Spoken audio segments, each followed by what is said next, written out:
Shout out to the mighty LDBC. I am Trail Will, LDBC or nothing. And I'm starting to like this freaking feel, man. Oh, man. 3 things I ask when I go live. Number 1, make sure you are subscribed to the channel. Number 2, make sure you smash the like button. Hit the bell icon so you'll be notified whenever I create content on the channel. And number 3, donate to your channel. Your donations are greatly appreciated. And I thank you all in advance. Who we got in the building right now? My girl, Feed That Bitch. What's up, girl? How you doing? I hope everything good. I hope you're having a good new year. It's Nancy. Good evening, Nancy. Jesse, what's up, bro? Julie, how you doing? Queen, Pam in the building. How are you? PGX Big Dog, my homie, Pittsburgh. You feel me?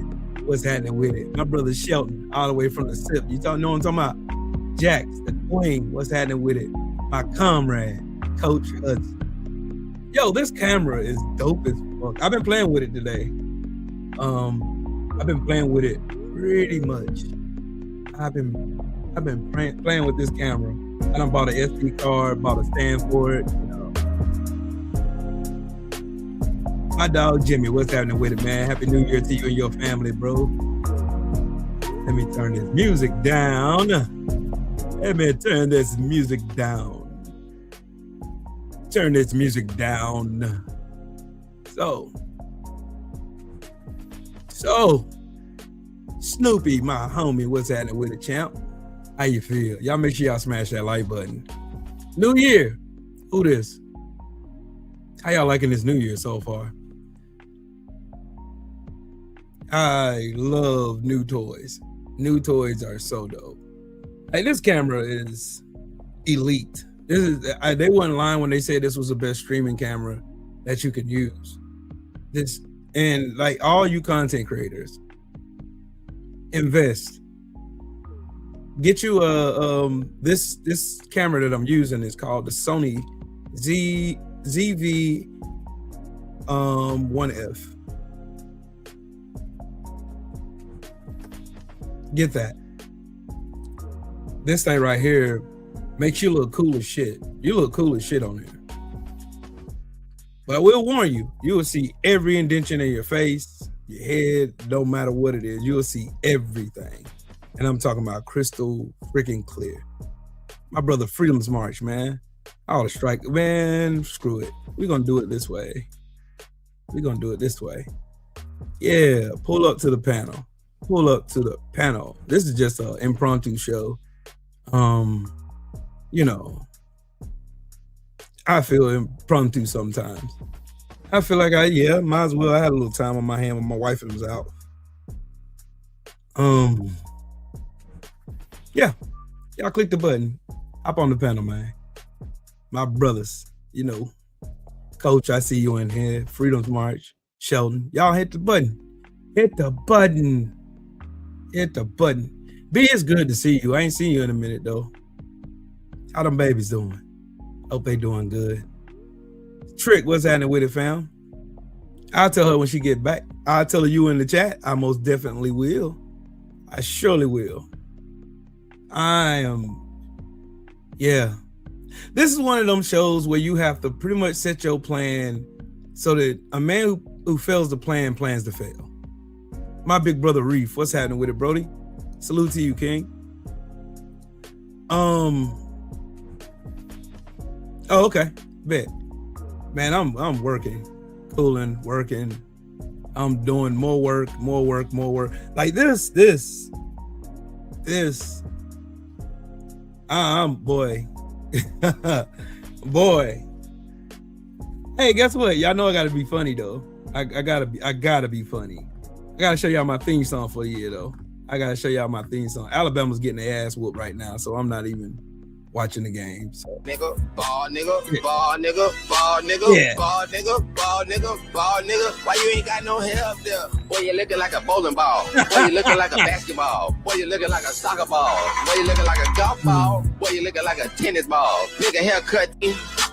ball nigga. See, that's gonna be my theme song. One more time. Ball nigga, ball nigga, ball nigga, ball nigga, ball nigga, ball nigga. Why you ain't got no hair up there? Boy, you looking like a bowling ball. Boy, you looking like a basketball. Boy, you looking like a soccer ball. Boy, you looking like a golf ball. Boy, you looking like a tennis ball. Nigga haircut. That's for all my ball brothers, man. DP Rocker, what it do?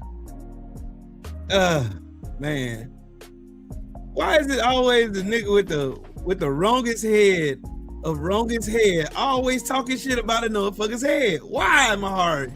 Why, bro? Why do you set yourself up for this? Don't you got a phone home, nigga? Phone home, man. Damn. Yo oblong head ass. Always talking. Always. You always bring it on yourself. Don't know why you do it, but you do it. Don't know why you do it. I was real busy today. And that's my goal for the year. My goal for the year is to stay productive. Manifest my goals. Whatever I speak, whatever I want. Work. Get it.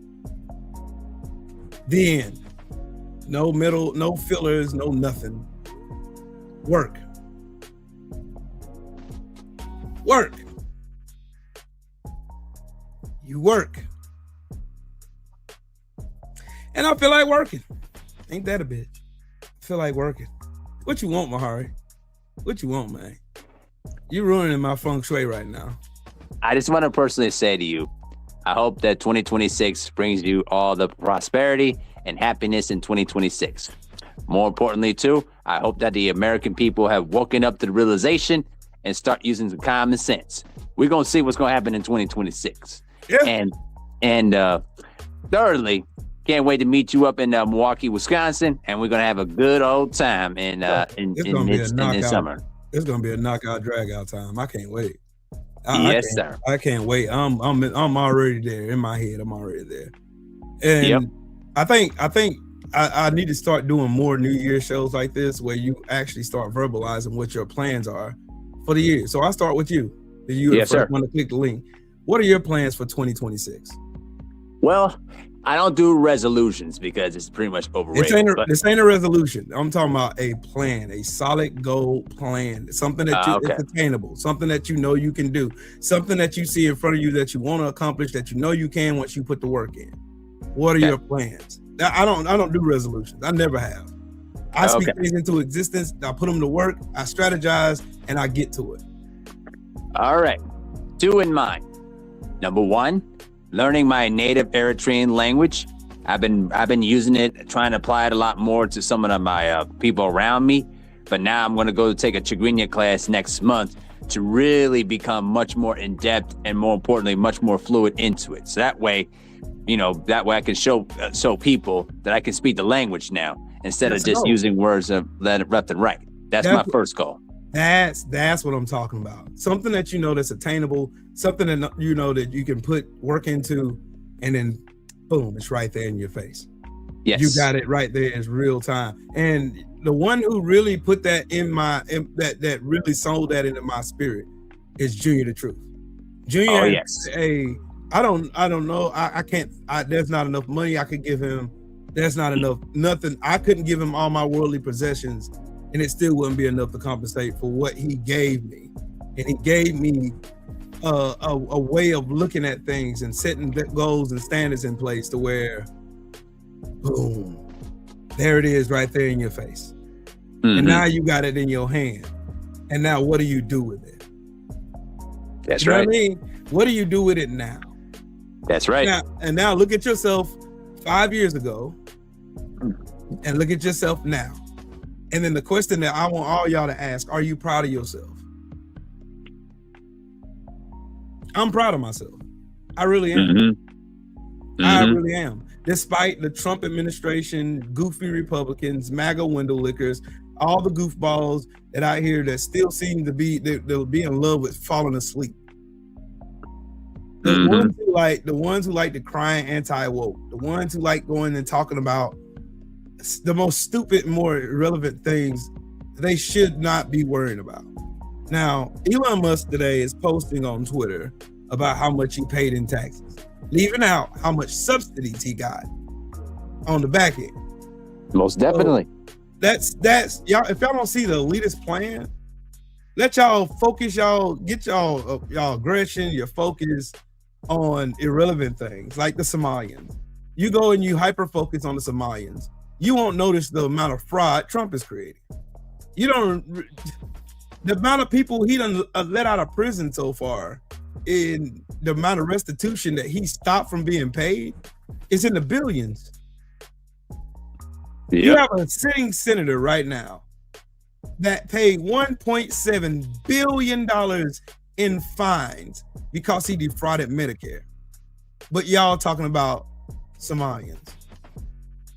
Y'all ain't mentioned a white woman, Amy Bach, who's now in jail, who was prosecuted by Tim Walz, the one y'all said, let the Somalians come in and scam. You left that part out. That's right. They always leave out the white woman. They left her out. It's just the Somalians now. It's the Somalian problem. No, talk about, see, my problem with America is y'all always try to compartmentalize everybody else while singling yourself as if y'all are just anomaly. Y'all are not, everybody in your communities are not committing crime. Like nobody white in America is committing crimes or atrocities.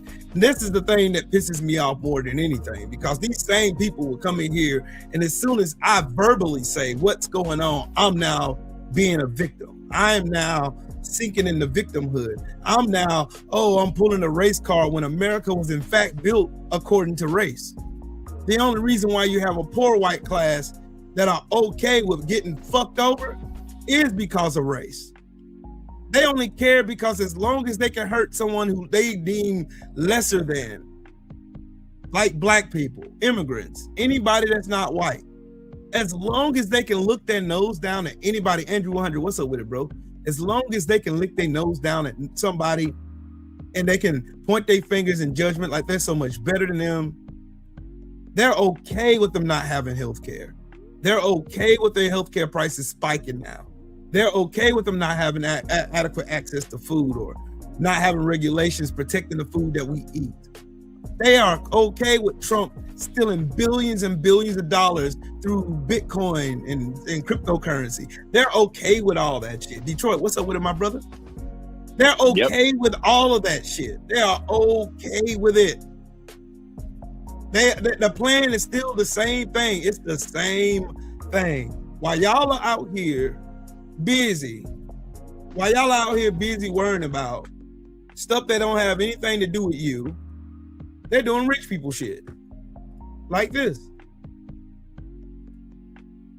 That's right.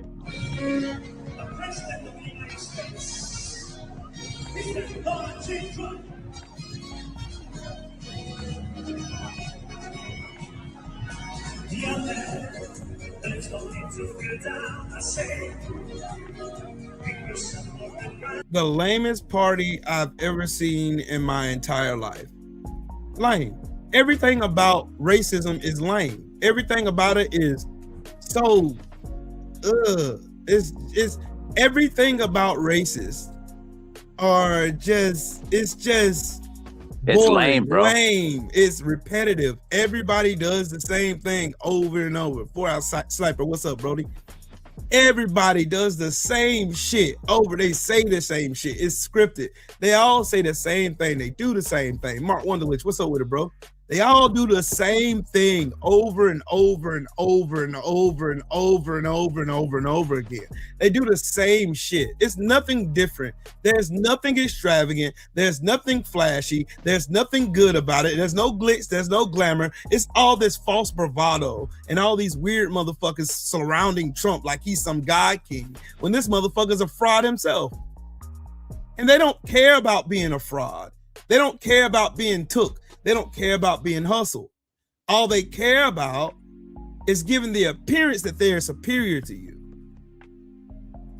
All they care about is making life hard for everybody else, including white people, and making those same white people believe that it's some black or immigrant's fault that they're in the situation they're in, when all of us know that's not true.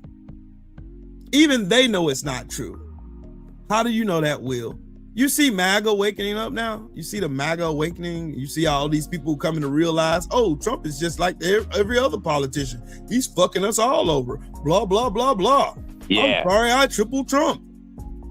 These motherfuckers know. Like I say, they stupid and they retarded and they window lickers, but real talk, these motherfuckers know exactly what they voted for. Mm-hmm. They know exactly what they voted for. In this new year, they know exactly what they voted for. That's the reason why they can look at somebody like Trump doing shit like this. They haven't. Look at this shit. Who's in the house? Ice, ice, baby. These motherfuckers hate black people so much, but they cannot stay their ass away from our culture. They can't stay away from hip hop. They can't stay away from the way we dance, the way we move, the way our swag is, the way we pronounce shit.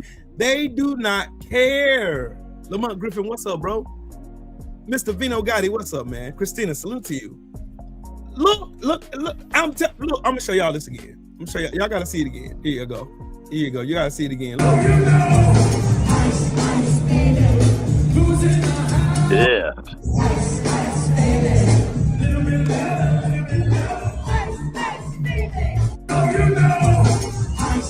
Lame. This shit is lame. Lame. A white dude made that song based off what culture though? Yep. It's our shit. Melly Mel, what's up, bro? They made this shit off our shit. They can't stay away from our culture, but they hate the fucking skin we're in. That's why you got this big fucking wave of fucking lame ass MAGA rappers. MAGA rappers, lame rap and everything. These motherfuckers out here doing the lamest shit that they can do. That's lame as hell. Lame. They lame. No, they lame. They lame. I bet you this true. They wouldn't dare step into a real black neighborhood and do that nonsense. They know better. They know that. You know what I'm saying?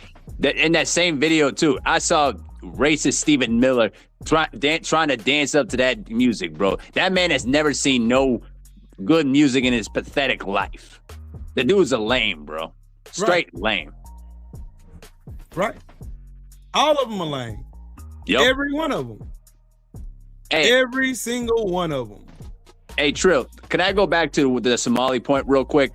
Yeah. You know, the one thing that really annoyed me about this whole thing is that a lot of these people don't even get themselves involved in fraud. But at the same time, you know the worst part about it here is, who's that Amy person again? Say it again.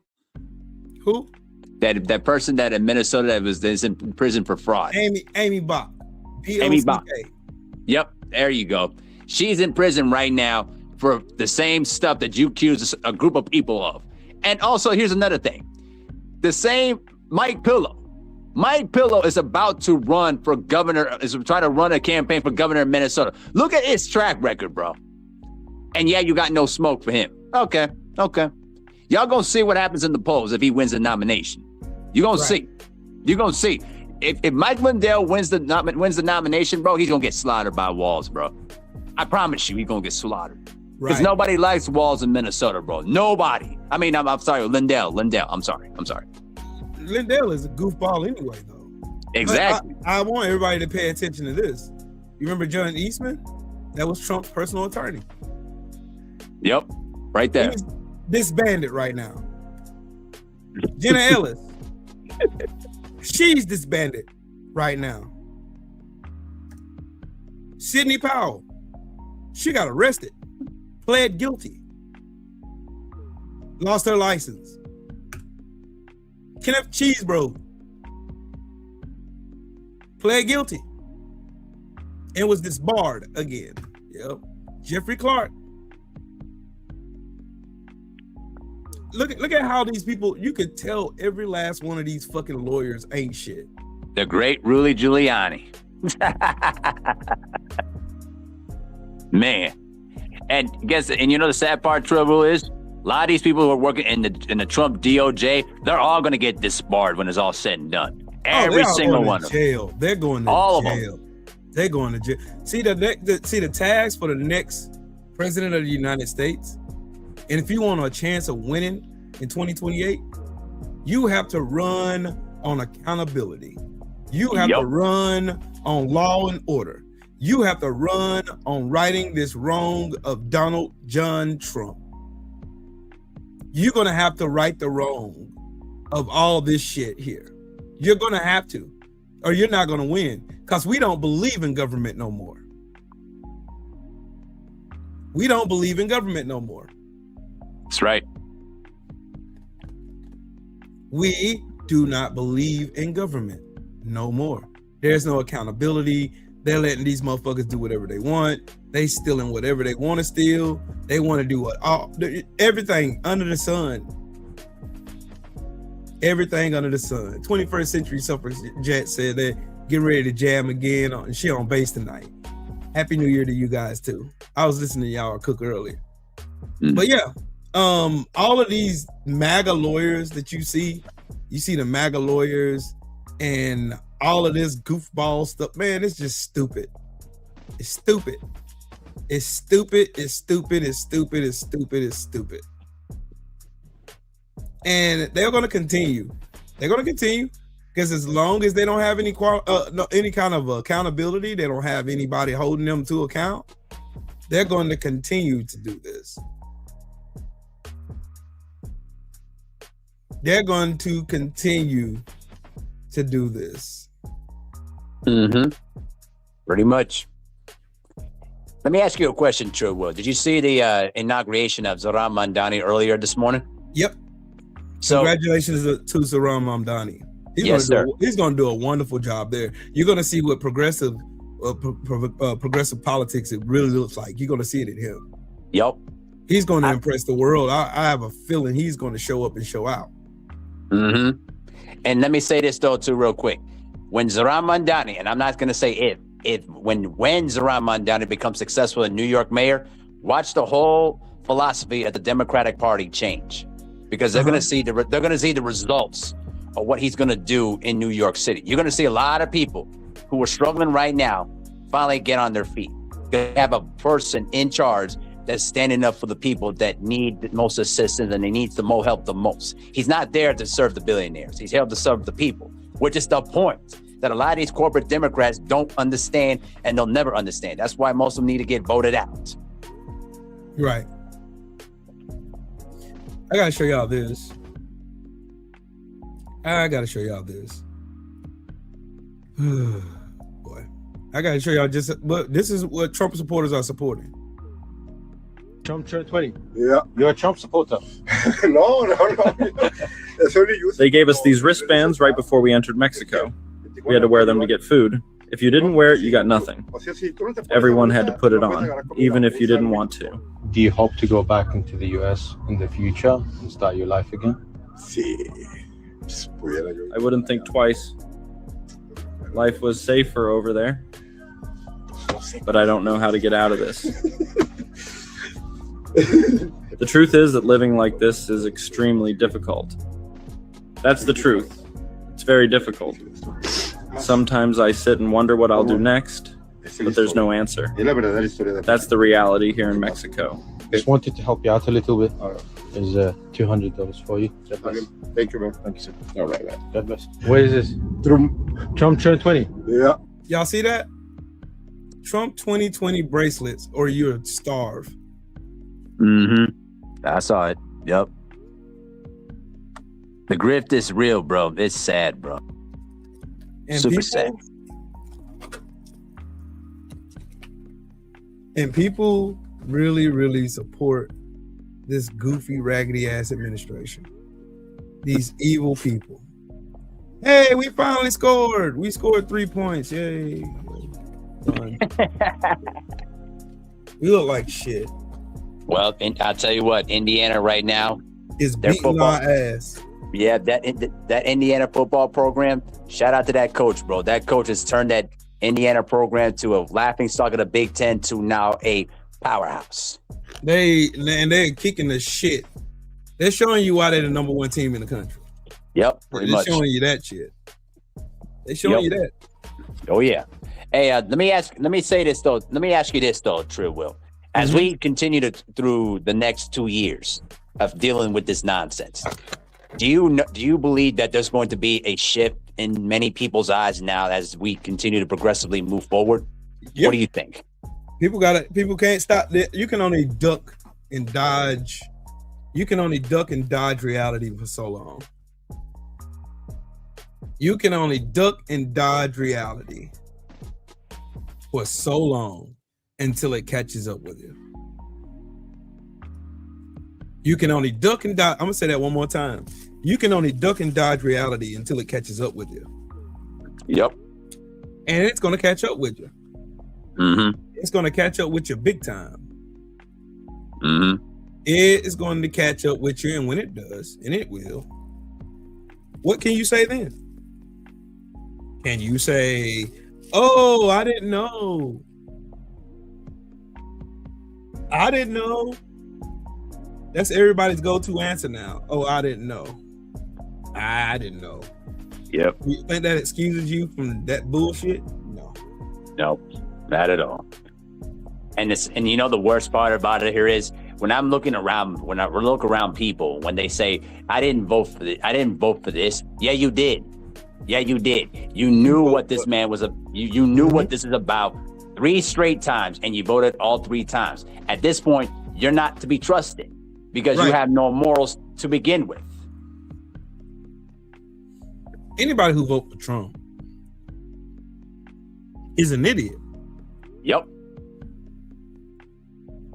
You're an idiot, straight up. There ain't no saving you.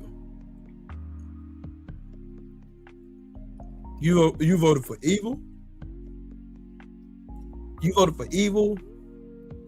You voted for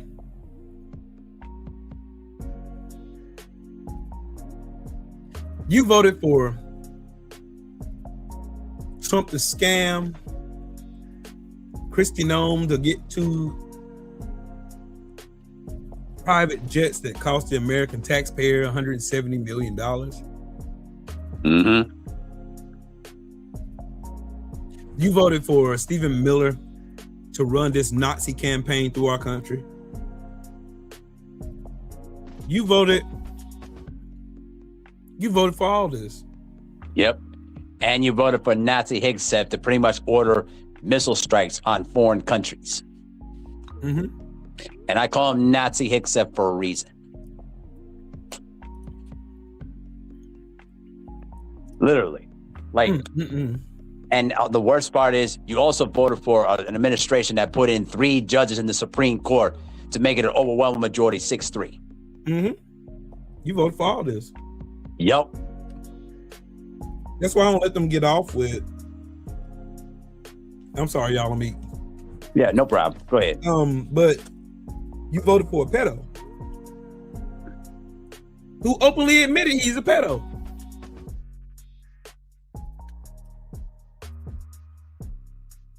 Help me figure that shit out. You voted for a pedo who admitted to you that he was a pedo. Not 8697 salute, man. What's up, Tay Tay? Happy New Year to you and yours. Happy New Year, Tay Tay. Yep. You voted for Pete Kegsbro. You voted for mashed potatoes. You voted for Pam Bundy. You voted for Tom Homan. You voted for Charlie Kirk. Mm-hmm. You voted for Nick Fuentes, another troglodyte. You voted for all of them. And what did you get out of it? Your life ain't better. No one's is. But rich people. Yep. Rich people are you don't see no rich people out here protesting shit, do you? Nope. Not at all. And the worst part is these same oligarchs and billionaires are taking over your favorite news stations. That's why I don't watch no media anymore. And this is from a person that studied journalism, that always believed in reporting the truth and always giving the factual information. Did y'all see what CBS News pulled off that BS with 60 Minutes? Yep. I mean, for me personally, let me tell you a personal story, True. When I studied at the University of Minnesota, I actually talked with some of those same journalists who, not just on print media, but also in broadcast media too. And they talked about the fact that a lot of times when they're reporting on news, they're always getting a lot of threats, not just from regular people too, but also from government administrators, from government officials on stuff that they want to reveal their sources. And a lot of the good journalists always stick by the truth of, we don't reveal our sources, period. Nope, you don't reveal sources and methods. Not at all. You don't reveal nothing. And they end up going to jail to serve, basically, for their jobs and serving the truth. And now you got these right-wing oligarchs taking over broadcast stations, trying to censor the media. And now you're seeing a heavy mass of people turning to independent media now because they know independent media is not going to care. They don't need an FCC license.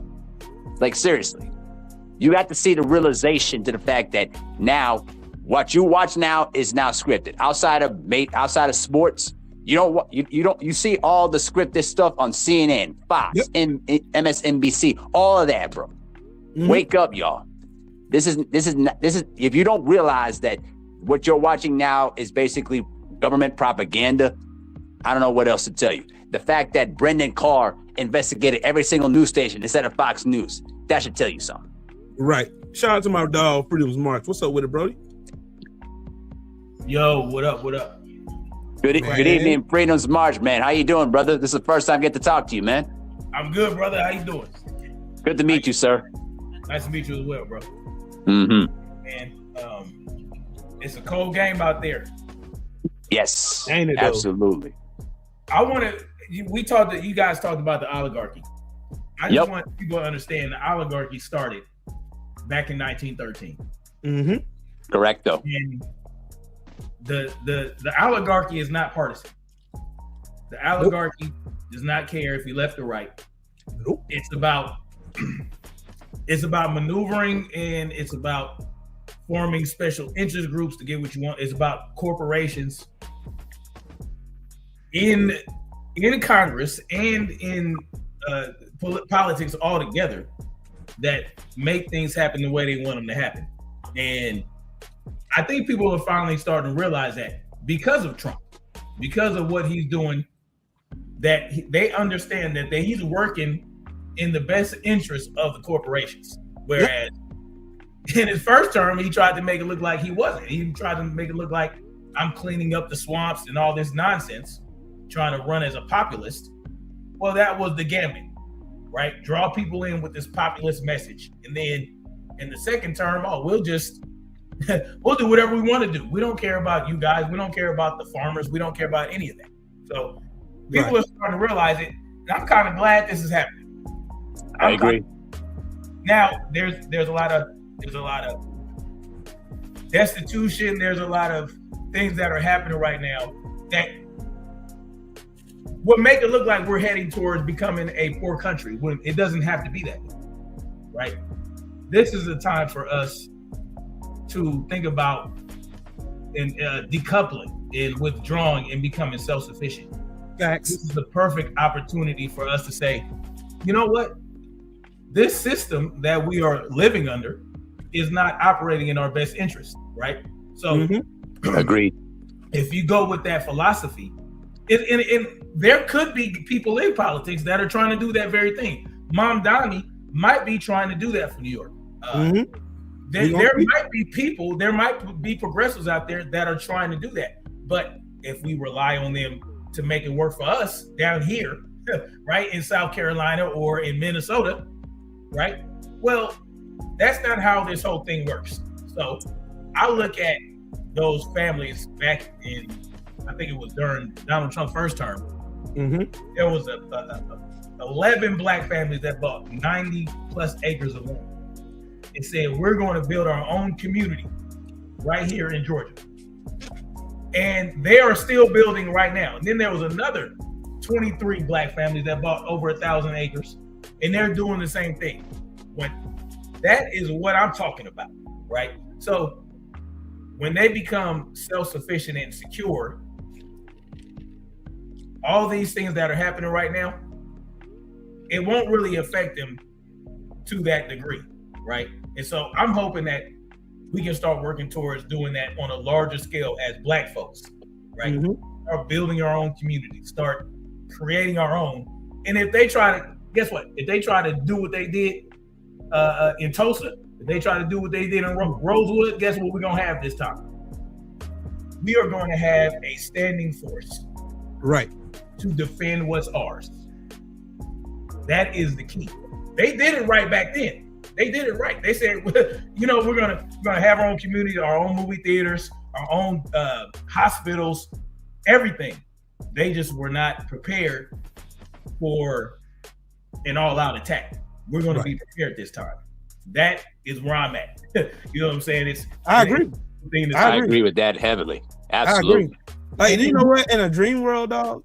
In a dream world, yes. In a dream world, the way we could combat this is everybody simultaneously stop paying taxes. Did you hear about? There's this thing that they're talking about. It's called Tax Revolt 2026. But here's the problem with that. I don't know if you want to, if you can Google that real quick, Trill Will. It's called Tax Revolt 2026. But you'll see the logo, and it'll immediately turn you off. Most people. Because guess what's on that logo? The don't tread on me symbol. I'm about to look it up. What do you associate that with? You associate that with white supremacy, right? The snake going around, you know, the symbol of the snake, right? Don't tread on me. It's unfortunate. Oh, I see it. You see it? Yeah. What if you just look at it? Hold on, I found it. Yeah. Could you post it on now? Yeah. Hey, for this March, I'm gonna go ahead and make a suggestion. What's up, brother? You want to take your camera game to the next level? Oh yes, absolutely. Get you a Sony ZV-1F. It's a camera. Go to Best Buy. It's a little pricey, but it's worth it. It is. I bought one yesterday, and look how this camera looked, dog. It's dope. It looks this fine. Camera is this. Like, look, I done set up this doggone little this little blue little ambiance light. It made me look. That's why I put on the chill music. I put on the chill music. I'm like, yo. Yeah, I see it right now. I'm gonna check this thing out. But I swear to you, bro, it's the best camera I ever bought. Is it the vlog camera? Yeah. For content creators. It's I Googled and I looked up yesterday. I mean, my wife was out. I looked up and I seen where it's. I was Googling like what's the best like camera for content creation on social media and all that. I've seen a whole bunch of cameras. I'm about to buy another Logic camera like the one I have now. Like, look, I'll show you the difference. Like, okay, this is my ZV-1F, right? The one that's on right now. This one is my other camera, my Pro Logic camera. See, I gotta have a lot of light on for you to actually see me. Right. You see how dark it is in here now? Yep. Then you go from that camera to this camera. Now what do you see?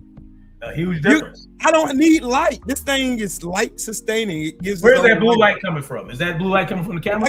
I got a blue light right here. Okay. You couldn't even see that light with the other camera. That's what's up. Yeah. Yeah, I'm gonna do that, and I'm gonna give me a little. And here's my suggestion for you: instead of a blue light, especially have the blue light, but at night get the red light. Oh, I am. Don't worry. I'm about to go get. I'm gonna get one probably tomorrow when I get off work. It's better for you. I'm gonna get a red. I'm gonna get one of those ring lights that got the colors, the neon colors. Oh yeah. I'm gonna get that. I found the big one, so I'm gonna go back and get it. I started to get it today, and I was like, I changed my mind, and I was like, Yeah. But then I got this camera. I started playing with it last night, and I did a live stream last night, and I was like, damn, this camera look good. Because I had it like over here first, like in front of where my Xbox is. But I moved the camera over here to the side. I went and bought a tripod for it. And I set it over here. And I'm like, yo, the fucking quality of this camera is out of this world. Yeah, I see it. I got it right now. I might go ahead and cop that. Man, yeah. I promise you, yo, when you go live, dog, you'll see everything. You'll see everything. That's just everything, dog. Shout out to my brother BV Otis, ATX Red. Who else done came up in here? My brother Thomas. What's up with it? Village brother, salute to you, man. Peace and blessings to you, bro. Salute, Thomas. Salute to you. Joey, I just saw Coach Hudson in the building too. What's up, Coach Hudson? What's up with it, Coach? My comrade, Coach, man. That's one of the most solid brothers I know. Y'all go to subscribe to my brother Coach Hudson's channel, man. That brother right there that's one talented brother right there. He's a real one. Yeah. Hey, every time he talked, he put me in the mind of Malcolm X. Yes. That was that's about to say, bro. He reminds me so much of Malcolm X, bro. He had that Malcolm X spirit in his words and in his heart, bro. He got the cadence. It's the cadence for me. It's the cadence for me. The cadence is what does it for me. Definitely, it's cadence. The cadence is just like he can put the way you enunciate sounds. Like I study sounds and shit because I'm a musician. Right. Like the way you enunciate and verbalize some certain words and the way you put emphasis on certain, it's like a preacher. There's certain words you heighten and you use and you drag the word and you know what I mean? That right there. Oration on point. Right there. Oration when you got a vernacular like his, oh my God. Yeah. It's hard. He like Bernie Mac. You can't come up after him. No. You gotta close it out. He gotta close it out. I gotta go before Coach. That's real. There shit. ain't no hate, no shade. I gotta go before Coach because Coach is gonna. That's me too, bro. That's real shit. Coach is gonna shut it down, and I'm paying umbrage to my brother, but you know, Jesus Christ, bananas, dog. It's hard. It's hard to go after him. Yeah, bro. But it was you're talking about, bro, right there. Yeah. Oh my God. Where do you see that? Where do you see that? It just makes you. It turns you off. It turns you off. What's wrong with these people in their messaging though? It's wild. It's wild. Why? Why would you do that? You want to draw as many people in as possible. Why would you want to? You put this out there. It's going to be like, okay, half the people ain't gonna look at it. They be like, get out of here with that. Hey, Trill, click on the sign real quick. I want to see it up close. Click it up real quick. Crazy, right? I want to see it up. Let me see it up close. Don't tread on me. It won't let me do it. Oh, won't let you. Let me zoom it in. Oh my God, bro. No. Freedom's March. That sign right there, bro. Looking at it the first time, man, they could take that and wipe their ass with it, bro. Like, exactly, bro. Like what? Nobody's gonna go for that shit, bro. It's not gonna go for that. Yeah. Nobody. I'm not going to, bro. I'm not going to do that shit. I'm going to sign up for that shit to potentially get stabbed in the back. Hell no. Absolutely. Right. Hell no. Right, bro. I don't trust you. You motherfuckers told yourself not to be trusted already. No. It says Trump supporters call for 2026 tax. What? Right, bro. Why would a supporter of a president call for a tax revolt? No. No, I'm gonna. You want to say I'm an anti-Trump tax revolt? My girl, Shay girl, salute to you. It's crazy work. That is nasty work, dog. Yeah. Hey, that is nasty work. You know what's the worst part about it here is that you sit there and say you're still part of the GOP, but you still against Trump. No, bro, you got to make a choice at this point. Listen, you can't be GOP but be against Donald Trump. That's like saying, "Oh, I'm a Christian, but I support what Donald Trump does." That's an oxymoron. Right. Straight oxymoron. That's a fact. Right. It's like a Christian Zionist, right? Thank you. A Christian Zionist. It doesn't make any. It's wild work, man. Exactly. It does not work. It's the messaging. It's the symbolism. It's all that stuff. It muddies the waters. They don't really want people to revolt. They want to turn people off. Oh, well, they're calling for a tax revolt? Fuck out of here with that. No. Right. I don't believe them. You can't. Nope. Especially if you're saying, oh, I support Trump, but I also support tax revolt. Well, then you're going against what you support when you support Trump. because Trump is no different than any other president that has never pushed for the repeal of the 1913 Federal Reserve Act. He won't abolish the IRS. He won't abolish the Federal Reserve. He won't do any of that. So it's all hot air at the end of the day. If these people are not calling for the IRS to be abolished, if they're not calling for any of that, it doesn't make sense to me. It doesn't. Right. It's goofy as fuck, dog. It's goofy. Yo, when I told y'all earlier that MAGA is weird, look at these weird motherfuckers. Look at them. Yeah, that's crazy. Yeah, nasty work, bro. Look at that. Jeez. Man look like he's about to blow chunks all over that table. Melania is just faking it, just smiling. You can tell she's used to being a trophy whore. You can tell she's used to it. Stand there, keep your mouth shut. Is there anything real about their marriage? Nothing, bro. It's all about benefits and whatever she can get out of Donald Trump at this point. That is wild. That's wild. See, when you go into the realm of elitism, that's how it works. That is capitalism in real time. Yes. That's capitalism in your face. Yes. Like, for all those who think that capitalism is so great and capitalism is going to do this and that, that's capitalism right there. Hold on. See, that's not real capitalism. That's corporatism. Yeah, that's right. That's corporatism. There you go. Yep. Corporatism and corporate welfare, right? Because all these corporations that they hold up as these capitalistic corporations, they're not capitalists. Right. They get incentives from our money. They get kickbacks. They operate in corporate welfare. They are corporate welfare recipients. That's what they are, right? All that money they push through in the lobby, they know they're going to get a return on that. When the government assists them, they get government assistance.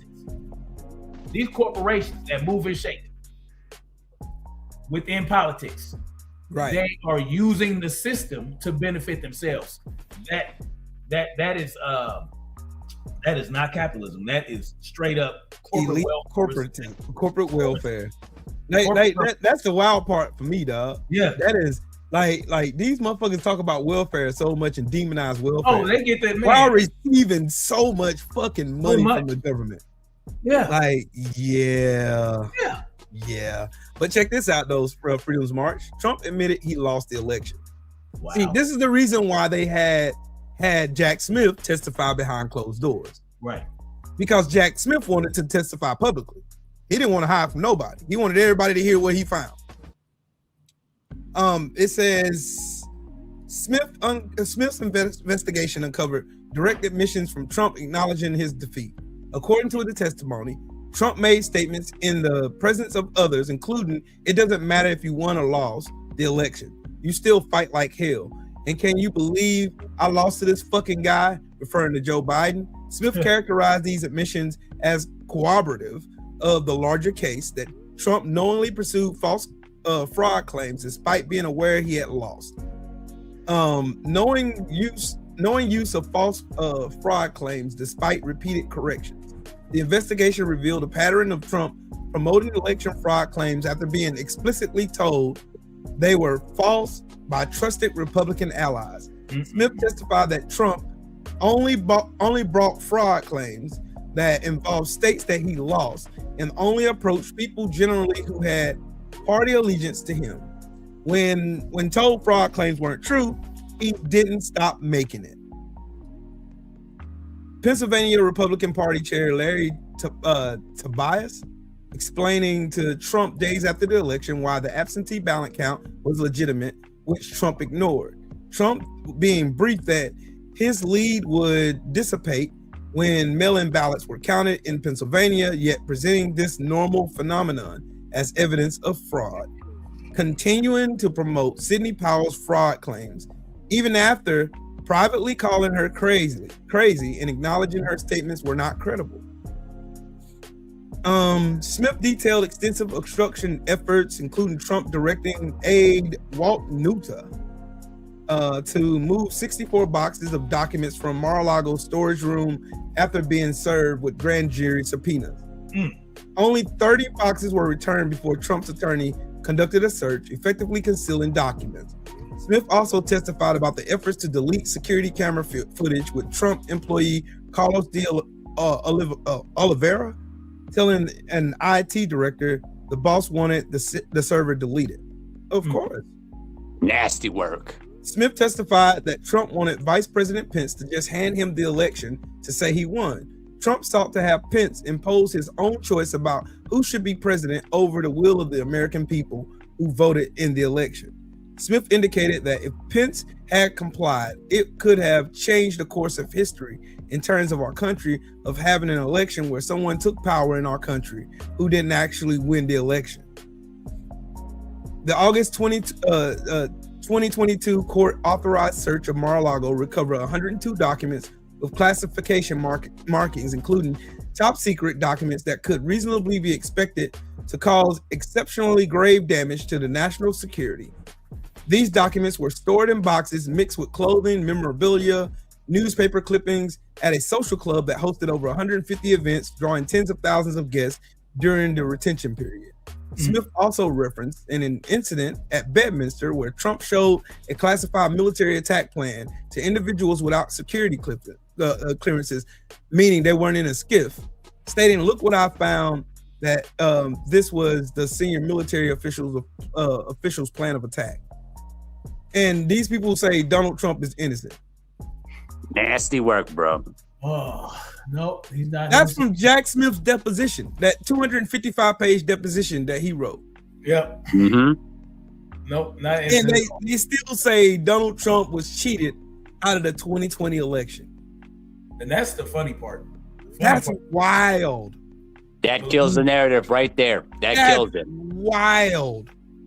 That is wild, bro. I don't understand how anybody could be this stupid. The idea that somebody like Trump can be innocent of anything is wild work. Nasty work. Freedom's March. Nasty work. And now Donald Trump is basically teasing 2028. Sure. If he don't knock it off, yeah, he wants to start a civil war in this country with that 2028 nonsense, bro. Right. yeah. Like seriously. Yeah, he's not. That's not gonna work out well for him. He gonna try it. You know he's gonna try it though. You think so? I know he is. Yeah, he will try it, but it's gonna fall flat in his face. It's gonna fall flat in his face when he starts to realize that he's about to start a violent revolution on his doorstep. Mm-hmm. We need Yeah, go ahead, Freedom's March. No, I was just saying we need an evolution. Yeah. What happens when you have a revolution? Right. A revolution is a circle. Right. When you revolve, you go around in a circle. When you have a revolution, you go right back to where you started. When you have an evolution, you get to the next step. You go beyond that. Okay. I see what you're saying. We have right now. So when they started the revolution, the Revolutionary War, you had King George, right? King George was ruling over everything. He was the central power over the United States colonies, right? So they start a revolution, they end that, and then you have these 13 independent colonies. But what do? They present a central power, once again, only it's localized in the United States. All you did was move the central power from overseas right here to the United States. Same thing they did with the banks. Yes. It created the Federal Reserve. It continued the cycle. Right. It continued the cycle. Hey, and you don't know something wild about that though? They did it with everything. Yes. Slavery. They did it with slavery. Yeah. Yep. Same shit. Absolutely. We're gonna move this shit from over. Oh, slavery's bad. Oh, we're gonna rebrand this. We're gonna shift it over here to come. Yeah. Yep. We're gonna shift it over here to sharecropping. We're gonna Jim change Crow. it. We're gonna change it razzle dazzle and little rat. We're gonna do it with black codes. Sharecropping was the worst. I mean, okay, you're gonna pay off debt that you didn't know in the first place. Hey, Freedom's March, you just made me think of a question, dog. What? If the Civil War wasn't fought over slaves, then why did they interrupt Reconstruction? Well, that's a great question. That is the See, question of questions. those are those questions that make you It go. was fought over slavery. You know what, It was motherfucker? fought over slavery It by the was slaves. fought over motherfucking slavery, dog. Yes. Yep. They can't Because- explain that shit though, bro. That's the questions I ask these motherfuckers that talk about, hey, it was about states' rights. Well, no, it wasn't. If it was about states' rights, if Lincoln and all this Republican bullshit y'all talk about, and you talking about, oh man, it wasn't fought about, it wasn't for the slaves, it was about states' rights and heritage. Well, it was about states' rights and heritage. Then explain to me why the racist white people back then were destroying communities, were destroying damn infrastructure that black people created once they freed themselves. If it wasn't about race. That was what it was about. It was about states' rights, quote unquote, Right. to keep their slaves. Hey, That's you wanna right. know, you want to know another wild part about that though, bro? If this war wasn't fought over owning slaves, you know how they could have won that? How they could have did it without war? Free the slaves. Yeah. You do the job. The South could have freed the slaves. Yes. If it wasn't about that, okay, I tell you what, Bobby, let's free our slaves and have them work with us. Right? We'll free our slaves and we'll hold on to the commodity of cotton. They would have had money hand over fist. They would have hand over fist. And then Simple. guess what? Black folks and white folks in the South would have been a behemoth. You could have broke up, you could have decentralized. Shit, they would have had the fucking number Oh, one yeah. economy in the world, dog. Oh, number one. Oh yeah. No, Easy work. Easy. that hatred that Easy you guys work. talk about. That hatred that you guys talk about. What is the opposite of love? It's not hatred. The opposite of love is indifference. Right? Well, Teach the people. they loved their slaves so much that they hated having to lose control over them. So it wasn't really about hating us, it was about hating the idea that they could no longer control us. That's where that fear They comes in. really love us. That fear comes in too. That They fear love comes black in. folks. Oh, I can't control. You know how a narcissist is in a relationship when he can't control a woman anymore? Oh yeah. He gets That's super right. possessive, wants to Yes. watch and spy her just so he can Yes. keep tabs on her. He want to check her phone, check her emails and social media accounts. To see if she talking to some other dude or something. And that's It's hate. just like slavery. Yes. Y'all, look It at is, it. bro. It is just like it's the exact copy of an abusive relationship. I Hate- don't want to let go of you because I get some benefit from you that I Yep. couldn't replicate anywhere else. I couldn't do it myself. Yes. It's an obsession. Yeah, Hate- inherent hate is obsession. Hate is love obsessively. You love someone so obsessively that you start to go crazy and lose your Right. mind. And you think that the only way you can hold on to that person is through fear and control and Yes. abuse. Yes, Mm-hmm. yes. I gotta beat them. I gotta beat them. That's the mind of somebody who abuses their old lady. Yeah. I gotta beat her to put her in line. Yes. Yep. Well, It's just like whooping your kids. You whoop your kids to keep your kids in line. imagine if white folks back then wasn't different to us. They would have just said, you know what? Y'all do, I don't care what y'all do. Just leave it, mind your business. Go do your black ass thing. Guess what? They never would have went over into Africa in the first place and had these ideas. Because what did they do when they started slavery? They didn't just go over there and just do it privately. No, they acted like they were friends. They tricked them. They did Right. it through deceit. Right? Right. They didn't say, you know what? How can we benefit each other? Help me get to Help the you. position you guys are in. You scratch my back, I'll scratch yours. Yes. No, what they loved how we built civilizations. We built whole Yeah. civilizations. They Yeah. love the idea. Ooh, freedom! You just gave me a freaking epiphany, bruh. I got an epiphany. Oh my god! Let's You hear know, it. okay, here we go. You know how racist like Nick Fuentes and Charlie Kirk get on here and talk about how racist white people have created civilizations? Oh man. Well, tell me, yeah. name me one civilization within America that white people created Not one. that was successful. Not a single one, Trill Will. Not one. Now, once again, just so I won't stay out of here and we keep it in context. Now, name me how many black people built from the ground up. Shit. Damn, Will, you did it again. It's endless, You Trill did it Will. again. You fucking did it again. Thank you, Freedom's March. Damn. Well, they'll tell you about Mesopotamia. They'll tell you about all these different. So They haven't created one on U.S. soil. Not yet. one. They haven't done one. Not one, bro. And this is the same land that they took away from the Native Americans, and they never built one damn thing. They Not did not one. build shit.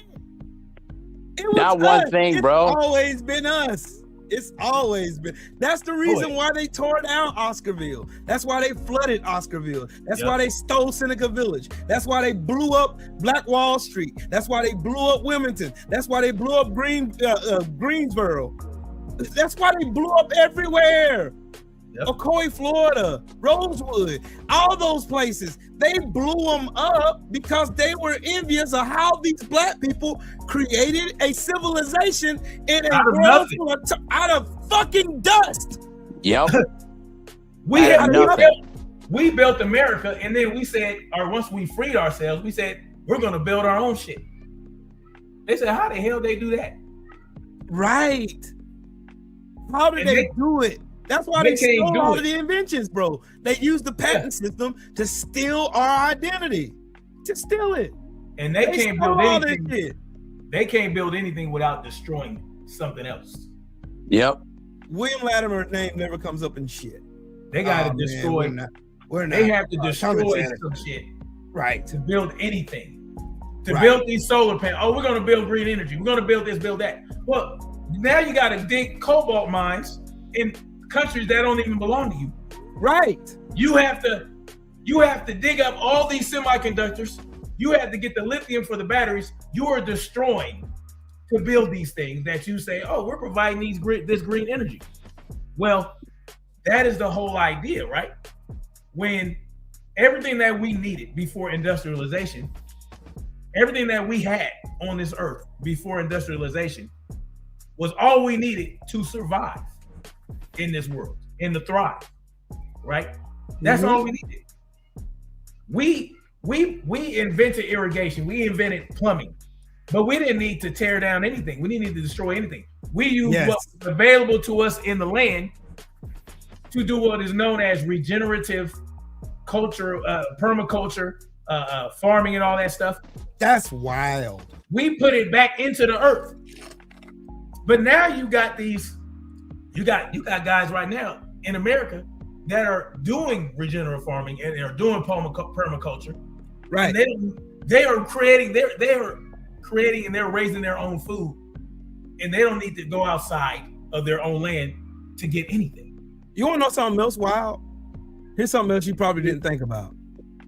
That little old fucking town they built in the mountains that go back to that white guy built that fucking so-called all-white civilization. Oh, you talking about Arkansas? Arkansas, yeah. Remember now you see how fast it fell? Hey, I didn't know it came up. Oh yeah, that's in real time, brother. In real time, they're showing you they are not capable of building any type of civilization. Even in 20, yeah, I remember that you were talking about that. Even in 2025, they still could not build a civilization that is self-sustaining. They can't build shit without stealing. How far did they get? I don't even, because I heard about it just last year. They was already asking, a couple of weeks in, they were already asking for fucking bailouts and shit. Get the fuck out of here. Yes. Right. They were asking for bailouts, bro. Like, real talk, bro. Look, God is funny. God has got a sense of humor outside of this galaxy. And it takes a while. Like, you have to say certain words around me for it to click. And Freedom, when you was cooking a while ago, it hit me like a ton of bricks. And I'm like, what the fuck? For real? Like, these people are showing you in real time you can't build shit. Oh, man. They can't, bro. Build shit. Oh, well, let me ask you something. The black families in Georgia I told you about. Did they ask for a bailout? No. They still building. And you know what they did last year? They are inviting families to come out for camp to camp out on their land. Jesus. You give them some money, and you know what it's called? It's called community building. It's called community economics, right? My God. It's one of the principles of Kwanzaa. I forgot which one. I think it's not Kuji. Is it not Kuji? Is it Kuji Jagalee? One of the ones where it's community economics. They say, okay, That's wild, bro. yeah, wild they have work. not asked for a bailout yet. That's some wild work. I mean, bro, just the sheer. All you really legitimately have to do is just look. You don't have to look far. Nope. You don't have to look far at all. It's right there in your face. You can look right there. It's right there. I can't Like believe these they're niggas asking went for and built. They announced this shit like we gave a fuck. wow. They And they're asking announced for it a like bailout. we cared.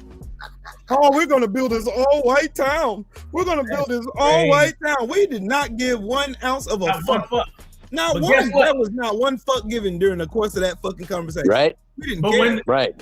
when those black families bought that land, those 90 Hey, acres, man, what's up, bro? when they bought those 90 acres in Georgia, and Yeah. they posted it on, matter of fact, what's his name? No That time to Vlad prove, TV. Vlad TV Yeah. posted about that. There were so many white folks in the comments Mad as fuck, ain't it? mad at him. I covered it a few years ago. I read the comments on my Niggas. live stream. Who do they think they are? Those black. Yeah. And Brandon Tatum was in the Black. comments. Fucking Brandon cool. Tatum. It's the Brandon cool. Tatum was in the comments shitting on these black people. Of course they- he would. Oh, they're gonna fail. Oh, they don't want black. They don't want white people in there. Oh, Of course. oh, dude. Yep. But 2-3 years later, they are thriving. They are inviting people to their land. They're saying, "Come look at what we did. Come camp out with us." They're encouraging, and it's not just them. There have been families in Georgia for years leaving the city, going out and doing their own thing in the land, and they don't make a big deal about it. They just go do it. And that's what encouraged me to move out this way. I said, I moved out. I left Cali and came out here. I said, there are people out here that are actually doing the work to become self-sustainable, self-sufficient. They're hunting, they're fishing, they're doing all these things on their own land. Mm-hmm. They are providing for. They get up at 3-4 in the morning, go fishing, and they're doing fish fries, and then they go to work. They're fishing until 4 or 5 o'clock in the morning. Then they go to work, and then guess what? They got a meal when they come home. So they don't have to buy. They're hunting. They're taking their children out there, and they're hunting. They're trusting hogs and deer and all that up. I'm like, man, black folks all over the place. And you go on Facebook, the Black American Outdoorsman. You will see the number of black people out there. The Black American Outdoorsman. Look it up on Facebook, y'all. Go join that group. They're all over the Southeast doing their thug-thizzle. And you won't hear about it in the news. You know why? Of course you will not. They don't want to encourage other black folks to do that. They don't want to do it. They don't want us to be self-sufficient. Nope. Not at all. They don't want it. They don't want us to say, you know what? I don't need to go to the grocery store and eat your goddamn bread. Did you hear about at Walmart? And the food quality is horrible anyway. Yeah. There was somebody that they got a loaf of bread from Walmart and ran it under some water. And it was like a sponge. Bread is supposed to break up in your hands when you run water over it, when it gets wet. Instead, they can squeeze the water out and the bread is still together. Horrible. Mm-hmm. And this is what we're paying. This is why we're paying. This is why inflation is. We're paying exorbitant prices for crappy ass food that they put for us in the grocery store. We're going to the grocery store. We're paying hand over fist for this crap. You know what I'm saying? Like, what are we doing? Like, let's really look at that. Facts. What are we doing? We going to the grocery store. Oh man, I paid $11 for a box of cereal. Why the fuck? Right. Bro. And you ain't mad? Yeah, man. You eating cereal? Why you eating? You paying $8 or $11 for? Okay, you go to Costco, you might get a double bag. Right. Okay, congratulations. You paying $6 for a goddamn box of trashy ass cereal. That ain't good for you anyway. They Yeah, allow bro. a certain amount of rat feces and bugs up in that motherfucker. Yeah, and cause Trump done reversed all kind of regulations on that shit. So It's crazy work. It was already. It wasn't really very heavily regulated in the first place. But then he takes more regulations off. right. And what do? We complain about going to buy the food. You don't even need cereal. Mm-hmm. Get your ass up, eat some eggs and a goddamn some bacon, and then for dinner, or not bacon if you don't eat bacon. I eat bacon, but I do too. I love. if you don't eat bacon, Sometimes I eat bacon. Sometimes. get you some eggs, get you some fruit, and get you a goddamn side of beef or chicken or whatever you want to do. Or if you're vegan, soak some beans or something, grind that shit up, eat a bean burger. I don't know. Right. But you don't have to go to the grocery store and pay these prices.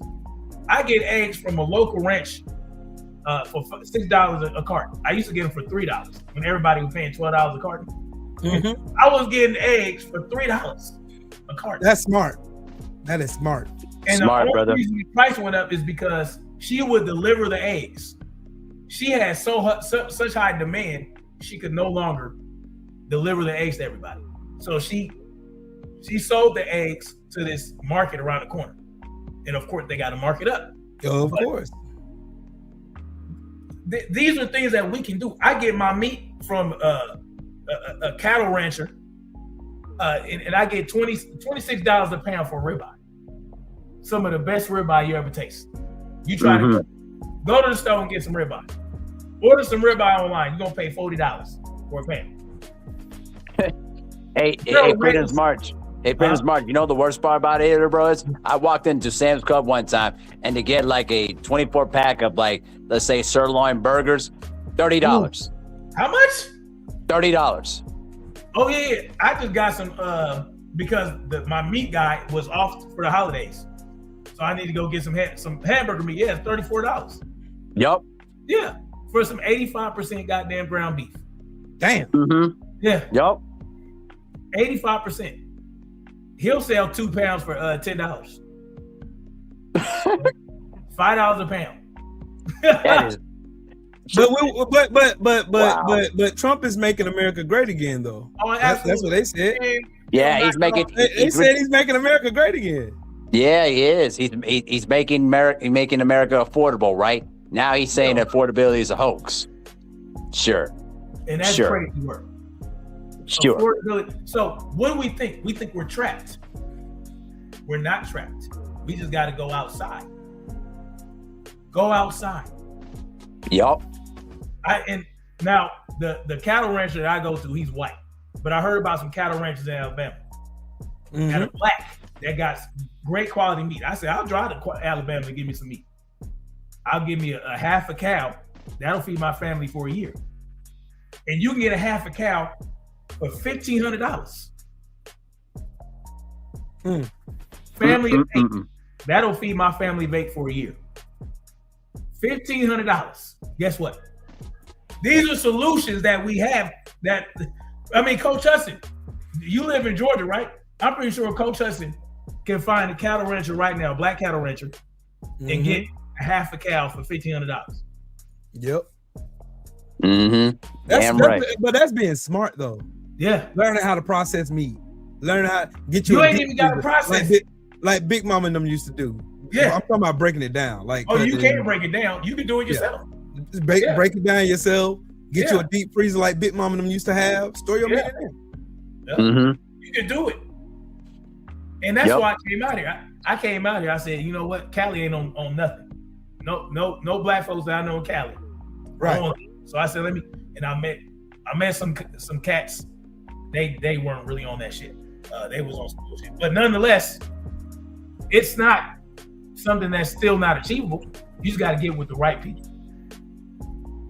You got to get with the right people and come together and work this out. You can work it out. We can all work this out. This economy doesn't have to affect us.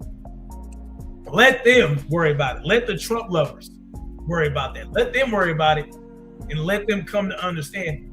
Well, Trill, how'd you? Why ain't you tripping? Why ain't the economy affecting you? Smart. You move smart. You move smart in a world full of sharks. You learn how to adapt. See, the thing about black folks is we've been given so less that inertly. It's been passed down generations. We didn't even know it.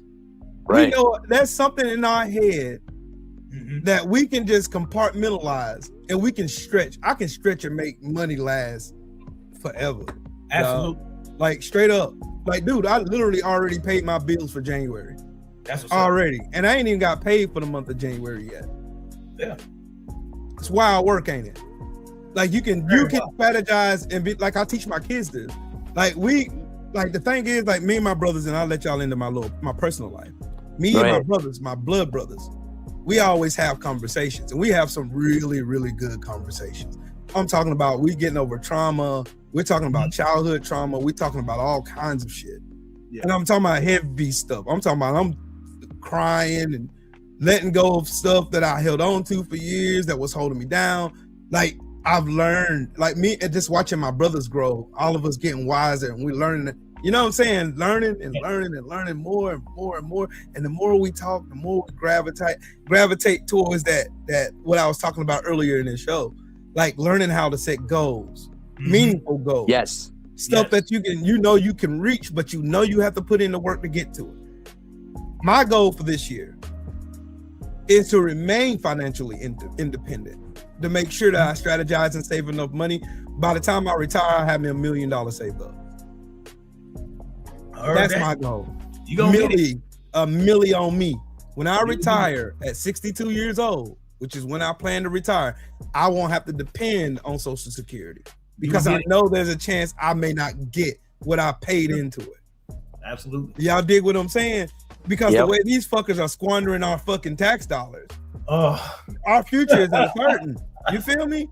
And I had to think like what would make me come out of the blue and think, okay, I gotta save for a rainy day just in case this and this happens.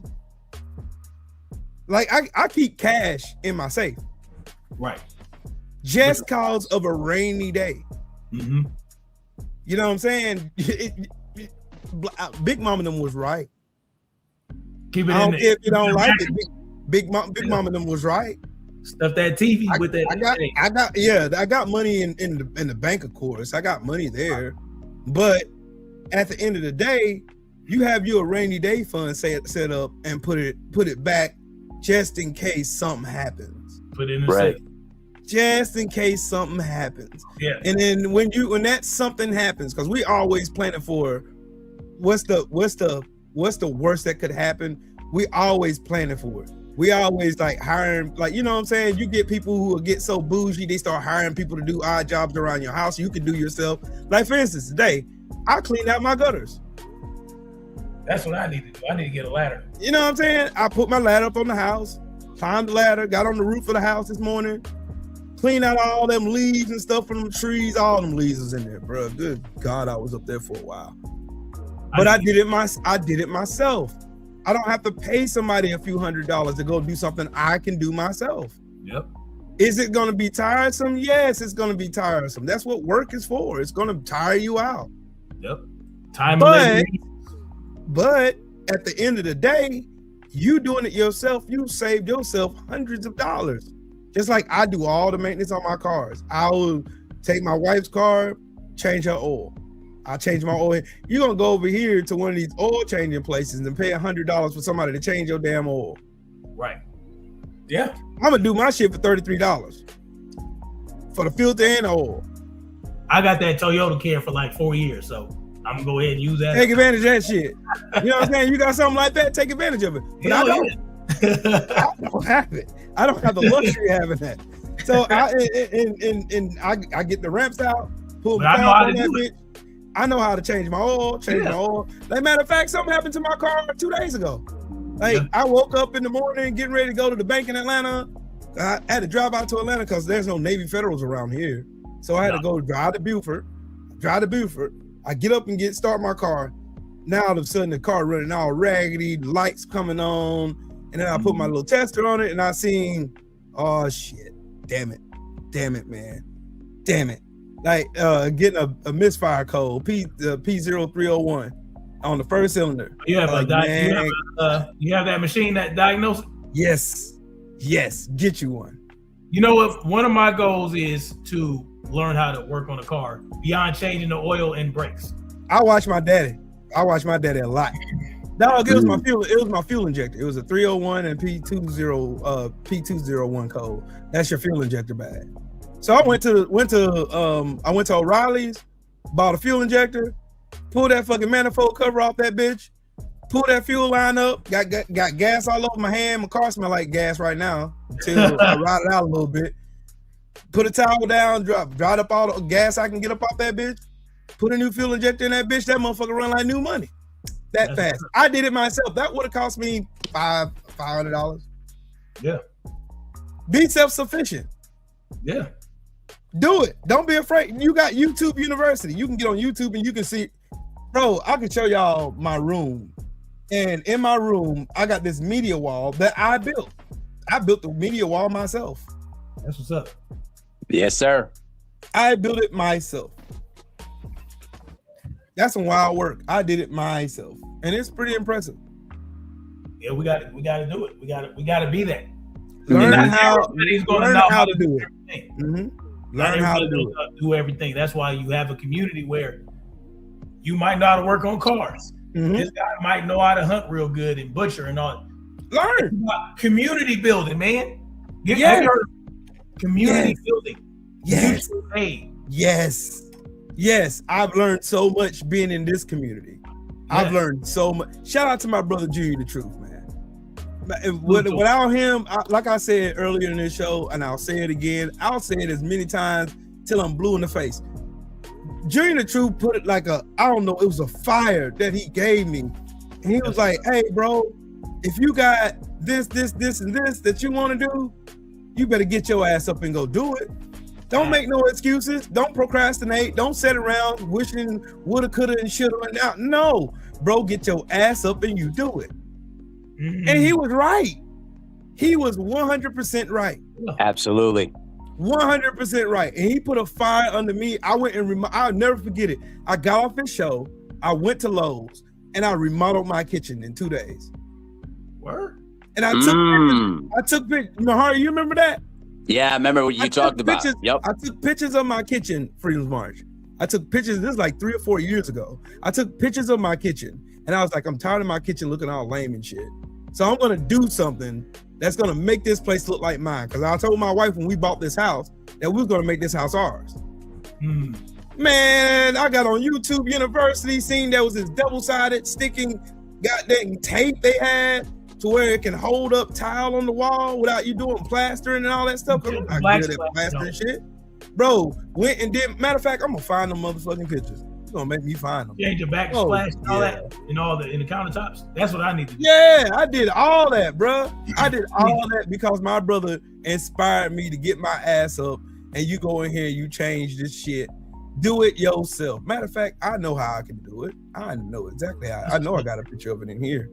Hey, while you do that, while you trying to search that picture, brother, I'll tell you again for the new people that's coming in. You know, when Junior talked about the goal setting, I'm gonna make my mission to learn my native language of Tigrinya too, which is basically the main Eritrean language. Now I've been putting it off for the last 2 years, but here's the truth. I never learned the language in my life because the fact of the matter is, you know, growing up in America, the system doesn't allow you to learn other languages. You know what I mean? They suppress the hell out of you to make sure you don't know what your roots are. But I've been proactive since 2020 to learning my heritage, learning my history too. And now I'm ready to take the next level to learn my language because now I want to be able to show that yes, I grew up and born in the US, but you can learn your own native language too and be able to share it on for the next generation. And I'm taking a Tigrinya class next month to make sure that I put my money where my mouth is. And Junior inspired me to do it. Look, this is when I was building my wall. Yep, that's it. Right there. I built that in my bedroom. That's right here, right beside me. I built that watching YouTube. That's what's up. Yeah, you can learn a lot Oh, of shit. Too. There's more. There's more. There's more. Hold on, there's more. Hold on. I repainted my bedroom too. See what color it was, right? That's what it looks like now. That's dope. I did all that. Painted me and my wife, my daughter came in here. I put the shelves up that's over there. I put of course it's our bed and stuff. And I painted all this stuff and all that good fun stuff. So yeah, there's that. And then I'm gonna find that picture of the kitchen. I'm gonna find that picture because I want you to see it. Hey, by the way, BVO, you better shut your ass up with that nonsense, bro. Out you clowning in the dang chat. It's I stupid. see him. Yeah. Oh, matter of fact, BVO, I'm gonna whoop your real weak ass if you keep messing with me. matter of fact, there it is, right? That's where I framed it up. Yeah. That's the framing for it. I framed it all up right here. You see what color the walls is right there? Change all that. Put a fireplace in there. I learned this from YouTube. Crazy work. Yeah. Crazy work. Learned it from. That's when I was putting the sheetrock on. Oh, 9. I did that Good old drywall. by myself. That is awesome, dude. Hey, baby. Hold on. There's more. Yeah. Oh, there's more. I had the pleasure of meeting Trill Will's wife in Atlanta, Georgia. Very, very nice lady. Very nice lady. She'll beat you up if you said anything different, bro. Bro, I'm being nice. I'm being nice here, man. I could say something much more vicious if I wanted to, but I'm not. Beat you up. Okay, Hey, whatever. shout out to Gold Mine Transportation in the super chat. He said sometimes another's mediocrity can create a speed bump towards your success. That is an absolute fact. Very true. That is Very an true. absolute fact. Of absolute fact. In epic proportion. There's true. There's Trill Will with his hair. Yeah. I like being different. No, I different. agree with you, bro. I'm not arguing with you. I love Even though- difference. Yeah, I know. Even though you got that nice Charles Barkley figure on your head. I'm gonna find this goddamn. I'm gonna find this goddamn picture. I don't care how much junk Mahari be over here talking, but I'm gonna find that fucking picture. That's all right. That's all right. I got so many pictures in here, dog. Hey, we're builders, bro. We're builders. Oh yeah. We're Yes, the original Masons. Pick up a tool and go to work. Yeah. Pick up a I've tool. been and go to in the work. electrical trade. I've been an electrician for 20 years. Nice. And Nice. that is such a valuable skill to have. Yes, indeed. You know what I just realized too at my workplace too as well. I also found out when I was trying to readjust my work profile that I actually got certified as a forklift operator. Now with that certification, if I decide to leave my old job and find a different job where you use operating the forklift, I can use that and say, hey, I know how to use a forklift. Oh yeah. There you go. Here it goes. Here you go. I found it. This is what it looked like before. That's what it looked like before Freedom's March. He said, I'm tired of Like, it. matter of fact, I just put that microwave in there. I installed the microwave and the stove because they had like the old school range in here. That's a convection stove, and I wanted one of those. Like, good God, I'm a cooker, so man, shit. That's what's up, man. I put That's the halo nice, light bro. up in my dining room, which is the lightest in there now. That table's been gone.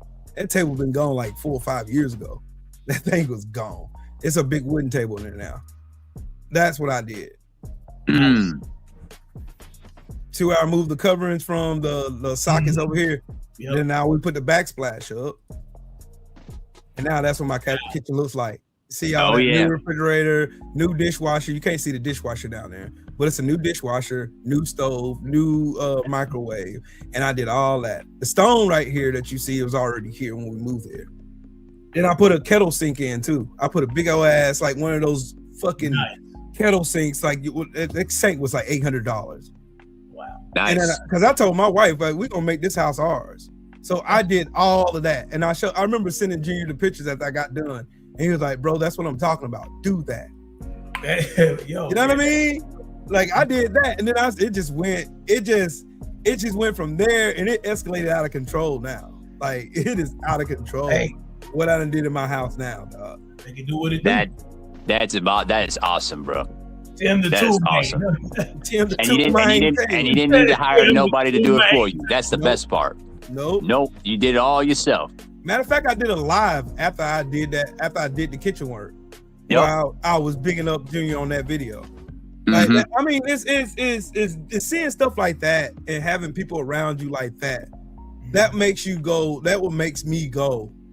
Cause I'm not jealous. I'm not one of those people that sit around watching what other people are doing and getting jealous and start hating. right. I've never been that type of a person.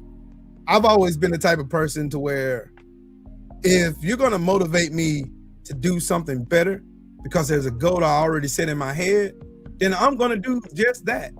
I'm gonna get off my ass. I'm gonna get on my hustle. I'm gonna get on my grind, and I'm gonna make it do what it does. Hell yeah. I'm gonna make it do what it does. That's the only way to go, bro. Mhm. That's what's up. Hey, BBO. Your big fat ass look like you fat Albert, bro. Shut your ass up, bro. Damn, that's how you feel. We- BBO has been talking. Listen, I've been watching BBO in the chat. You've been talking real greasy, bro. But I ain't put. Listen, you know, Hey. I come from the True World School of Hard Knocks. I don't put up with that. Hey, Freedom. This is what we did to the floor. Ripped all the old carpet up. All that's gone. Yeah, we about This to is do- this is going into the dining room. That's the dining room, family room, and the main living room right there. Nice. And that's a new lawnmower that I bought. That's the day they were putting the carpet down. We redid that. I got all kind. That's what it looks like now. nice. Mm. I remember I remember this bitch ass clown got on here talking about, you think you're doing something. That's crazy. That is wild. Hey, Wow, to all dude. the haters out there, if you think you can do it better, get your toolbox together and put in the work.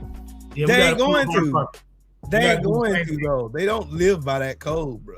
We gotta They do live same the thing. hate, bro. They live the hate. Bro. And that's the beautiful thing, though, bro. Man, you handled it yourself. That's what's up. Mhm. That's right. And Pick by it the up. way, Do it. BBO, the way you spell Mahari, and the way you spell my last name, bro, that makes me know you basically didn't even survive third grade, bro. Your spelling sucks ass. Damn. It's not with an R, sir. It's Mehari. But you wouldn't know that though because you got a third grade education, though, bro. Hey, You gotta find out BBO, what type of don't let 'em education do you for that like shit, bro. BBO. Don't let them do you like that, BBO. Don't let them do you like that, BBO. Don't, I'm about to roll out of here, though, fellas, man. Hey, I salute to you, bro. Salute. Hey, salute, having me bro. up. Hey, Freedom's March, bro. Pleasure to meet you, man. Hey, listen, I need to tap in more about your military insight because I know that you've been following a lot of the whole Venezuela situation, though, bro. There's a lot of things that I'd like to ask you about because I'm also from a family of military people too in my native country as well. But I'd love to tap in with you with that. Oh, for sure. Oh yeah, Yes, they sir. don't want it. They don't want it with Venezuela. I know, No, bro. they don't. No, They don't want that don't. ground war with Venezuela. And you Bro. know, they bombed a so-called a drug dock.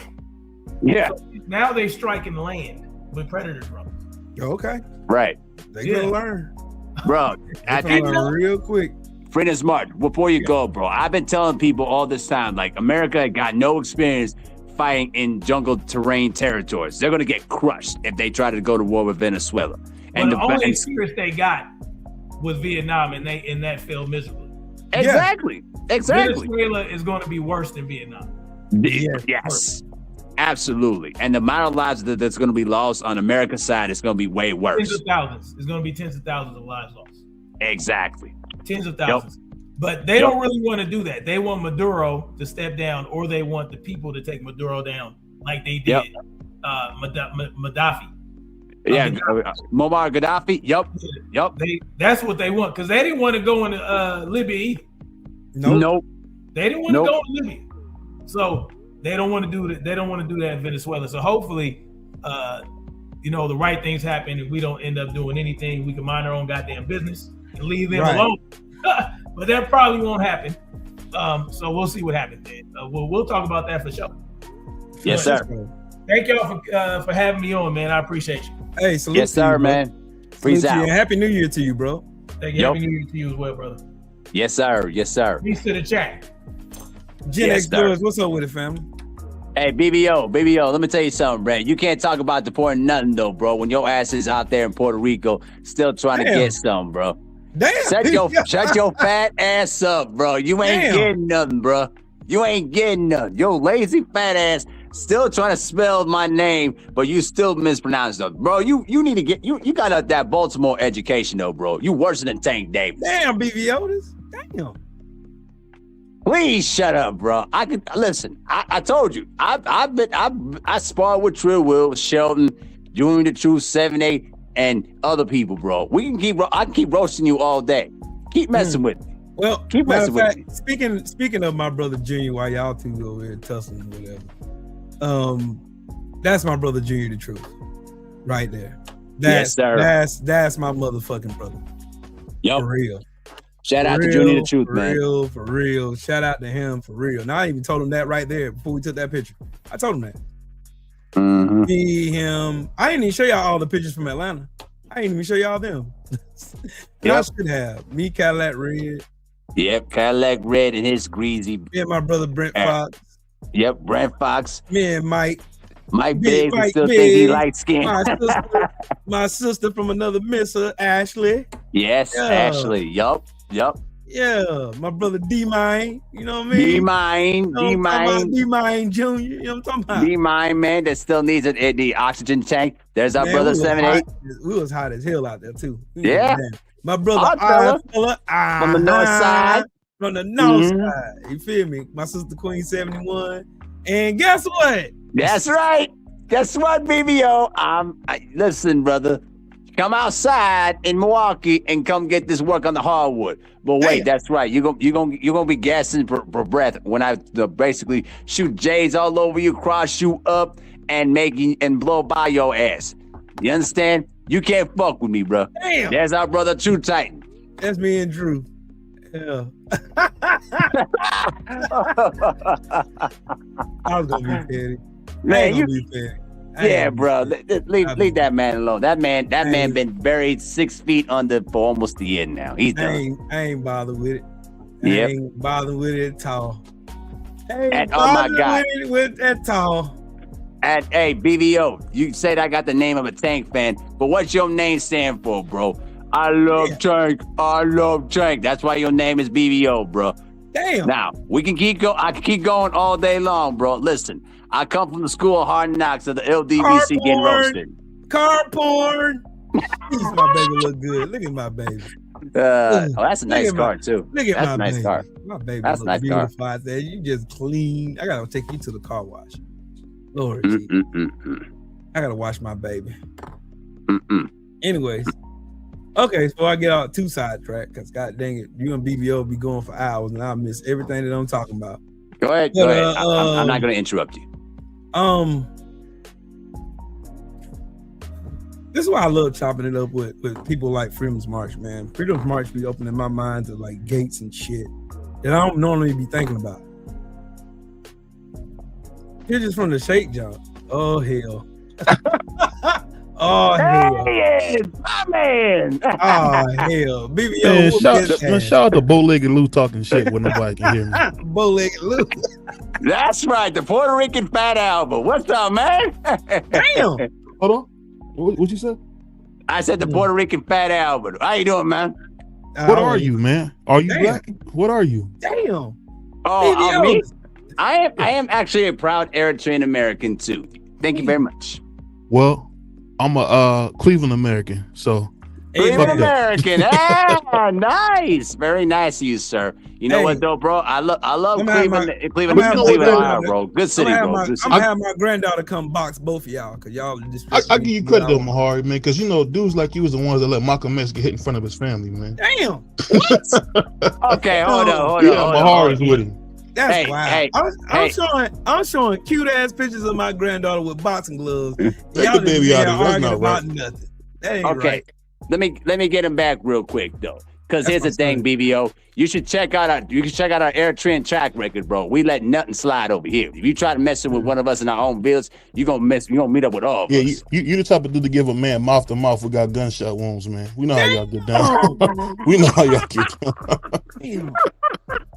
That's Really, crazy really, bro? work. Yeah, That's what we gonna do. That's crazy work. We Then see why what y'all you did to escape? Malcolm. Then why'd you escape Puerto Rico though, bro? To escape away that child support you still owe though, bro. That's why your fat ass still got something left. Well, I'm sorry I can't be a virgin like you, Mahari, and I have no kids, man. I wish y'all. Hey, guess what? Y'all Guess should what, though, stop. bro? Guess what, though, bro? This It's is all right. wrong. It's good to be a virgin, though, because you show purity in this, though, bro. Because I don't fuck around with no nasty ass, raggedy ass type pussy that you like to mess around. Can I ask you a question, Mahari? Why don't you got no teeth in the back of your mouth? Damn. Hey, listen, y'all bro. like this, Hey, listen, man? though, bro. Damn. I got the most beautiful teeth out Hold on, here, though, Mahari. man. And Mahari, why is your right tooth rotten, man? You need to get it fixed, Damn. man. You're getting all that bro. money playing basketball. I got on some $100 basketball shoes, Damn. but your front tooth is rotten in your mouth. Mm. You gotta go see a Rotten dentist tooth, before you come talk rotten to tooth, bro. BBO. Why did you even get a whole dentures replaced, though, bro? Because your nasty ass teeth kept falling all over the damn place because of all that Hey. raggedy ass cereal that Hey. you could keep eating when the Hey. federal government messed all that up. Hey, can we all just get along? There's a cute We- princess on the screen right now. There will be no more fucking shit. Ain't that right, Moo? That's my new. Yeah, my Hey, too. hey. That's Papa Baby she right she there. beautiful though. She beautiful. But She listen, telling y'all BBO. to shut that shit up. Hey, listen, BBO. We can keep going though, bro. I listen. I've been trained very well, bro. We can keep going. So we can keep going. But I appreciate you coming in. Oh my God, dude. Sheldon. Why, Sheldon. Sheldon? Why y'all Well, Sheldon, I'll say you this, really- man. you really- Salute Sheldon. to my brother, Chill Will, and definitely Mahari. We praying that your head go down. Damn. You see the swelling on it, man. You know, I'm gonna send a fire Look at prayer for you look at today, your man. fat ass. Look at your fat ass head. Damn. That's obese as hell, That's bro. Come crazy, on, man. How you Hey, gonna listen? I How you want gonna tell to me be about me somebody's than head with 5'6" that with big bad ass knees head? and a Come on, giant bro. head. That's some crazy work right I'll take there, that any boy. day. Don't you still wear FUBU and Karkanai? Damn. Hey, listen. Worry about this though, bro.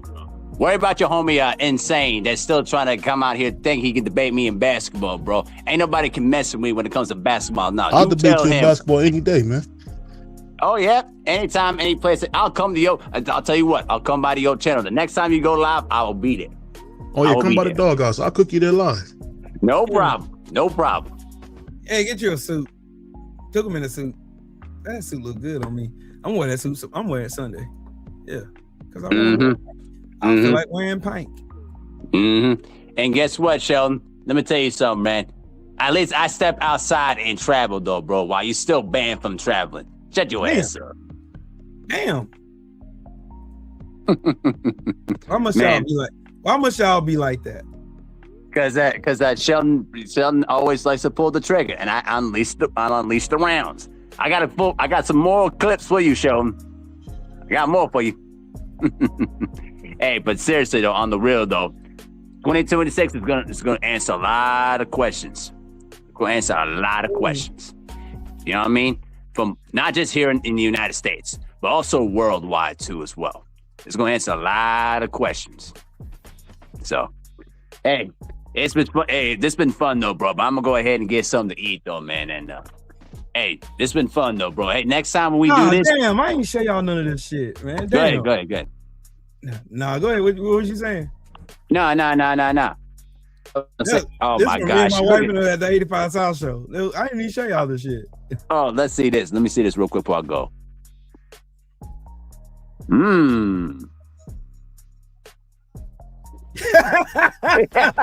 This man. Oh my God. Period. Man. Damn it. Man, I got so many damn clips in here.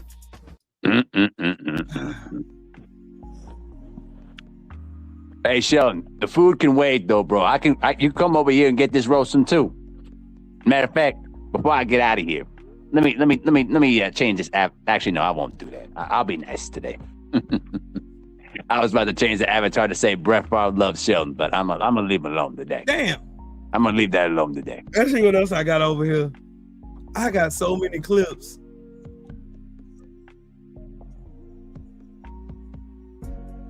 Stupid Annie. I thought, you know what, to be honest with you, I thought it was Keyshawn Davis for a moment, though. It looked like it, though.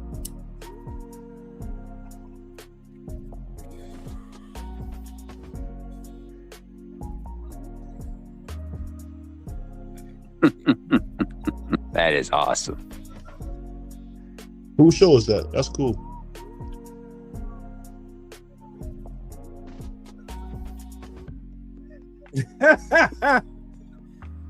Bro, I was sitting by the stage, so we were right there up in front of everything.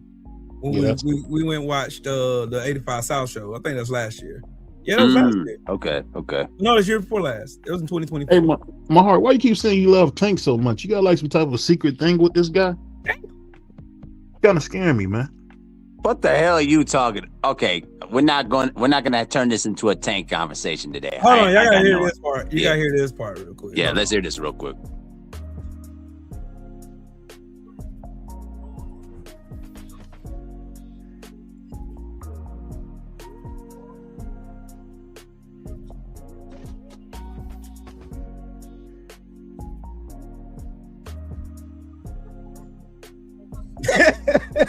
That is crazy.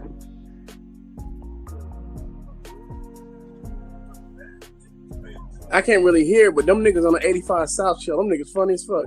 Hell yeah, bro. I didn't know that shit was as funny as it was until we went to one. We seen them. That boy, Carlos Miller is fucking funny. Yeah.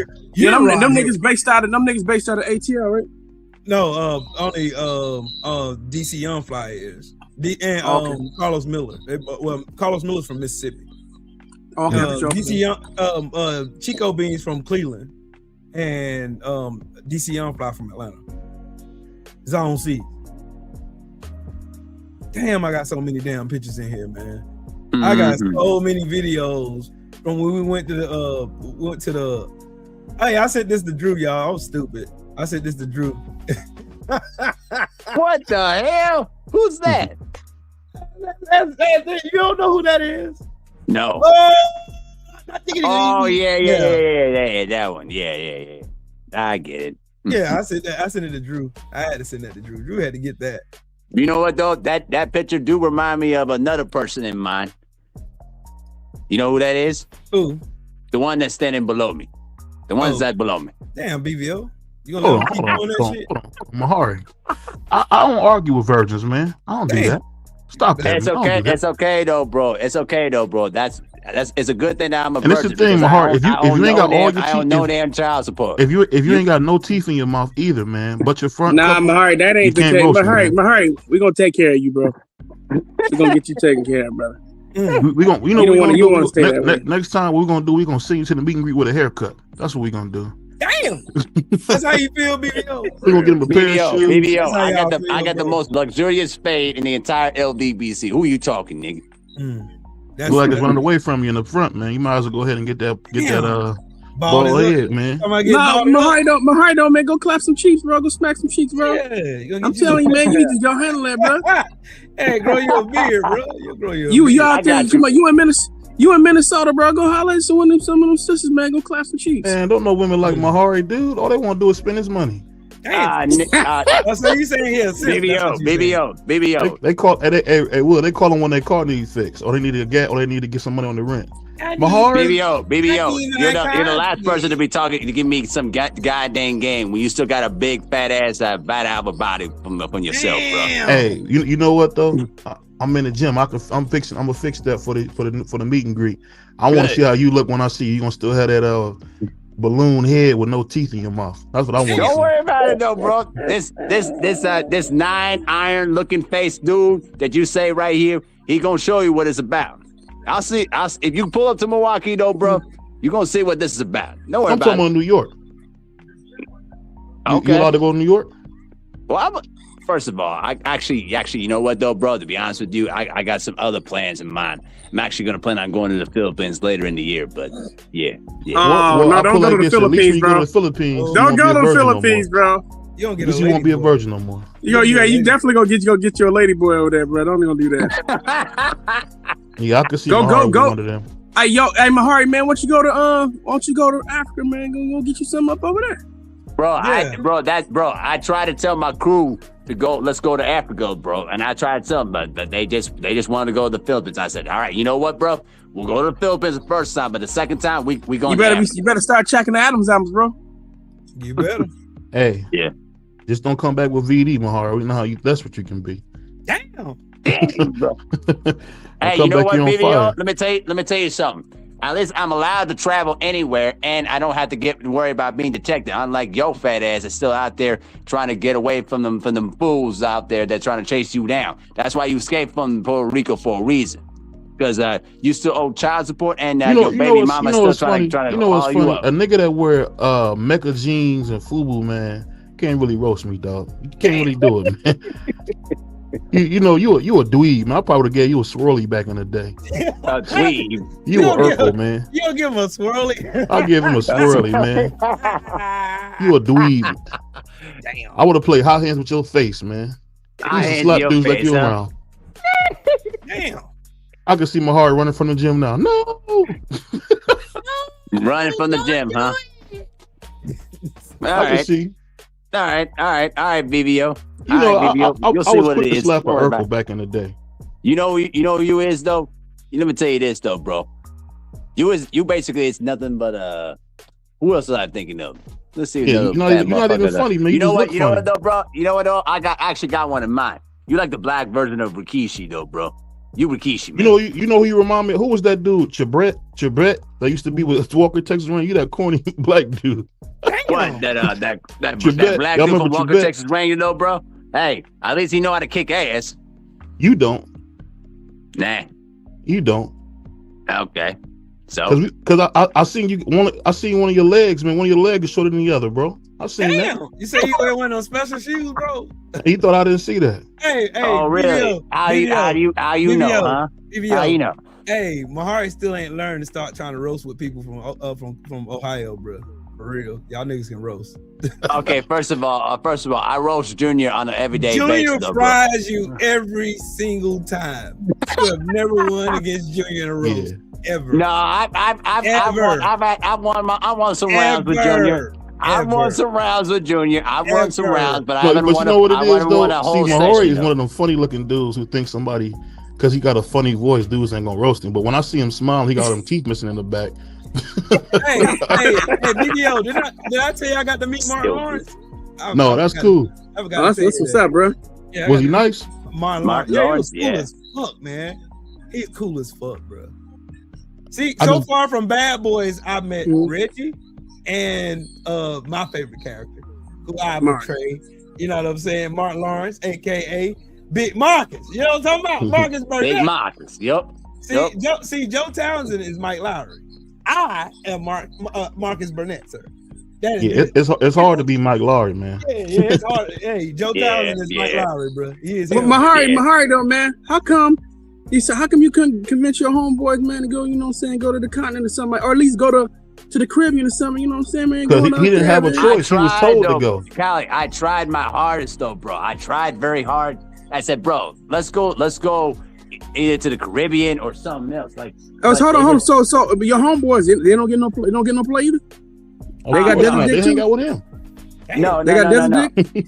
Hold on. One of them is actually, going through some problems with his girl. He's breaking up with her at this time. So. Oh, okay. So he not going to the Sahara. Okay. Yeah, not right now, but especially, but I. No, he probably going to the Sahara right now, which is why he want to go to the Philippines. Exactly. That's true. Well, I wouldn't dispute it at all. I wouldn't dispute it. You got to remember, man, Mahari don't know what y'all talking about. He's a stone cold virgin, man. You don't know what y'all talking about. That nigga going on. Tell a boy. You don't know what this tell him, man. In the desert though, there are cactuses. You know, so there's water up in the desert, man. If you go fuck with the cactuses, you understand? He's got to cut one open, so he ain't got to be running around dry. Yeah. Hey, but Mahari, man, you ain't got no jokes. You too corny, man. But salute to you. Salute to my man, brother Will Golden State. First off, though, you're the one who fired the shots, though, bro. I just came back with an AK-47 and started. No, you came back with a water gun. Water gun with no water in it. Oh yeah. Hey, Mahari, did you know? Mahari, do you know what I was talking about when I was talking about Sahara and desert? Yeah, I do know what you was talking about. Yes. Okay. Yeah, Mahari type of dude to put juice in a water gun and shoot it in his mouth. You gotta watch this type.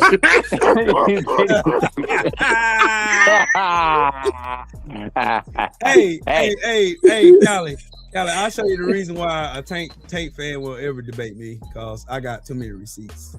Yeah. I got stuff from my phone just waiting. Just waiting. Yeah, like him and man, I used to be a big fan kissing. of Tank back in the day. Yeah, he was trying to tongue kiss. He was trying to tongue kiss Adrian Broner. Right, he already lost right there. Like, everybody forget about that. He took an L right there, a big L right there. Y'all cold. Y'all cold, man. And now Tank Davis is now one. Hey, how they posted it? You saying we cold? They posted it. Them two niggas posted it. Yeah, I used to see Tank Davis all the time when he was here with Adrian back in the day. Mm-hmm. Yeah. Hey, but Baby Yo, the bro, funny, I'll make you sure know, to so pull up funny your... though. I'll tell you something funny about Tank, man. Shout out to my man Noah Smash Ass. He do a lot of good stuff. He just don't want to fight certain people, man. But he do a lot of stuff for his people. Yeah, he do sometimes. He do sometimes, but he don't want to fight. He don't want to fight Shakur Stevenson. He don't want to fight Dev. He don't want to fight Timo. Hey, I wouldn't fight them black niggas either. You don't want to fight nobody. So I wouldn't fight that. I wouldn't fight no. You can't say you great. You can't say you great when you ducking every fucking body. Hold on, man. Hold on, Will. You got to remember, man. What is going? He's not going to beat that man. That nigga's too big. He know it. Well, that's what they all say. Was Mario Barrios too fucking big? Because he was big. That's what I'm saying, bro. He almost got his ass kicked there. Did you? No, but you know what he did? He put. Remember, he put a rehydration clause. He put a rehydration clause on Mario Barrios. Everybody forget about that. Yep, that's right about that. That's correct. That's correct. He did. He certainly did. That's why Barrios couldn't come in at the full 140. You know what's crazy? When you see images like that, man, that almost make your heart skip a beat, man. You can't believe it was that rough out there. They using America first now. They using this shit now. Bro, you know what's so funny though, True Will? If you didn't show us that picture though, bro, I would have thought it was something that was not created. But now, the Klan, then Ronald Reagan, now Trump. Right. Remember when Ronald Reagan went to Philadelphia, Mississippi? Yep. I said, this dude's cold blooded. Man, tell you what though, bro. Well, see, Mahar, you wouldn't understand this because you're not black, you know. First of all, sir, I was born in the same country. I've grown up around black people. Trust me, sir. I know my share of black history. Thank you very much. Hey, what they say? You Arab? I'm Eritrean, sir. I'm not Arab, sir. I'm not. You say I know you joking, bro. But for Eritreans, actually do claim to be black. You talking about them Somalis? Them niggas, Yeah, and I'm not trying. And no, outside of Mo, I know that. I'm just having fun. I know. They said no. No. I want to speak up for somebody real quick. Shout out to the brother Mo. Remember? Everybody remember Mo? Oh yeah, Mo Boxing. Yeah, Mo is a solid dude. So I ain't gonna try to put that jacket on all Somalis because Mo's solid in the motherfucker. He's solid. But there have been Somalis that have come out. I'm just being honest, facts over feelings. That have said they're not black. So I was like, all right, man, it is what it is. I ain't about to force you to be black. It is what it is. Hey, you know what though? Hey, Callie, let me tell you a little story real quick. I actually was working with a Somali lady when I was at my old job at Shutterfly about 5 or 6 years ago. And every single time, she always kept saying, I'm not black, I'm Somali. Every single time. And it annoyed the hell out of me, bro. It annoyed the hell out of me. And then I started realizing when I was walking in the Somali community, they kept repeating that same sentiment. And I'm just like, are y'all stupid or something? Like, do y'all realize what your skin color is? They don't care if you were Somali or whatever. They look at you as black at the end of the day. And now they get, and you know the worst part is now they realizing it. Yeah, they get treated like some Negroes right now. Donald Trump done told them. I ain't gonna lie to you though, man. I'll put it like this: what they doing in Minnesota is kind of scary though, man. Yeah, because they taking over everything, and like, you know, it shouldn't be off. You know, I honestly believe in the separation between church and state, man. And absolutely, I feel like when you got people voting, and I'm a Christian, man, but when you got people voting for like, you know, religious reasons, man, that takes the whole thing out of voting, man. Bro, I'm atheist, bro. Yeah. I'm atheist, so you know me personally. I want all the religion. I believe your relationship with your religion, and as far as your religion, should be your personal relationship between your God. That's what I think it should be. It should be personal, and it shouldn't be reflected out in public. And so, I'm not one of those people who think, "Oh man, screw religion." Well, nah, man. Whatever your religion, that's your belief. But that should be your personal belief. It shouldn't be forced on. The country should be secular, right? I'm not saying that. I'm not even forcing atheism on anybody. But I'm talking about secular, which is just basically in the middle, right? Where everybody can decide what they want. That we have democracy. Now, when it comes to your time, when you're on your own and you want to pray and everything like that, that's cool. But if you're trying to make that a part of schools, a part of the school curriculum, now I have a problem. No, I don't pay taxes for you to try to force your personal religion. Because once again, not only is it, are you screwing me over? Are you fucking me over as an atheist? But what about other religions? That's not fair to the other religions. That you get to try to enforce your will through, like, I'm Christian, but there's Muslims, there's Buddhists, right? There are people who practice. But voodoo. you gotta remember, man, and forget. I hope you don't take offense to me saying this, Will, but for me, when I look at, you know, how Christ has helped our people, I could feel that way because I grew up, you know, in a rough area. But man, for me, when I seen Christ work in my life, it changed everything. So I feel what you're saying, but I feel like God has really blessed a lot of Black people, man. And Most definitely. And if you think about some of the things we've been through, it couldn't have been nothing but a God that brought us out of Jim Crow, brought us out of slavery, man. You know, it just, I ain't gonna lie to you, man. I'll disagree, but what I will agree with you historically is that the Black church was an integral part of helping us get free. So I would not deny that. I would just say that your religious belief, I'm not going to debate that with you because I don't want to debate your religion. I'm just talking about me personally. I get what you're saying. I get what you're saying. I'm just saying, for me, it's one of them things, man. And it's crazy as you get older, man. No, that's your personal relationship, brother. Yeah. That's your personal. I have no problem with that at all. None. I just feel like, you know, when you think about, like you said, the Black church, which have gotten watered down now. There was a story I was reading about these Black women that stood outside this church while these Black men went and voted. I cannot remember the name of the thing, but I read it the other day. It was actually in this book. It's just amazing with some of the stuff the church was able to do for people, man. As far as I can show you I'm gonna show you one of my grandfathers, right? I spoke about him. He actually set up a church. He was one of the ones. He founded one of the first Black church in Huntsville, Texas. My grandfather did, right? So I also had one of my grandfathers was buried in an AME Church Cemetery in Alabama. So I have roots. I grew up Pentecostal. Right. I also used to be a Muslim. And then I went back to Christianity. And then that's where I found I've been atheist since 2006. I don't believe in going after people over their religion. I don't do that. Will tell you, I shut up. I don't do that. Do you know me? I don't do that, do I? You haven't. I know you personally. You've never done that in about the 8 years I've known you. Yeah, I don't do that. I don't go after people for their religion. What? That's, to me, that's being an asshole. Look, my whole family's religious, bro. I mean, I don't even say nothing. You know, they pray, they do prayer.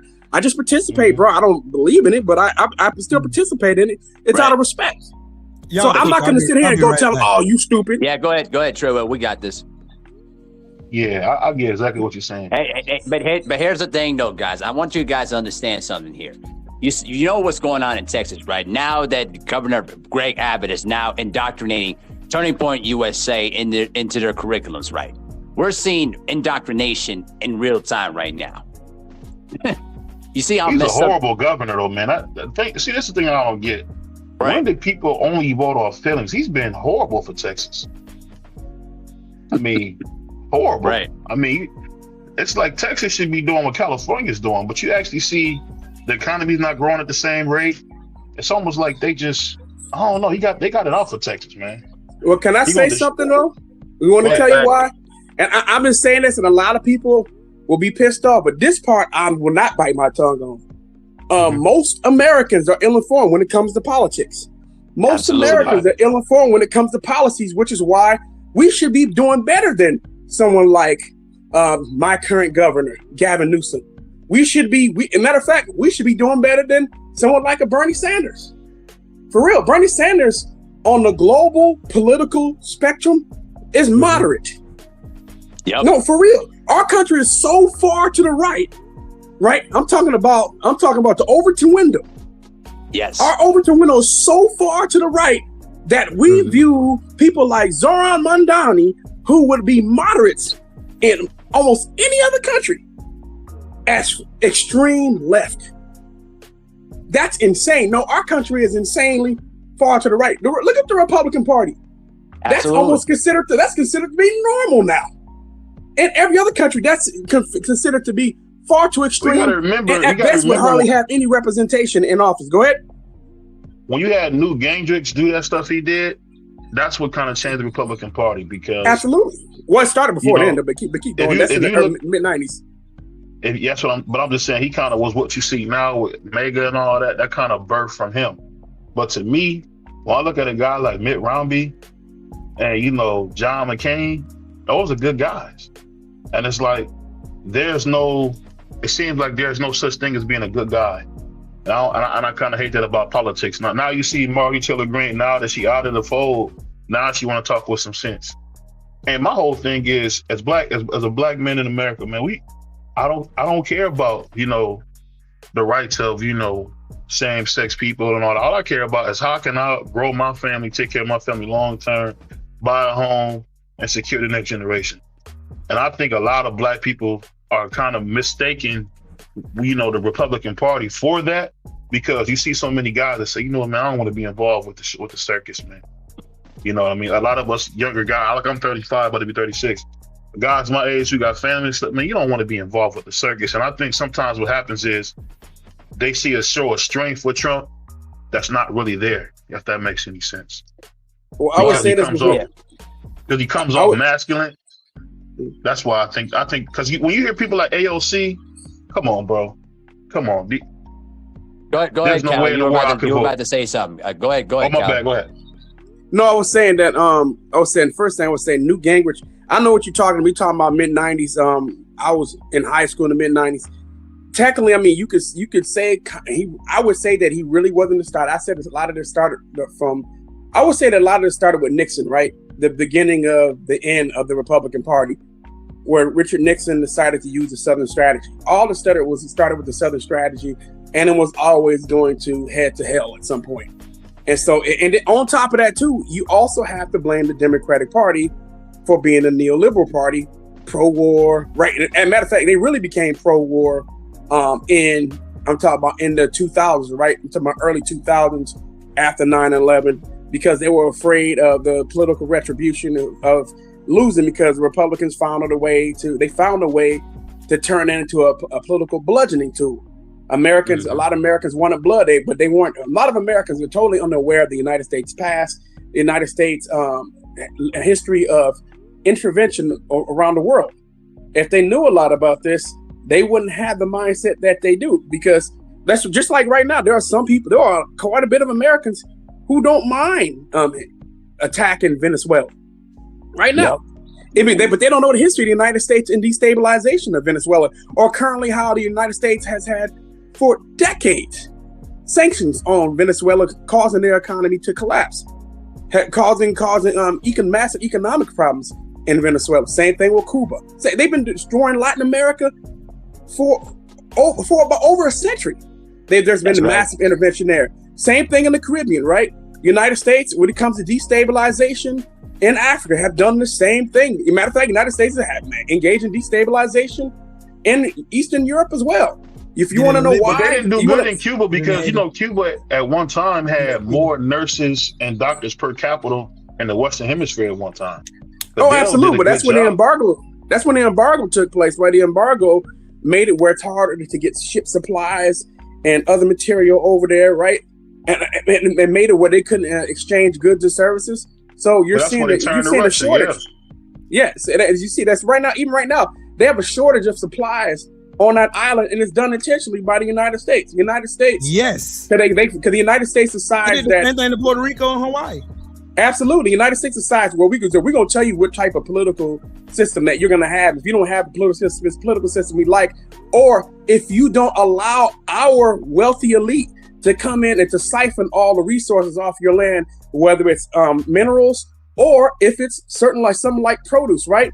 So the United States believes that they should be able to commodify your country, and if you don't allow us to come in and do what we want, then we have the right to cause destabilization, use propaganda papers, overthrow your government, do whatever the hell we want. And so I'm looking at Venezuelans. I listen to Venezuela news, right? And they're over there. These people happy than a motherfucker, bro. Now, a lot of people are absolutely ignorant. I said they really believe the United States, if they intervene, is going to be on the best interest. I said, no, what you're getting ready to come is you're getting ready to become a colony. You're not going to be free. But a lot of people have bought into the Kool-Aid. And so they're looking forward to Maduro being eliminated. Look, I'm not a fan of Maduro. Maduro is a dictator, but Venezuela wasn't doing so bad until the United States upped sanctions. And this is done by both political parties, because both political parties love U.S. intervention. It doesn't matter who's in power. We're always fucking over some country. I just think oh, my bad. Go ahead. I know he's back. I don't know if you guys ever heard of the Western Hemisphere, the Western Hemisphere Institute of Security, Security Council. You guys ever heard that? I think I've heard of that a little bit, but not entirely.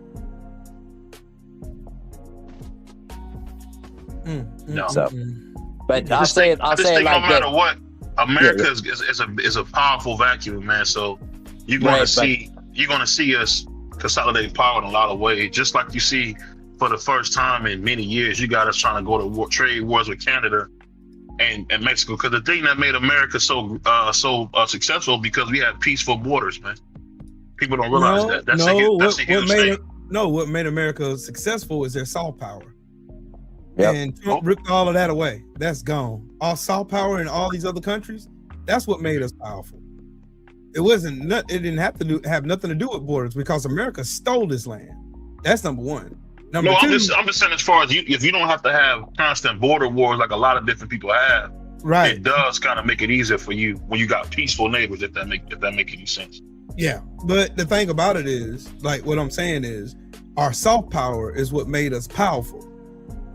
And Trump's stupid ass has ripped away all of our soft power. So now we have no allies.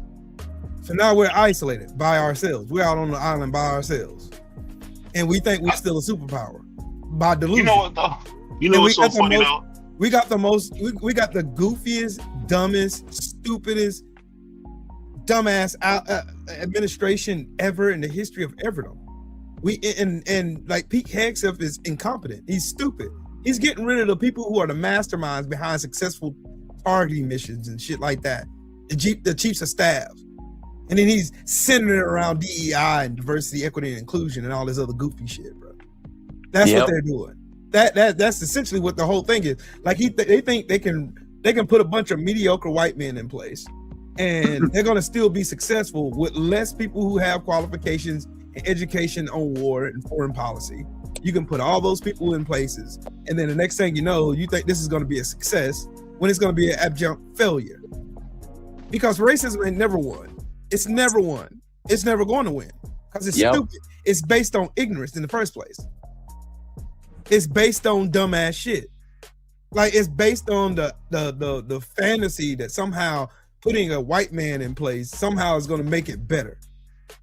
That's like when they get on the internet and they talk all this shit saying, hey, well, the blacks ain't this, they're that. Oh, you got low IQ, you're this because you're black. This is the stupidest fallacy you can ever fall for. But then statistically, you can look up and see who's the most educated. You can look before we got put into this mix with all these goofballs, before they jumbled us all in together. Look at the educational system that we did. We started from nothing. Will, don't feel bad. MAG is the king of ad hominems. That's all they got. Mm-hmm. All they have is ad hominems. Yeah. So they can't match you, because first thing, they don't know anything.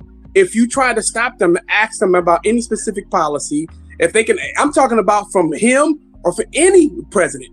From Biden, I said, well, if you hate him so much, can you tell me which policy? We're just not even talking about presidents, because technically, presidents don't really pass anything. All they can do is sign things into law. They can have an agenda, right? That you can either agree with some of it, but Congress is generally going to come up with the plan, and it's not going to exactly match to a T what the president wants, right? Because everyone has different opinions, but he can give you a general outline to work from, right? And that's that's the best thing. The president basically he just give you a blueprint, and now you have to craft it together and and now everybody has to come in there and make changes and see what they like, because there's different opinions. I'm not going to get into the money and politics, with definitely the factor. But people do have factor, though. That's a definite factor, though. But absolutely. And I mean, people should have learned this from Trump's first time in office, that the president doesn't have as much power as y'all think he does. No, he doesn't. The he only never thing had. you should have learned this during Barack Obama's administration. When Barack Obama had the office, when he first got into office, his first 2 years, he had a Democratic Congress and Senate, a House of Representatives and Senate. Yep. And with that, he was able to pass the cash for cars, like resurrect the whole felon housing market, stop the fucking the damn outpouring of fucking jobs leaving here because of Bush's incompetence, like all this shit. Yeah, all of it. Don't forget when Barack Obama took over, we were bleeding almost 300,000 jobs a month. Yep. Everybody forgets this. Everybody remember that when Barack Obama, when Donald Trump took over, that Barack Obama had something insane number, like almost like 30 something consecutive months of job creation, right? Yep. And Donald Trump benefited from that. And everybody thought the economy was good because of Donald Trump. Donald Trump didn't do nothing special. He was just benefiting from what Barack Obama being in office. He rolled Barack away. Obama left the economy in great shape, right?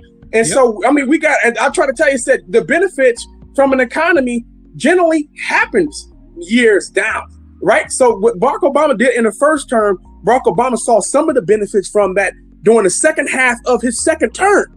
We forget about it. That's where most of the benefits started to kick in. There was benefits a little bit towards the end of the first term, but really towards the second half of the second term, where we started to see those numbers truly spike.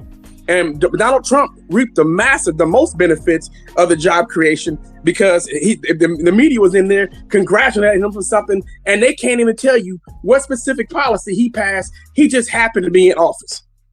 Hillary Clinton would have benefited from it if she was in there. But because he was in there, they just gave him credit for him. And once again, and I'm going to state this again, I don't know if you were listening, Will. Once again, I blame American citizens, the American voter, because people are not informed enough. Like college people are watching football, people watching sports, people are watching short form videos, scrolls all the time, right? But they will not take 15 minutes. They will not take a half hour to go read articles, to go to a candidate's website and see what they actually stand for. They won't do anything like that. They won't take the time to try to look at pieces of legislation that have been passed by Congress and see. And you can look and see who voted for what, because you know what happens a lot of times when Barack Obama passed the stimulus package, the stimulus package, right? When he signed it into law, did y'all know that Republicans went back to their district bragging about that they actually passed that piece of legislation when that money was sent to their districts? That's why it's important to understand who voted for what. You guys benefited from the money that went to the district. And then also on top of that too, Republicans was also going back to the district bragging about Obamacare that they voted against. Yep. This is why I'm saying, that's why I blame voters, because you guys are ill-informed. And I'm not trying to say, I'm going to say most of the people in this country, they're voting, and it's on both sides, but really on the Republican side. But it's still most Democratic voters too. Do not know any. Matter of fact, did you know there was something like 70% of Americans don't even know the three branches of government. That's right. They don't understand civics. They don't even know the functions of a vice president. Nope. Right. Matter of fact, people were talking about Kamala Harris didn't do anything. The only thing Kamala Harris is so goddamn limited. And not just Kamala Harris. Why do y'all don't see the current vice president doing shit? You ain't asking what the fuck JD Vance is doing. He has no power.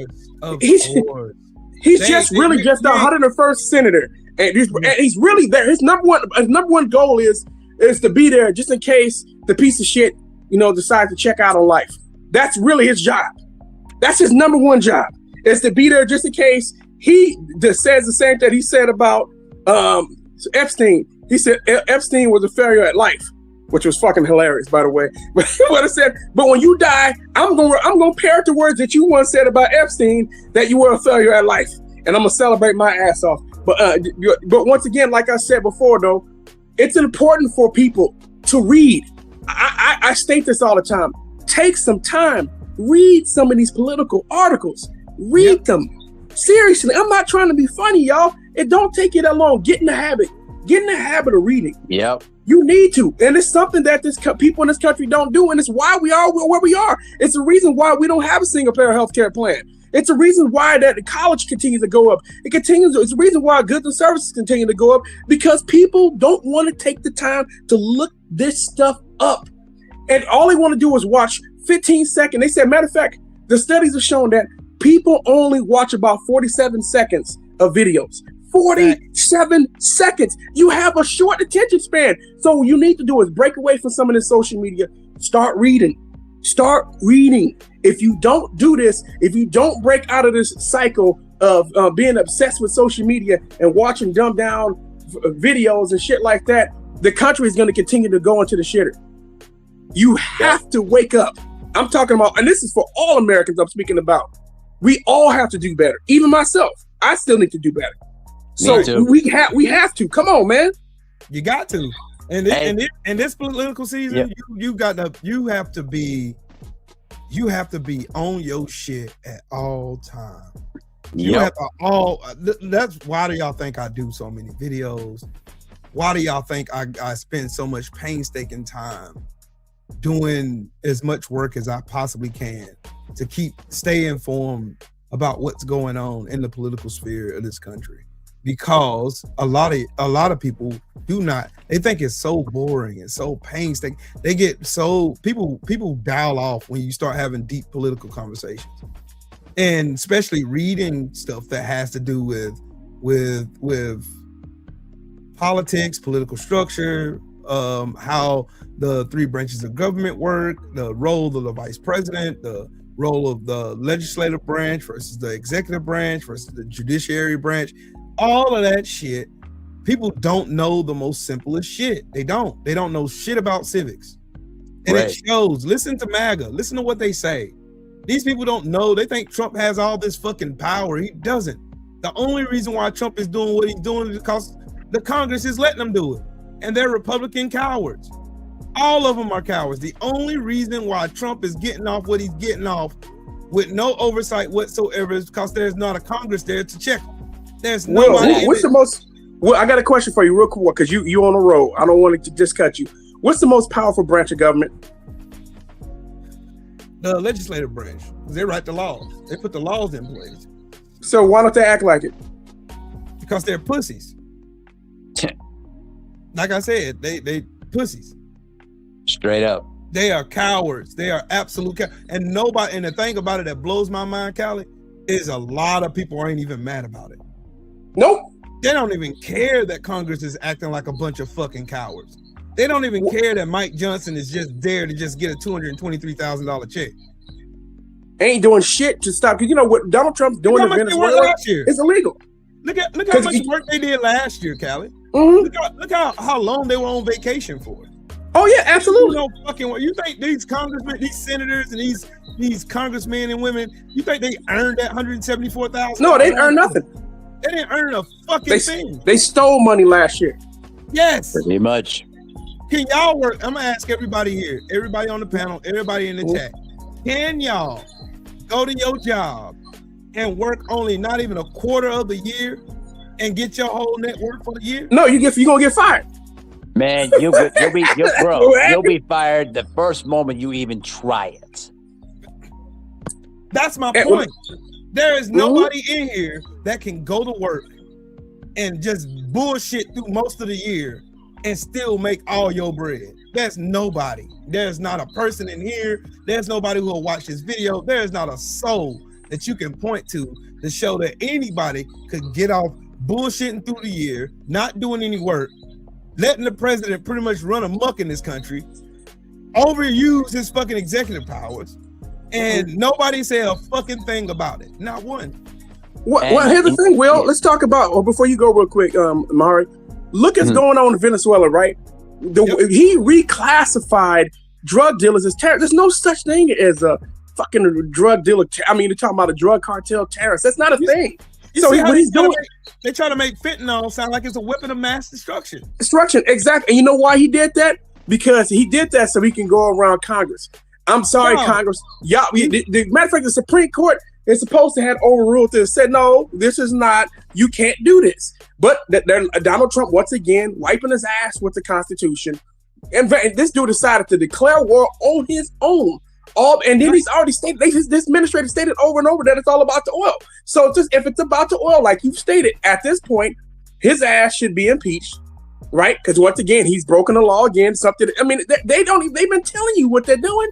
We all knew the whole time that this was all about the oil and about regime change. So they can get in, they can get a puppet in, and they can get, not just extract the oil, but they can also control the commodities, the other commodities that are in that country as well, like coffee, and we're talking about fruits, vegetables as well, right? The U.S. corporate farms are going to take over, putting a bunch of Venezuelans out of business, because after they're done with Venezuela, they already stated they're going to go after Colombia and Bolivia. So they're looking to take over the whole region. Right. Damn right.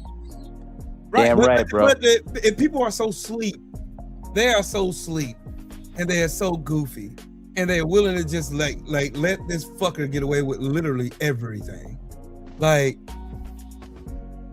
didn't we fight a whole war because of taxation without representation?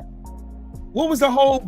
So basically, Trump came in, waddled his fat ass into the office, and pretty much tore up everything that even the racist parts of history, the parts of war that they like to celebrate on July. What's the point of y'all having Memorial Day or July 4th? Well, what's the point of it? You tell me, bro. It's a fucking joke. They're okay with a dictator as long as it's a racist dictator. Right. Just as long as it's one that speaks their language, and their language is racism. But these same people will come in here and go, man, Will, you're race baiting, bud. You're race baiting. And they'll say, but Barack Obama's trying to be a dictator. No, get that one right now. You got a dictator right now. You got a dictator right now. Face, bro. Right in your fucking face. And all these don't tread on me clowns and came out. And, man, Steve, don't tread on me. Don't tread on me, man. Don't tread on me. Don't you do it. Don't you tread on me. Remember under Obama? This is tyranny. This is tyranny. You don't even know what tyranny means. They throw us using tyranny and Barack Obama in the same sentence is fucking stupid. Tell me, give me the definition of tyranny, you fucking idiot. They don't even know that shit, bro. Bro, they don't even know what a dictionary is. I think these fuckers just say shit because they heard somebody on TV say it and they think that's it, bro. See, here's the thing though, Trill Will. Like, they've listened to right-wing media, Turning Point USA, Fox News so much that it's literally has become their college for them. Like, they've never read a book and figured out what the real history of America's been about, because they basically took it all up. Turning Point USA is a fucking joke. It's nothing but a white supremacist fucking. It's the soft edition of Klan USA. That's it. That's it, bro. That's all they do. But let me ask you this question: these young kids, these kids I was don't about know. to say that. Yep. They don't know better. So they go just like Charlie Kirk. Charlie Kirk, they claim that, Charlie Kirk was all about free speech and this. Hell, he's just like Martin Luther King. How the fuck did he speak up for my black ass then? That's what you now we're really talking to something. Martin Luther King spoke to my existence. He spoke to people who look like me. Yes. He wanted us to have a free, a country where we can be free, we can live like human beings. And that's it, that's all. Yes. And these motherfuckers compare that to fucking Charlie Kirk. And Charlie Kirk spoke about none of that shit. The audacity of these people. None of it. But you know the worst part is, Trill, is now you got Governor Greg Abbott that's going to indoctrinate Turning Point USA curriculums in their freaking school districts. Basically indoctrinating more racist white people in their own schools and forcing their own philosophy and their own religion down these kids' throats. Basically, I mean, that's disgusting. Basically, that's what it was. The whole ploy is we're gonna use, as long as that face speaks my language. I don't care if my groceries prices are so high that I gotta max out my credit cards. Right. I don't care that my health care done went through the roof. I don't care that my kids are gonna be less educated and not have access to food. I don't care if Trump takes money away from the most impoverished among us. I don't care if people's families get broke up by ICE, illegally detaining them and sending them to countries they've never been to. We don't care about Trump deporting people back into danger where they ran from in the first place because of U.S. intervention. They don't care about none of this shit. All they care about is imagery, puffing your chest out, and bullshit ass American exceptionalism. That's what they are. And they should be mad today because your healthcare premiums just tripled. That's what you should be mad about. We say everybody should be pissed off about that because everybody should be pissed off about But it. they're not. That's the problem. They're not. They'll literally sit back and watch themselves be fucked over and over again, like a horrible porn movie. Yep. They don't care because the one fucking them is the one they like. They don't. Like I told you, the relationship in America is just like a fucking toxic ass relationship with a badass woman, with a horrible ass woman. You're gonna keep going, running into fucking walls here, walls there, arguments here, arguments there. That's it. And the people will still literally, they will clap for these motherfuckers putting the fuck to them. Trump is filling his pockets up in front of a motherfucker with a feed me sign standing in front of a grocery store. Trump going in. Trump going in with no lube. Trump been going in with no lube, and they're like, more, please. Yeah, please, sir. Give me more, sir. Yep. Give me more. I like it. Salute, Tay Brown. Happy New Year's to you, Queen. Yep. Happy New Year, sis. Happy New Year, Tay. This is a mental illness, dog. This really is a mental illness because these people literally, legitimately will just watch this country go down in flames. Watch all the history and the historical context that these people so-called was in love with and held tightly on. Oh, your grandfather fought in World War I, and your grandfather fought in World War II and the Korean War, and fought in Desert Storm, Desert Shield, and all this shit. They don't give a fuck about none of that shit. Nope. You know what they think about, Will? They said progress. No. What they do is they put the anchor into the ground. I'm talking about we're talking about to the bottom of the ocean, right? They put the anchor in, and then what they do is they take the ship and they turn the ship around and start heading backwards. Because that's what MAGA wants. MAGA wants to live in the past. Because MAGA thinks the past is great because at that time they could just shit on black people forever. And they think, man, I hope y'all understand that we ain't ever going back to that. I'll put a foot in your ass. I will put a foot in your motherfucking ass. And I said, I have no empathy for it. If you think we going back, you're going to have a problem. You got to deal with me. You got to come see me. Because we ain't going backwards. My ancestors fought too hard. My grandparents, the people that came, my and Will's families, our people fought too hard to get to where we at. If you think we about to go all the way back to that, oh, absolutely not. Right. It's gonna be some bloodshed in the streets. It's gonna be red like a motherfucker. Yep. A lot of red. They really think, bro. They really think this shit just gonna go. They're gonna be able to just say, "Hey, I'm white, and you're gonna listen to me." That's it. The end. No. That is all. Y'all gonna get hey, you blacks, y'all gonna get back in those fields like we said. Okay, bet. You're gonna see what real history look like. And real history. I'm gonna fuck around and put you in the field. Real history gonna show you exactly how we emancipated ourselves. Like I said, I'll fuck around. I'll put you in the field. You think you about to put me in the field? I'm gonna have your ass out there working in the heat. Facts. Yep. Damn right. Yep. Most definitely, bro. Cause they swear to God, they a lot of them is smiling, thinking about we heading back. It's gonna be like it. You're gonna be heading back, all right. You're gonna be heading. I'm gonna have my niggas back in my house. The niggas gonna be cleaning my house and working in the fields. Right. It's a good old days. Yeah, keep dreaming that, motherfucker. Keep dreaming. Hey, Khaled. They're gonna be heading back, all right. They'll be heading back to where Charlie Kirk is, straight in hell, bro. Oh, absolutely. Straight in hell, bro. And Nick Fuentes, you're next, bro. Don't think for a second that you're not a target. Oh yeah. Oh, he a bitch. Them tokens are meant to be spent. Yep. And Candace Owens too. Don't think for a second that you're not a target neither. Just understand that Nick Fuentes isn't an Anglo-Saxon, right? And so you see that they got this move, what they call, what is they call again? Not their original Americans, but what is that shit? You know what I'm talking about, right, Will? The ones they want, the white ones who are the descendants of the slave masters and shit. They starting to talk, and they're saying that they believe they're basically like the white version of FBA, but but racist as hell. Racism, way worse, bro. And they want the country to go back to the way that it used to be. I promise you, niggas, bro. I promise y'all, it ain't gonna work out for you. Nope. You ain't built the way you think you built. I promise you. This is what happens when you lie about history. This is what happens when you lie about history, dog. They're gonna find out. Like I said, that's the reason why I posed the question earlier. People all you know, they all talk about, oh, the white man built societies, the white man did this, the white man did that, this, that, and the third. And then when I pose the question, name a civilization that white people have built here in America, you can't think of one. All they knew was chaos and fucking murder. That's it. Well, you know what? I brought up history. I brought up history the other day, and I just want people to understand that if you want to understand that white folks are the face of farming, right, with cows and open fields and shit like that.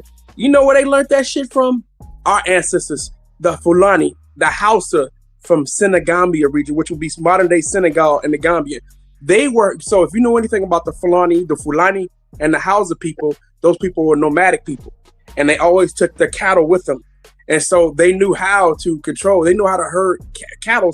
Open, it was called like open grazing, right? Open herding. They brought that and they taught the Europeans, because the Europeans always thought that you had to enclose cattle and not have very many of them.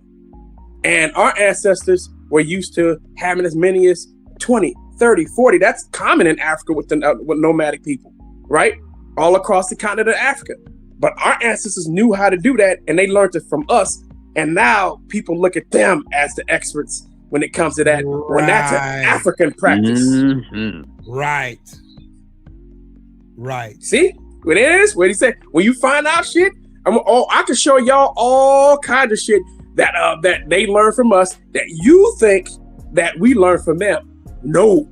As a matter of fact, after the Civil War and black folks got free, they started, like a lot of black folks started getting jobs and shit because they were skilled, right? Masons, right? They were artisans. They knew how to, smelt iron and shit like that. Build homes and build all kinds of shit. And so they a lot of them were able to take some of their skills, because some of them would work, because they would work 6 days a week, right? But on the 7th day, a lot of them would work, right, to earn extra money, to earn enough money so they could buy their freedom, right? Right. And so what would happen is once they took all those skills that they learned, in some cases they learned some of this shit from Africa, right? They took those skills and they started making money, and they were able to start acquiring land, because they were able to take that money and buy land across the United States of America. And then they start building businesses and communities, right? And white folks, they couldn't go get some of these jobs because they didn't have the skills. Right. If some of y'all ain't gonna believe me, you don't believe me, look it all up. Everything I'm saying, straight facts. Look it up. Hey, Justin Wyman posted up a good comment in the chat room there, saying that the Wall Street Journal, I read that article earlier this morning, bro. Yeah. The Wall Street Journal ain't playing with Donald Trump now. Yeah. If you guys don't even recognize how bad Donald Trump's health is right now, I mean, that's why I said the thing is, Donald Trump was the perfect Trojan horse. Exactly. His health's been failing. This shit ain't just start, nigga.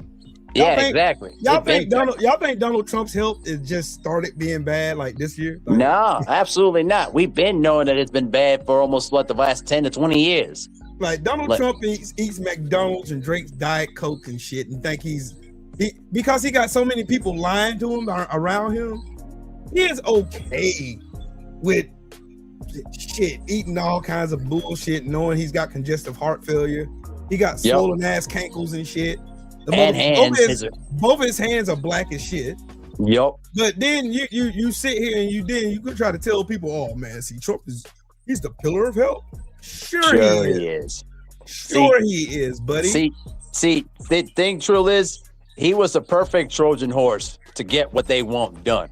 I look at Donald Trump as basically a figurehead to the Heritage Foundation, the Socialist Society, all these other deep right-wing organizations that could push their agendas and label it on Donald Trump. And Donald Trump's stupid that he'll be able to pass it up with his signature with no problem at all, because he don't know how to read. He don't know how to read and write. So at the end of the day, all you gotta do is placate to his ego, and he'll sign whatever you want him to sign. No problem, because he's a transactional motherfucker. That's all he is. He views everything as transactional. Yep. So if you brought up the Heritage Foundation, I know you know about Kevin Roberts, right? Yeah. Yep. So you know that he went to school, right, And you know what he studied in school, right?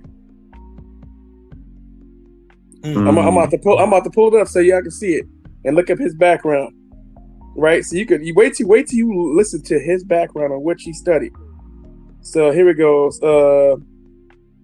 He said early education. He said Roberts was born on June 24, 1974 in Lafayette, Louisiana, to James A. Roberts, Susan P. Rabelais. He has a sister, Lori Roberts, blah, blah, blah. Let's get through it. High school, blah, blah, blah. I want to get through that. He said here he goes. So he was in he was the president of the National Football League. He won over 50 awards and speech debate competitions. Roberts graduated from Lafayette High School in 1992, earned a bachelor's degree in history, magna cum laude from the University of Louisiana Lafayette in 1996, Master of the Arts in History from Virginia Tech in 1999, a PhD in American History from the University of Texas A&M. And on he said Roberts' dissertation examined the cultural and construction of Louisiana slave community from the 1790s to the 1830s, including the influence of the transatlantic, the trans-Caribbean, the interstate slave trades, the role of the Catholic Church as an agent of the colonial Spain, the contrasting demographic structures of New Orleans, the coastal sugar parishes, and the Mississippi River adjacent cotton lands. In 2024, Samuel G. Freeman wrote in the Los Angeles Review of Books that Roberts' dissertation had all markings of a conventional historiography. I don't know why I would say historicity, so historiographia. I don't know, I can't pronounce that. And his later views on the history of racism in the U.S. starkly contrasted with the intricate and nuanced work on enslaved Black people that he had done as a graduate student. So basically, he spent years learning about us, Black people. And that's why he did what he did. And that's why you're seeing all of this work to roll back the rights that we gained in the United States. Mm-hmm. Yep. And it's pronounced historiography. I don't know why I couldn't say it right today, but historiography is the word.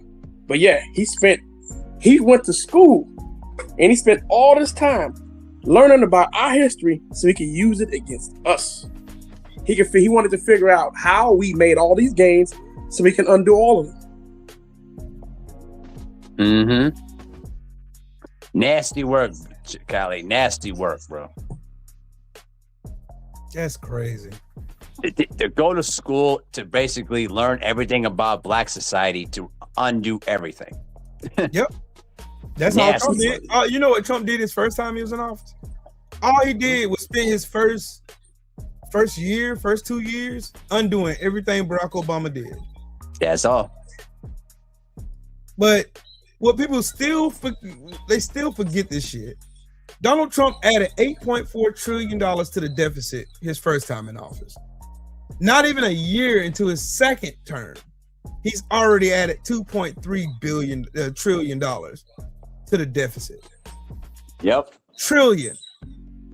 In less than a year. $2.3 trillion in less than a fucking year. And these people call that success. You say a multi-fucking bankruptcy filing piece of shit who has never started a business, has ever been successful, is going to be good for the economy? Yep. And it's going to get worse, bro. It's only going to get worse, bro. I predict when it's all said and done, he'll add like at least 10 to 15 trillion dollars of debt on us, bro. And who's going to pay it? Us. Yep. We're paying this debt, bro. Tax people are going to pay that. And yet they want to claim it that's winning. Okay. Wait till you see your taxes come up. Wait till tax season. I promise you. I just want to say this in the chat room about it. Said there's no history of Black people living in caves. That's just not true, bro. I mean, we have writings in Africa I'm talking about in South Africa. You can actually find writings in caves. I mean, archaic writings as well, bro. So, and you could actually see videos of Black folks that had lived in some caves in Africa. It's not that big of a deal, bro. People are just living. It doesn't mean that you're inferior or lesser or not very intelligent at all. We got to stop looking at the way some people might live as being inferior. At the end of the day, Black people are diminished because of the color of our skin and the history that we've actually gone through slavery, colonization. I'm talking about sub-Saharan Africans. But we've never been inferior. As a matter of fact, we are the most genetically diverse people on Earth, right? Which evolution actually prefers. Evolution prefers genetic diversity. Callie, I think what he meant was a black Neanderthal. I think that's what he meant. I mean, a Neanderthal just an archaic human. I understand what black folks. There are evidence of Neanderthal genetics in some Africans, in some sub-Saharan Africans. Not most, not a little bit, but it's just an archaic human. There's been some benefits from having Neanderthal DNA. Just like humans are made up of a lot of archaic humans. That's what it is. That's why we need to research and learn about evolution, right? Because we have this idea that being or having archaic blood or is something bad, because Native Americans have Neanderthal genetics. They mixed with their ancient ancestors mixed with Native Americans, and I can't think of the other archaic humans that they mixed with as well. So it's not that big of a deal. But if reality is the people that left outside of Africa, it was only 10,000 people. The people, all those other groups of people you see around the world are the descendants of the 10,000 people that migrated out of Africa 55,000 to 75,000 years ago.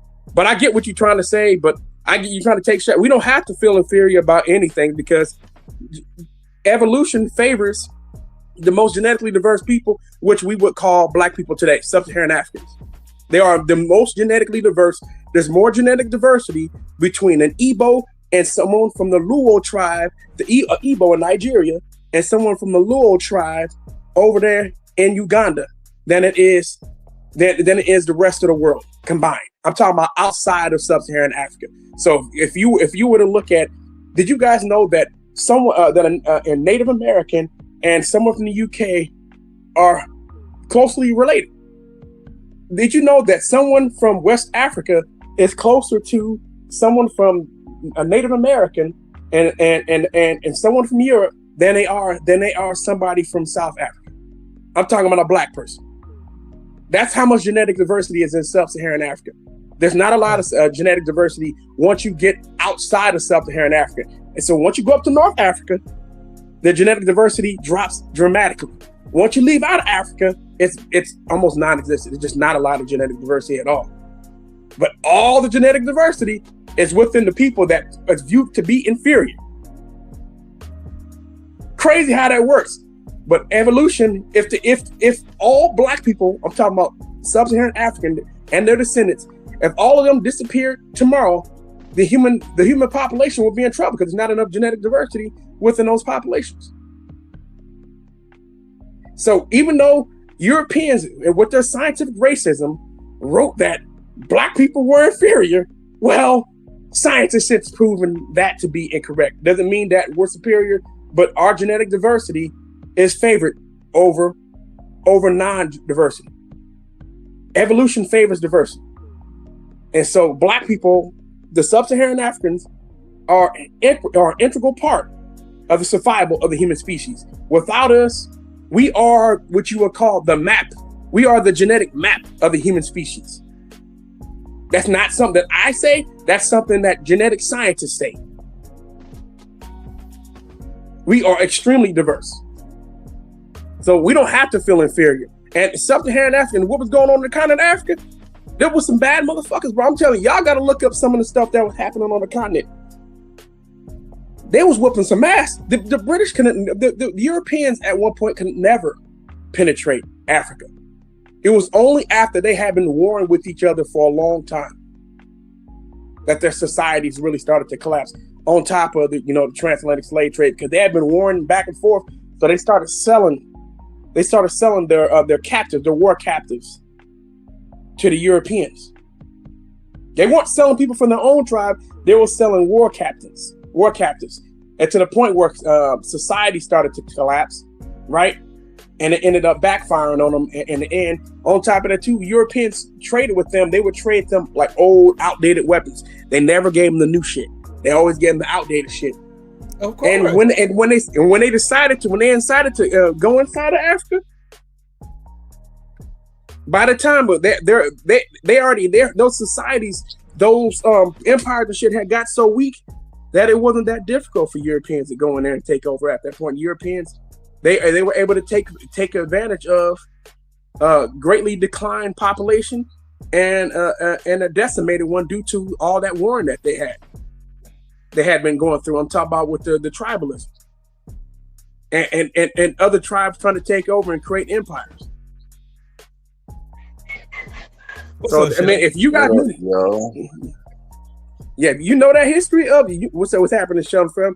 If you know the history of what was going on in West Africa, because what happens, and a lot of black people today, they talk about Africans said, "Oh, Africans sold Africans, Africans sold Africans," right? And they always say that, right? They always say Africans sold Africans. There was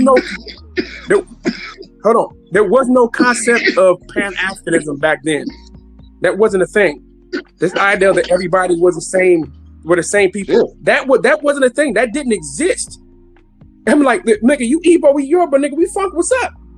There was none of that. Oh, we own people. We want people. No, everybody was black. That wasn't a big deal. That wasn't an issue. Matter of fact, so when Africans looked at Europeans, they looked at some of them looked at them as demonic, and some of them, when they first came to encounter them, looked at them as like their ancestors. They thought they were ghosts. But then one day they started smelling them, and they wrote about how funky these niggas was too. But that's a whole nother subject. Hey, I got a question for that Snoopy Mac dude. Are you FBA, bro? Leave it alone. Leave it alone. It ain't even a big fucking deal. The only reason why we're talking about race is because white people put it in something important when it wasn't before. That's hold on. He said. Hold on. I got to respond to this real quick. You said if I believe in evolution, what's believing? You talking about a fact? Evolution. So all these white folks said. He said that's the white man shit. Where a white man says that all life started in Africa. That black people are the most genetically diverse people on Earth. Do you know what genetic diversity is? If you over here saying that evolution is fake, brother, that's because you don't know shit about science. Did you know earlier I was speaking to a friend of mine, a black geneticist? I'm friends with scientists, brother, black scientists. Yeah, Kelly is well versed, bro. So you gonna sit here and talk about these sisters? These sisters, bro, these sisters that done put in all that work and went to school, they stupid. All these black folks that done put in this work, they learning about gene editing, making improvements in black health as far as learning about genetics. They're all stupid, huh? Come on, man, black. That's what I'm saying, bro. You don't know anything. I bet you if I asked you what's the difference between a theory and the scientific theory, you would have no idea. And the fact that talking about evolution pisses you off or bothers you, it's crazy, man. I'm telling you, this idea, we have a whole thing with anti-intellectualism that's prevalent in America. It's not just black America either, where people want to fight against science and want to fight against history and shit. It's crazy to me, bro. That's what I'm talking about. People refuse to read. I'm gonna say it one more time. The only reason why we're talking about shit as far as like down to the molecule, as far as evolution and all this other weird shit, is because white people made this shit a fucking argument. Like, I mean, I'll just use the most plainest language I can use. There's only one demographic of people who can go to any race on this planet and procreate their own race. That is me. That is you. That is us. We're the only ones that that's God's sign that we are the original. We are the only copy on this earth that can procreate and create a black baby no matter what race we lay down with. That is a fact. Black man or black woman. That is a fact. The reason why we go to such links to explain the eugenics, basically down to the composition, the smallest molecule, is because white people did this shit. They that's to distract us from all the other chaos and bullshit. That's why I don't get into those conversations. Just being honest with y'all. I don't get into those conversations because it's really pointless, especially to the point to what we got now. Does evolution matter right now when we have a racist motherfucker in the White House trying to roll our black asses back into the field? Fuck no, it don't. Does evolution matter right now when we have motherfuckers in our country that believe that we belong in a fucking field? Because this is what these fucking people believe. This is what we fighting. They want us to be fighting each other over the most minuscule and most irrelevant shit. That shit does not matter right now. Not saying it's not important, but I'm saying it doesn't matter right now. In 2026, that shit does not fucking matter.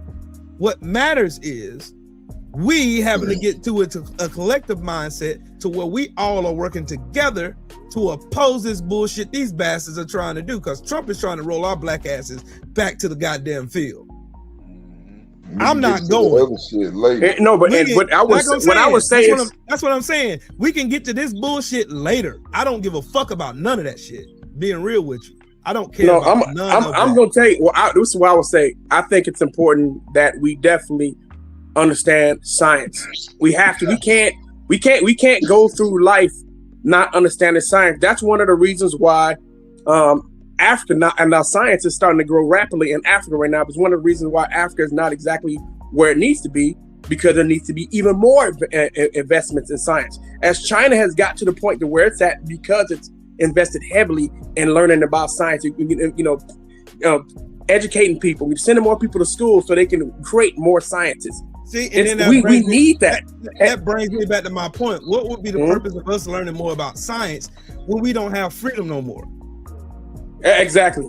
Well, we do need to. We make sure we get freedom. That's what I'm saying. We have to learn how to prioritize. We need to categorize certain conversations for a different time. This shit doesn't matter right now. Not saying it doesn't take away from the importance of it, but it separates us from what our lecture at hand right now is. Our lecture at hand right now is getting our asses out of this shit, because these racist motherfuckers want our black asses back in the field working for free. They want us back underneath fucking pets, animals, dogs and shit. They want to be able to fucking kill us without impunity. They want to be able to string us up in trees while thousands of them surround our hanging ass bodies. I don't give a fuck about none of that shit, bro. Just being honest with you. And those conversations make me mad because, I'm like, what the fuck are we arguing about? You're black, I'm black. We're both derived from the motherland. We all came from somewhere down there in Africa. We all came from there. Some of us came from the Caribbean. But at the end of the day, the centralized point is coming from the motherland. But right now in 2026 America, that does not fucking matter. It doesn't matter, because these motherfuckers don't care about the difference between the Igbo or the Urbo. They don't care about the difference between the Ghanese or the fucking Zimbabweans. They don't give a fuck about none of that shit. Nah, they're trying to. They in the race. Matter of fact, we're all niggas to them. No, for real. But that's part of the thing that's going on too, right? So what's going on is currently a lot of people don't understand. Not only is Trump trying to fuck us here, but right now there is a current scramble for Africa right now as well. So the Western European nations with the United States are also scrambling to carve up Africa again. Yeah, I mean I know that's prevalent, but again, that has nothing to do with what we got going on here. I just brought it up. What's always going on is black people about to get fucked regardless. That's my point. All over the world. I'm saying. I mean, I hope you understand what I'm trying to say. No, I understand what you're saying. I just want to bring it up. It's not that it's not important. The thing about it is, it's not what we need to be talking about right now. We need to be centralizing our thinking. Well, where the fuck do we go from here? Go ahead, well, that's why we get ready for the elections right now. We need to be. That's why I'm telling people to understand about elections, right? To get educated when it comes to politics. And that's like I brought up earlier. You need to be reading about articles and shit. That's what's going on here. You need to go to politicians' websites and read about which policies they're ever advocating for. Then if you need to also check out the history as well to see who they've worked for in the past. Because some of these people might have been lobbyists, right? So they may have some connections to money interests, and they're not going to work on your behalf. So you need to be able to discern about who's going to be a good politician and who isn't going to be a good politician, who's not going to work on your behalf. So that's why I said one of the problems we have in the United States of America, right, is the fact that Americans are ill-informed. Majority of Americans are ill-informed.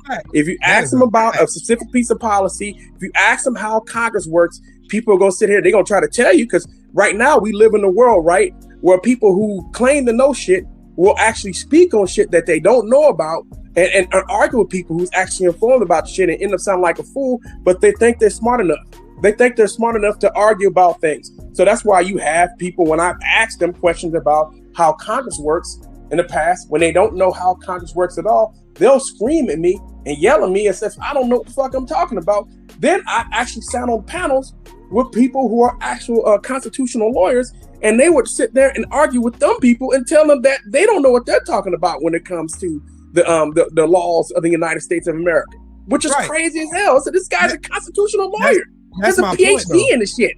That's my point though. Like, we've been so discombobulated with fucking conversations that don't fucking matter. Like shit that don't even matter. Genetics don't matter right now. Those people don't give a fuck about our genetics. They care about the fact that we're just black and we're succeeding. They care about we're black and we're educated. They care about all that shit. They don't give a fuck about where we come from. They don't.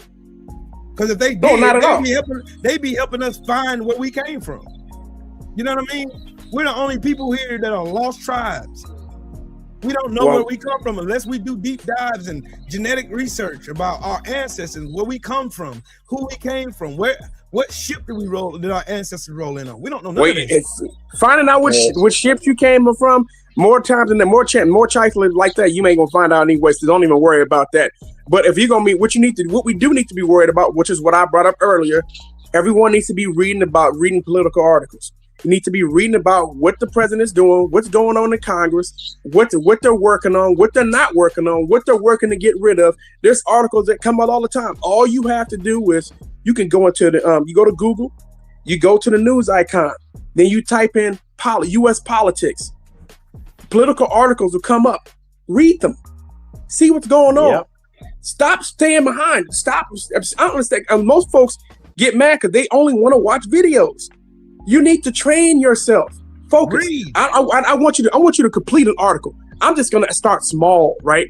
I'm gonna start small. Read one political article a day, just one, and then you can start building from there. But you need to get used to building your brain up, getting used to, because once you start reading, your attention span is gonna last longer. You've been trained to have a shorter attention span, and it's been intentional. That's something else. I'm talking about Silicon Valley has trained your attention span to be short. For real. And you know what? I can show you the studies on this shit. And it's been done intentionally. Why? Because then you won't worry about what Elon Musk is decimating USAID. With USAID did a lot of good. They did do some bad things, but y'all know that USAID was great for cancer research. It was USAID, right? USAID also did a lot of research as far as stem cell research, which was making real progress with actually curing different forms of cancer, right? So it's like there was just a lot of shit that was going on with USAID and projects. And you know who I was talking to? Once again, my geneticist friend. He was talking about all the cuts and all the damage that Elon Musk did to projects that she and some of her friends were actually working on, and some of the stuff was going to benefit Black people greatly. So of course they couldn't. Yep, pretty much. Hey, here's another thing too. You better be keeping an eye on what the Supreme Court does with the tariffs, and more importantly, birthright citizenship. That's gonna come up this upcoming summer. Because if I predicted what they're gonna do, bro, y'all better watch out. That's all I'm gonna say. Yep, they trying to get people who were born here, like, you know, born here like you know what I'm saying? That's messed up. Right. They're trying to classify what an American citizen is. That's and what's so crazy is most of these people that's talking crazy like this, like I had a dude come in my comment section on one of my little Trump memes I had done. And I was telling him about, you know, how y'all historically do us and still do to us. And he came out and said that his grandparents came here in the 1900s from Finland and Holland. Yeah, most white people. I'm like, why the fuck are you even talking to me? Why? Because most white people didn't even. Most white people arrived in the late 18th century, which is the 1900s, and anywhere from the early 20th century, which is which is the 1800s, right? And the early 20th century, which is the 1900s, right? Early to mid. So basically, around the early to mid 1950s is when majority of white people entered into the United States of America. I would say from around something like 1870, 1875 to around 1950s, when the biggest, largest majority of white people, influx of white people started to come into the United States after the Civil War had ended and after slavery had ended, right? And so these people today will come talk to you as if they're like a foundation in the United States, like, motherfucker, your family came from Italy yesterday. Your family came from Italy yesterday. You talking to me? Right. Like, motherfucker, my ancestors been here since 1619. That I know for sure. Tell you, bro. 1619 when they brought them Africans over here. Right, bro. At the end of the day, bro. Time. Bro, that's this nasty work. But they're trying to what Donald Trump's trying to do is they want to create this state into a white neo like Christian type state in this country. That's what they want. Well, good luck with that. Right. Exactly. Yeah, so that's why you see so many people talking about, I'm Italian, I'm Sicilian. You know, you immigrants stay out of my country. Like, motherfucker, when your parents get here, my grandparents came here in 1954. Man, fuck out of here. You've been here for 3 minutes, man. You go sit here and talk like go sit at my family been here. My family fought in every war. My family fought in the Civil War. My family fought in the Revolutionary War. And you over here talking some goofy shit, and like your ass been here forever, man. You weren't even here. My family was here when it was called British America. My family was here. Some of my family was actually up in New York when that was called New Amsterdam. We have some black folks have lineage going back to the I'm talking about to the quote unquote 18th century, 17th century. Some have some going back to the 16th century. That's rare though. That's rare to find out. But some have some back in the 16th century under Spanish Florida. And matter of fact, some black folks have history under French Louisiana, then Spanish Louisiana, to French Louisiana again, to U.S. Louisiana. Yep. Nasty work, bro. Nasty work. And Louisiana stretched all the way from where it is now, like up to Canada. Minnesota, I think. No, up to Canada. All the way up to like Quebec, bro. It was all with French territory. And that's where a lot of what you hear, everybody talk about the Cajuns. Them Cajuns came from Canada, bro. They came from Canada. Bro, this is why I said earlier in this show today, this is what happens when you have a 6-3 majority in the Supreme Court, bro. This is what happens, bro. Now you're seeing the consequences of this. So, to me, at the end of the day, for me, when it comes to the new administration, there needs to be an overhaul of the U.S. Supreme Court. I don't care if you got to vote, if you got to impeach all 6 of those MAGA right-wing, conservative judges. Listen, bro, we need a huge change in the U.S. Supreme Court, because this is what happens when you have a 6-3 majority to the right. It's ridiculous. No, you know how to get around that, which I don't hear Democrats ever talking about this shit, which is why they're weak as hell. The Democrats should be trying to appoint more judges. There's no rule in the Constitution that states that you can't appoint more Supreme Court justices. So I would appoint, if I get in power, I'm going to appoint more Supreme Court justices than the right-wing justices, so we can control the courts. That's what I do. So we only got 3. You know what? That's not a bad idea. I can appoint 6. I would appoint 6. I would actually go ahead and I would probably appoint 9. I would appoint 9 new justices, make it 12 and 9. You know what? That's not a bad idea either. I wouldn't be against it either. That mean you want to play that game? That's the game. That's the way to go. At this point, you know what, bro? If the Democrats had some balls, I'd do it. Shit, but they don't. They won't do it.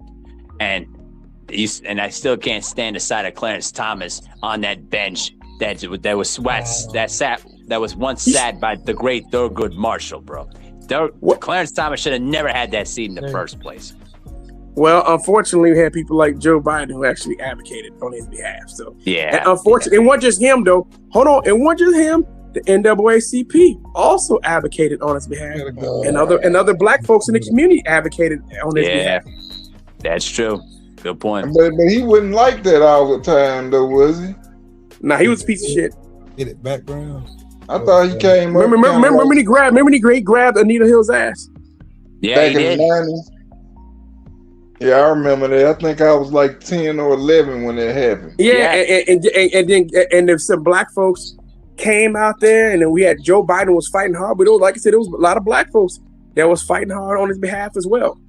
And that's one of the problems, right? I mean, it's black folks bought into this shit. And now we getting fucked over because a lot of black folks were short-sighted because they just wanted to have someone black because we had somebody black and weren't thinking about the politics, nothing like that. It was short-sighted thinking. Black folks should have been against his ass, but they didn't even think about this dude's politics. Matter of fact, did y'all know that Justice Thomas is Gullah Geechee, right? And this dude grew up speaking Geechee, right? He did not know how to speak English. Nope. When he was growing up, no, for real, he did not know how to speak English. That's and he used to be pro-black as hell. No, I'm gonna find Krishna. How many of y'all knew that? He used to be pro-black. Who now? Clarence Thomas? I didn't know he was pro-black though, but I didn't know he didn't speak English. That one I didn't know. Oh yeah. Clarence Thomas is Gullah Geechee. Mm-hmm. And what makes it worse? It makes it worse that he's a coon. Right. And basically passing down rulings that are basically hurting this country in every single way imaginable. He would have never gotten the seat without affirmative action, and he voted to make it constitutional. Right. The very thing that helped him, that's them type of Negroes that when they make it, they climb the ladder, then they pull the motherfucking ladder up so you can't reach it. Yep. Well, you know what's happening right now when he's been receiving all kind of funds from a billionaire. He has a billionaire bundler who's been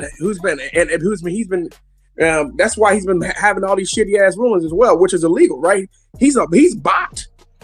Clarence Thomas is bought, which is completely unethical. Let me repeat this again. It's unethical, and his ass is supposed to be impeached. If Republicans had any type of morals, Justice Alito, he's the same way. He's balled out. And Roberts too. Same with Roberts. Yep. Same with Roberts. The same. Brett Kavanaugh. He ain't supposed to be in his seat. Yep. And Amy Coney Barrett too. Yep. And who else? Who else with the last one? Every last one of these damn Republicans. Yep. I was just a kid back then. Neil Gorsuch situation. And I ain't know much about much, but I knew what he had done. And just by looking at them little sketches they used to show of the courtroom, I used to say to myself, man, that motherfucker did that shit. Yep. Yeah, he did. They knew he did it too. They knew he did it. They didn't give a fuck. They just did, but they knew that he was awful. Like, it's just something about that dude. No, but they knew he was awful, right? Did that shit. No, but they knew he was awful, right? And that's why they couldn't wait to confirm and get him on the bench, right? And so black folks, George, I mean, they knew it. They knew that he was going to be a piece of shit and be awful. But he just black. So it's like, we got one of us. He just black.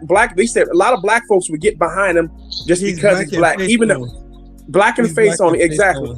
He's basically a white supremacist. Black and white face. Yep. Pretty much. He's a black white supremacist. Now.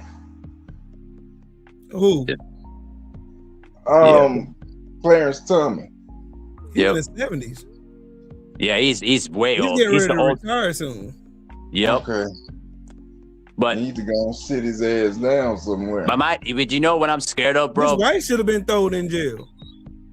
Yeah. Oh, you talking about Clarence Thomas' wife?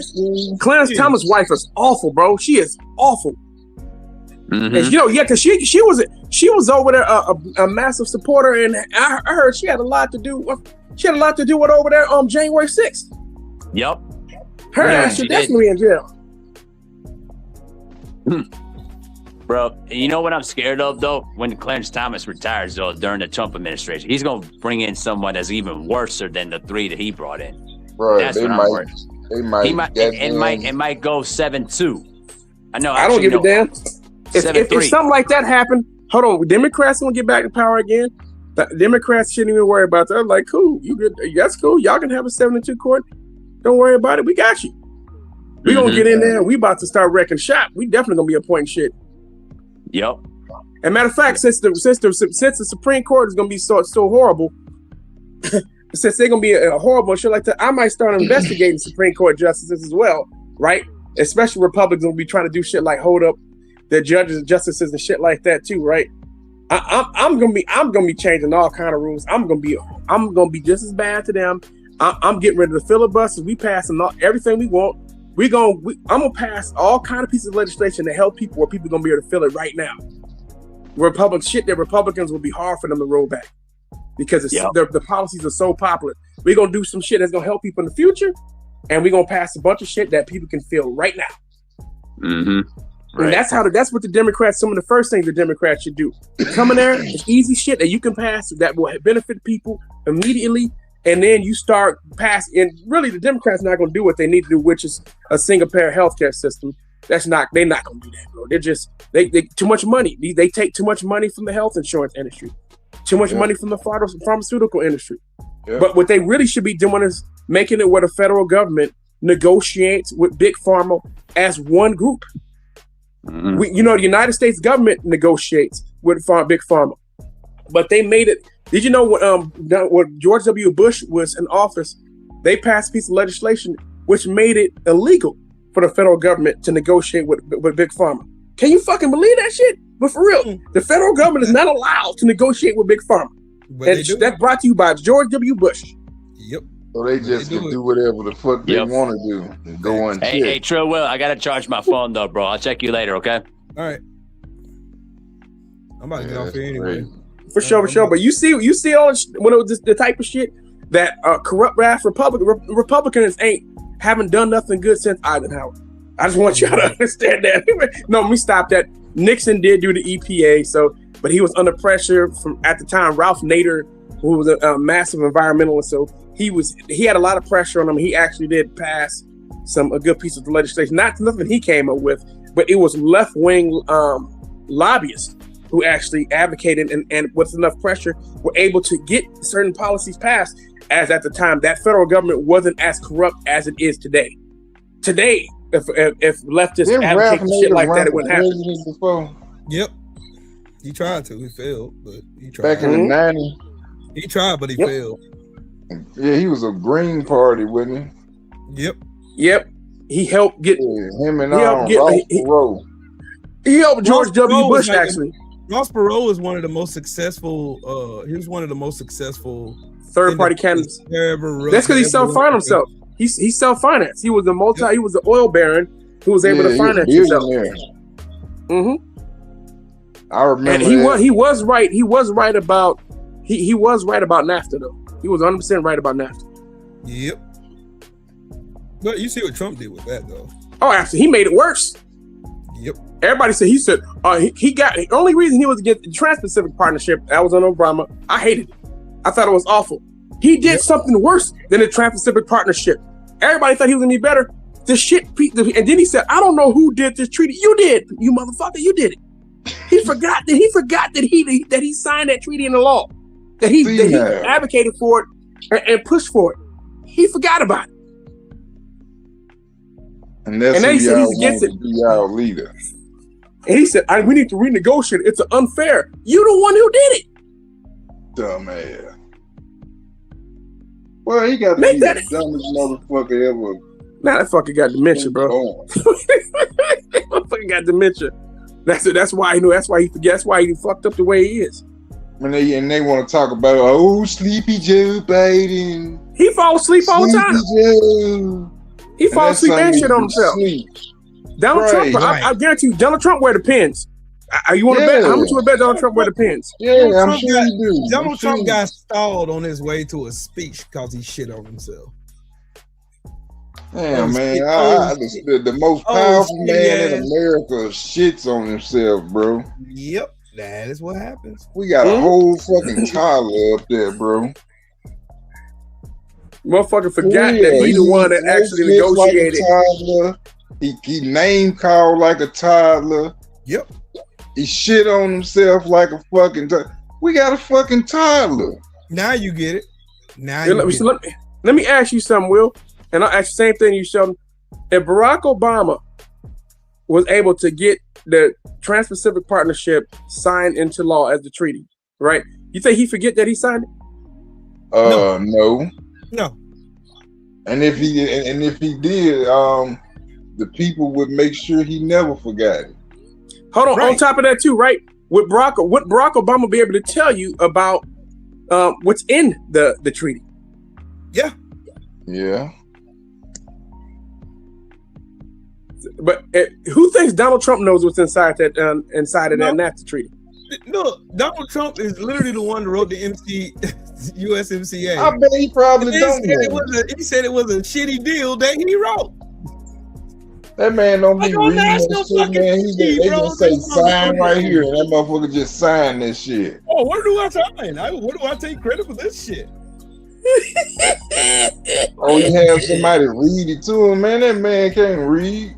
No, you know, Donald, he really can't write. He's never been. You remember when that guy from the UK was in the White House and he asked him to read the card? Yep. And Donald Trump said, "No, you read it." I knew that motherfucker right there was stupid as fuck. Just stupid. Because it has some of them I want you to understand, right? When Donald Trump first took office and they told him about the Secretary of Interior, he said, "That's good because he'll be able to decorate the Oval Office." I was like, my God. You fucking what the fucking idiot. Bruh, that's just like that movie Idiocracy. Yes. Y'all ever seen that movie? Yep. And that dude, his name was what they called him, Not Sure. And they wanted him to be the Secretary of Interior at the White House. The Secretary of Interior is literally in charge of the Secretary of Interior is really in charge of shit like national parks, right? Controlling the land, dealing with water, different issues with the United States of America. That's what the Secretary of Interior's job is. Oh, okay. That's why he got. So it's tied to it being even tied to even partially. There's a lot of interaction between Secretary of Interior and who's ever the head of I can't think of that goddamn thing, the fucking thing right now. Having a senior moment now, but I can't think of the name of it right now. But yeah, there's a lot of crossover between that department and another one that I can't think of. The Secretary of Energy. There's a lot of crossover between those two. Right. And I just don't understand. Like, how can you fucking not know that? He knew nothing. New interior done in the White House. That's what I said. I said, wow, bro. If Obama said this shit, it would have never let him forget it. Ever. Page. We would never stop hearing about that shit. Every time. But I said, you never stop hearing about it. Every fucking. He wore a tan suit that time. Remember? Yep. Yeah, I remember. Donald Trump also said that we should nuke hurricanes. How the fuck you gonna nuke a hurricane? And rake the forest. Nuke hurricanes, rake the forest. He also said that, what was that bomber again? You know what I'm talking about, Will, right? He said, you can stand right next to it. I think, was it the B-2 bomber one? What he said? No, it was no different bomber, right? We said we can stand next. It was I forgot what was the name of the jet that he said you can literally stand right next to it and no one will see you. Do you remember that, Will? Right. What's the name of that jet? I gotta go look that shit up, man. Bro, what's the name of that jet? This motherfucker said nuke a hurricane, bro. He said that that our jets are so great that they're invisible. No one can see it. Oh my God. No, it just means it's not going to be detected on the radar system, dumb fuck. Yes, like the stealth bomber, like the stealth bomber. You can see the motherfucker, but you can't detect it on the radar, man. Oh my God. He think this some fucking G.I. Joe shit or something? F-35. He said the F-35. He tells the Coast Guard the F-35 is invisible. Terminator. Nigga been watching too many fucking movies, dog. He said you can stand right next to the F-35 and they still can't see you. Like, I'm looking at you standing next to the F-35. I can still see the F-35.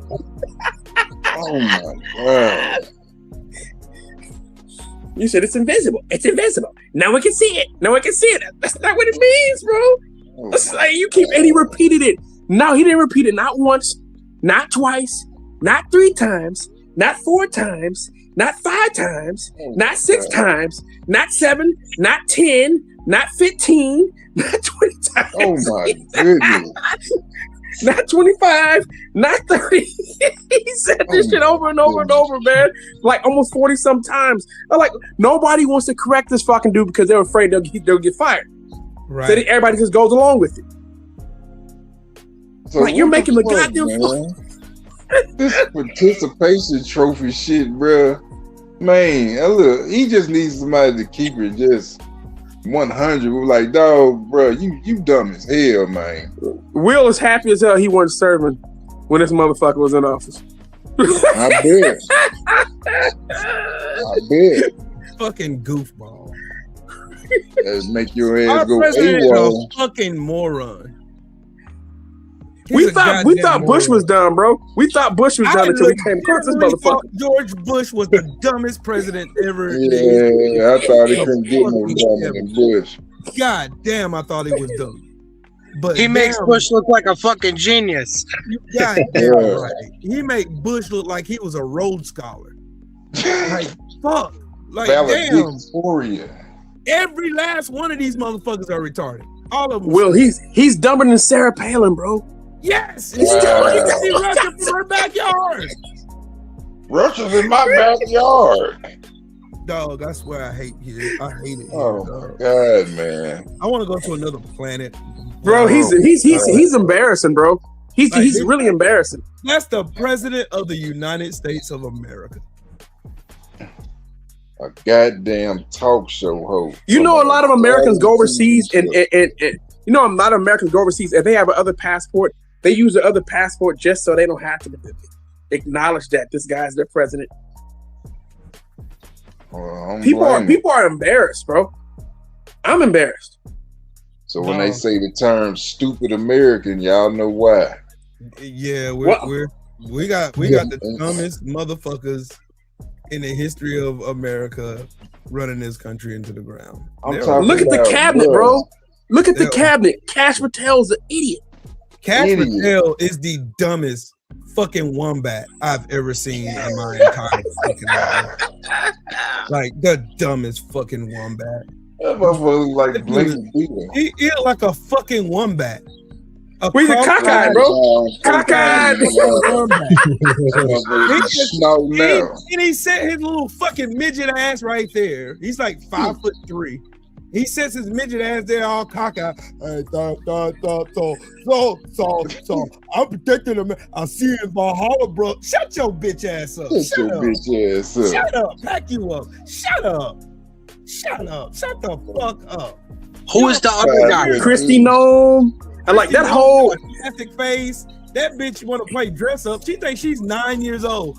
Oh, I get and she gets her stupid ass, and this bitch don't know shit about nothing. The cabinet, the White House, Donald Trump's cabinet is literally the Airhead Olympics. Yeah, it really is. Yeah, Pam Bundy is like an old ass fucking. She's like a battered wife, like in a bad relationship. She done watched her husband fuck little kids, but she's like, "Oh, I gotta keep the family together." Keep the family. Yeah, I love him. I love him though. I love him. He's my right arm. He's my Pete Hegseth. And Pete Hegseth. Pete Hegseth is the fucking dope king of the family. Yeah, adulterous, drunk motherfucker. He's the drunk ass uncle that crashed like 9,000 cars and people still give him cars and shit. Yeah. Remember he leaked all that information?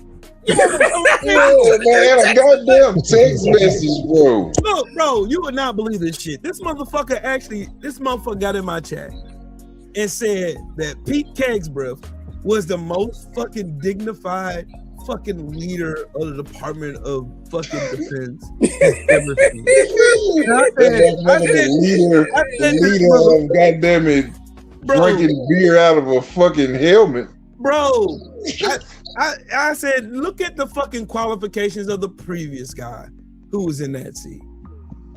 He was a fucking general. General, yes. A 4-star, not a brigadier general, not a major general, not a lieutenant general, a fucking 4-star. You know how many 4-star generals I've ever seen in my entire career in the Marine Corps? One.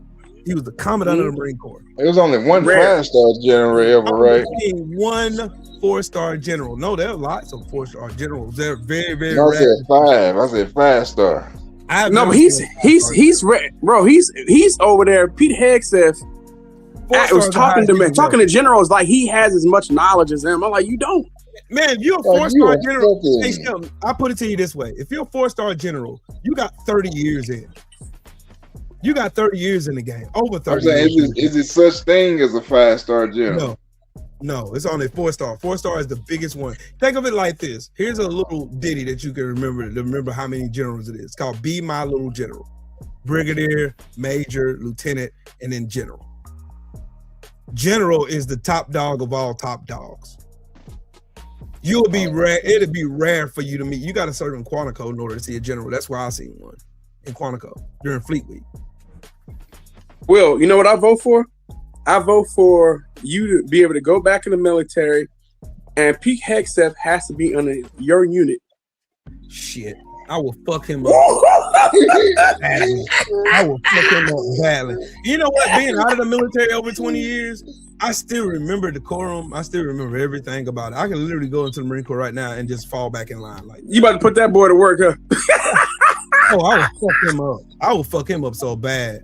I will fuck him up. I will purposely assign him to a fucking field op, a mock cax or something, just so I can beat the fuck out of him in the woods. Make his ass clean to the train with a toothbrush. Tree line work, bro. That tree line work is something serious, dog. Tree line work back in the day in the military, bro. That's some work right there. You get your ass whooped. When he like in the National Guard or some shit. This motherfucker was a piece of shit. He got kicked out of the military because he's a fucking racist. But when he in the National Guard, yes, he was like a Army National Guard. I think he was like a lieutenant or something, a lieutenant or captain in the fucking National Guard. And they try to compare his resume to fucking CQ Brown, who's a fucking general. And why? But why did Donald Trump pick him? Because he was on TV. That's why Donald Trump picked him. A fucking general, bro. A fucking general. A fucking general, dog. Over a weekend warrior white supremacist. I'm talking about an 010 versus a fucking boot. Adulterous drunk bastard. But you know why Trump picked him just because he was on TV. Seriously. Trump picked you for shit like that because he was on TV. Trump picked him because he tickled his dingleberries. That's the reason why he picked him. And he knew he was going to be loyal to him too. Yeah. Oh, absolutely. For Fox, Fox News, and Donald Trump likes people. Remember, he was picking in the first administration. Said, "Well, she has to be attractive." But like, what the fuck does that have to do with the qualifications? Yes, that's what I'm concerned about. I need someone to be qualified for the job. Yeah. Fuck how they look. They look like a fucking African bullfrog. I don't give a fuck if they are good at their job. Who cares? Right. I'm not there for that. I'm there to get this shit together. Fuck all that other shit. We need qualified people. Donald Trump went against the grain and says, let me find people who are far from it. The opposite. The least qualified people on earth, he wouldn't hire. Right. Yeah. Right.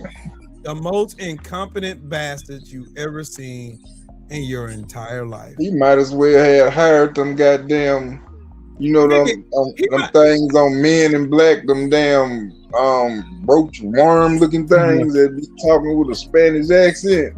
Nigga, he might as well just went down to the. He might as well just went down to the trailer park and picked out the biggest fucking meth smokers he ever could find and hired all their asses for fucking the seats. That's pretty much what he did. He went to the worst trailer park to find the whitest of the white supremacists, hired their ass and said, here's a job.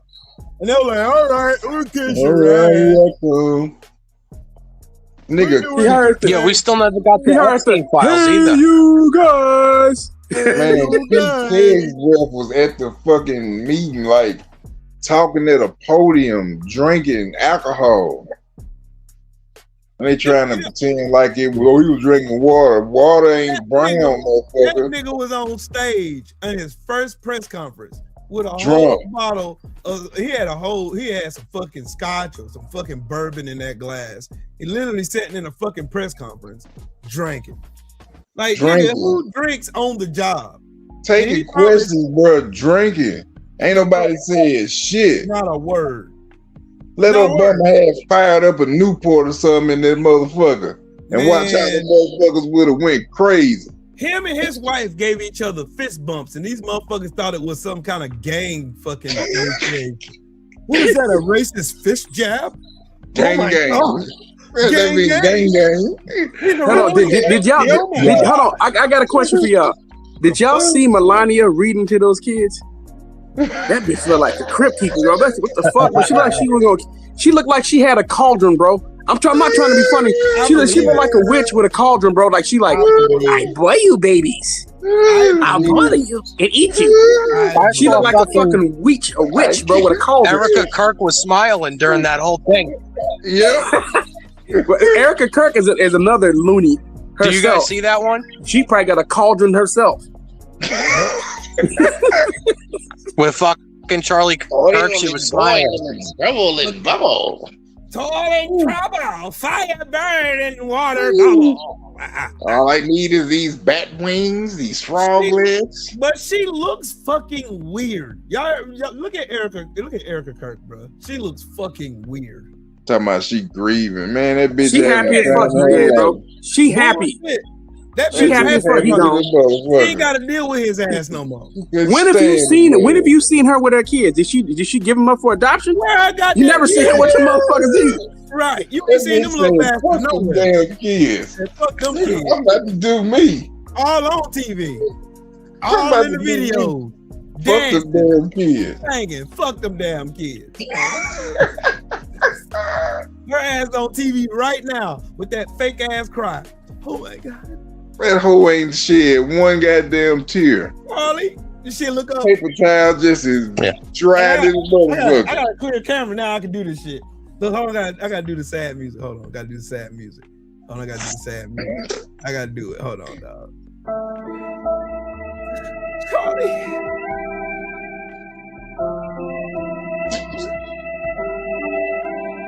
She was probably getting her cheek clapped.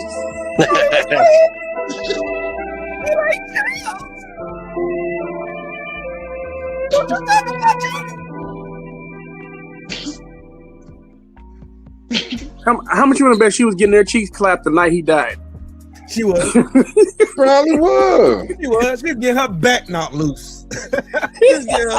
I bet Tyrone getting beating the walls out there, bro. Loose, you hear me? Tyrone was knocking the dust off that ass.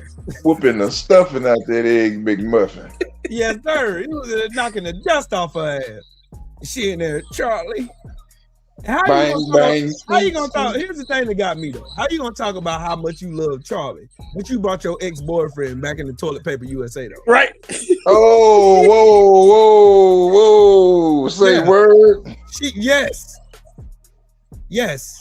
Say word. Yes. Oh, hell no. Yeah. No, I heard those more. I heard she brought in 2 of her ex-boyfriends back into the fold. Oh, God damn. You gonna make me have to go find the fucking video. See the Kevin go find a video. It's supposed to be 2 of them, bro. 2 of them, not just one. 2 of them. Video now. We just be kicking it. Yep. We ain't going steady. Yeah. We just be fooling around. We ain't going steady. She got somebody hitting that. She got a team of motherfuckers running through her right now. Hold on. Here you go. I found it. Guys, you dated before Charlie. She got a whole young team. I never dated her because I saw vicariously through my roommate how terrible it was.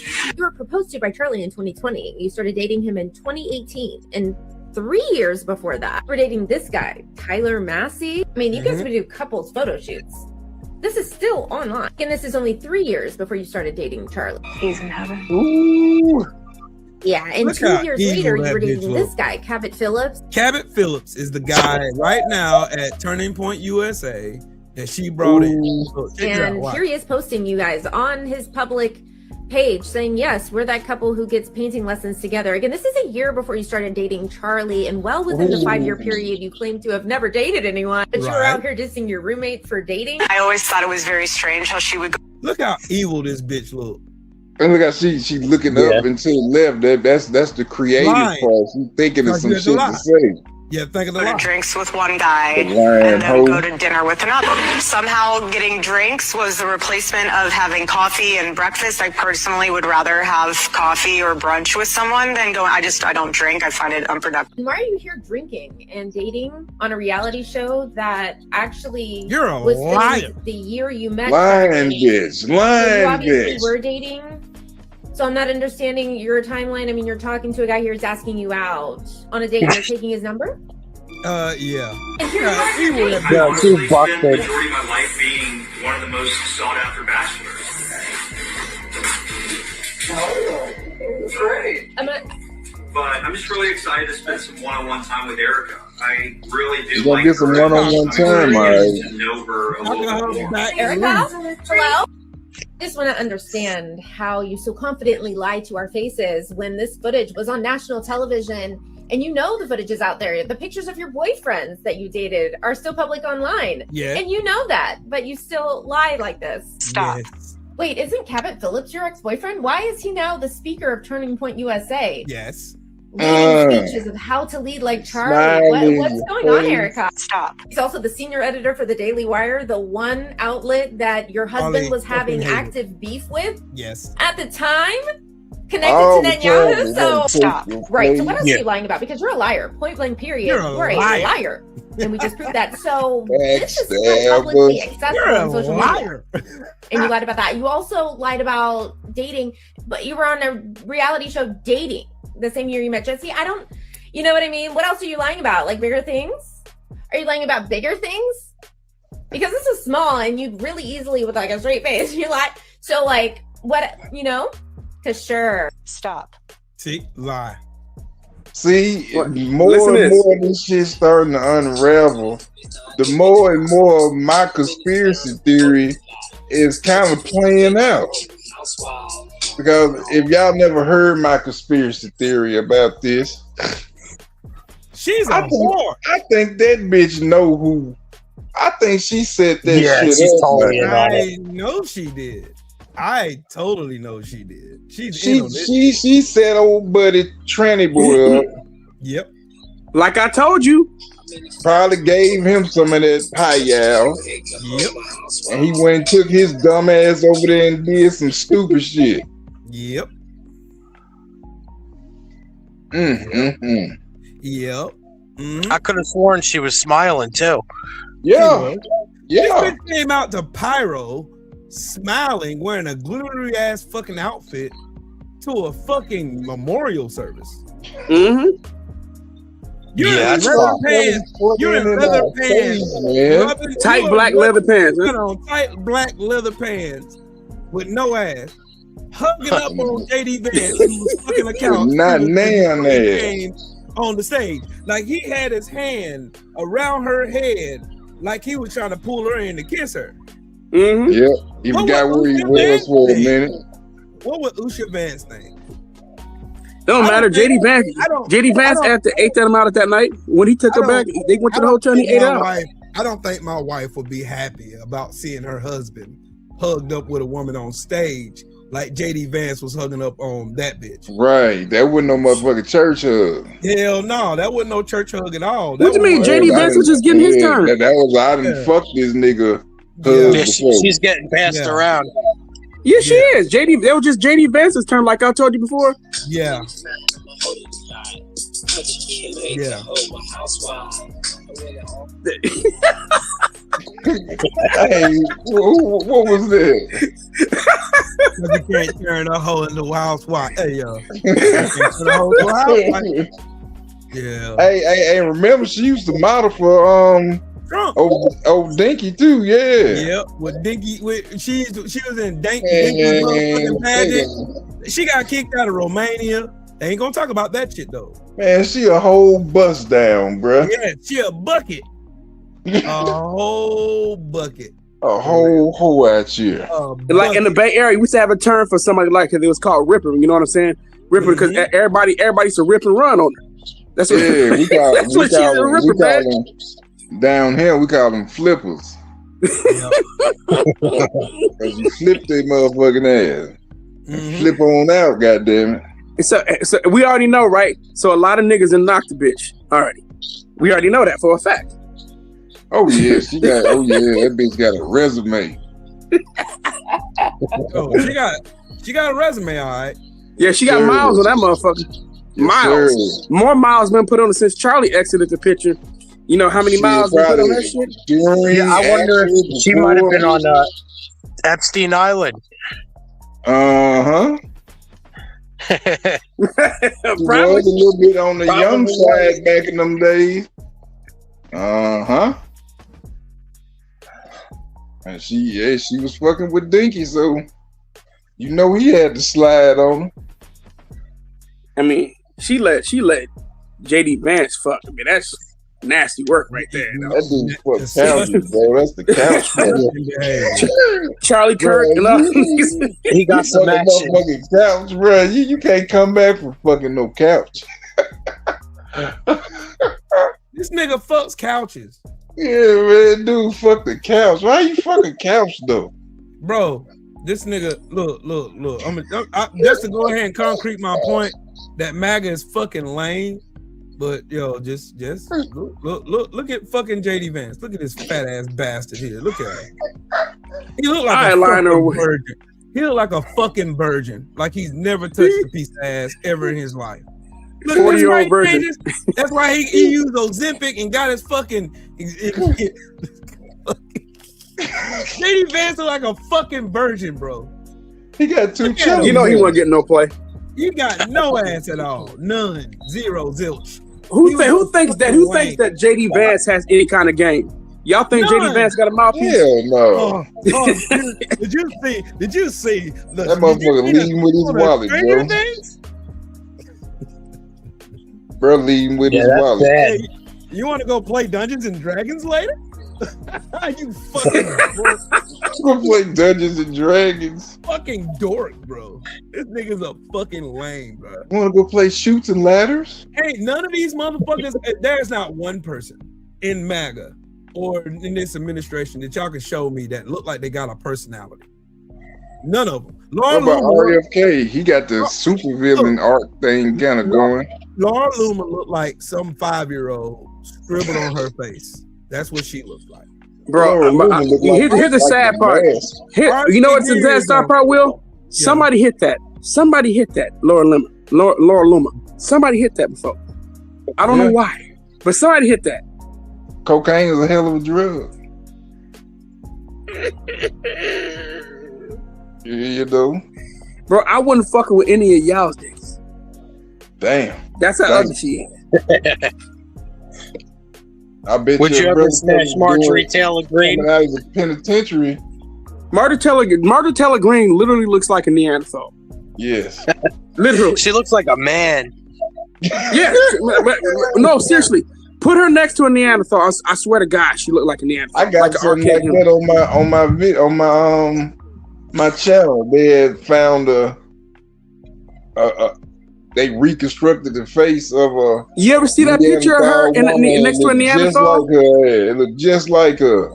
Yeah, that Neanderthal, right? Yeah, that she like the arcade. Yeah. She looked just like it. The hairy armpits and shit. That motherfucker looked just like that thing. Yeah, fucking hairy. Hold on. Here's the thing about Marjorie Taylor Greene, right? I think she cheated on her first husband. Like, who's fucking her? I'm just like, who's fucking some of these ugly ass women? I be like saying, y'all be fucking anything. Now do y'all see? Oh no, that loose niggas bitch probably got some good poom poom. Hey, do y'all see why? Y'all see why every time MAGA or any of these Republicans have a fucking like a big ass damn thing, they always crash Grindr. Yeah, they be crashing Grindr. You gotta look at the Republican women. Oh yeah, MAGA like meat. MAGA love meat. MAGA, we like the meats. Absolutely. MAGA at least stay at Arby's, bro. You know, come on now. Arby's ain't never got no meat. Yep. That's what Arby's be running out when the MAGA show up in town. MAGA loves getting their bottom played with. I don't give a damn with nobody. You know, he was blowing Billy. Yeah, they like blowing out them back tires a lot. Doodle Man Productions. Doodle Man Productions. Doodle. They get their ass played in for real. They don't give a fuck about. You said Doodle Line Productions, and you talk about Backshot Records.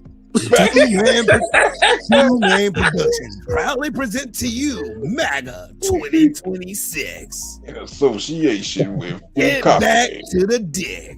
Damn. Them niggas love fucking. They love fucking men. They do. They try blaming it on Michael Jackson. But it's mighty coincidental that when they get together, that site crashed. Though I'm just saying. Yeah.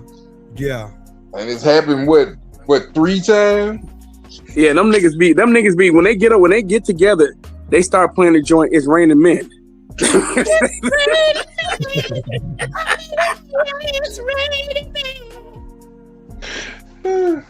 But they found fucking tranny porn. Yeah, they always talking about gay and transgender people. Why y'all worrying about them people? Shit. Yeah, Alex Jones had fucking tranny porn. Crazy work. Mike Johnson on that motherfucker right now as we speaking. Oh yeah, man, that dude obviously, man. Mike Johnson is a doodle man times. Yes, sir. He is a glorified straight backdoor lover. You go look at the cookies of that motherfucker phone, his computer. Like it's gonna be Grindr all through his cookies. His cookies is fucked up. Grind with me. Yeah, they quote Mike Pence. Oh, man, y'all gonna fuck around and do a Mike Johnson meme like that with that shit playing in the background.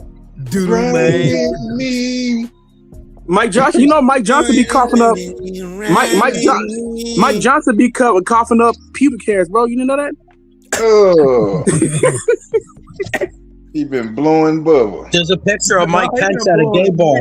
He been blowing. Well, it's a picture of him at a gay bar. Yeah. He said Mike Pence. I wouldn't be surprised. I wouldn't surprise at him. He's too if he especially extra religious the way he is. That don't surprise me whatsoever. Especially Catholic. He's Catholic. I think he's Catholic too, right? Isn't he? Mike Pence is Catholic, right? Yeah. Yeah. That's that. Yeah, I definitely believe he's definitely gay. Yep.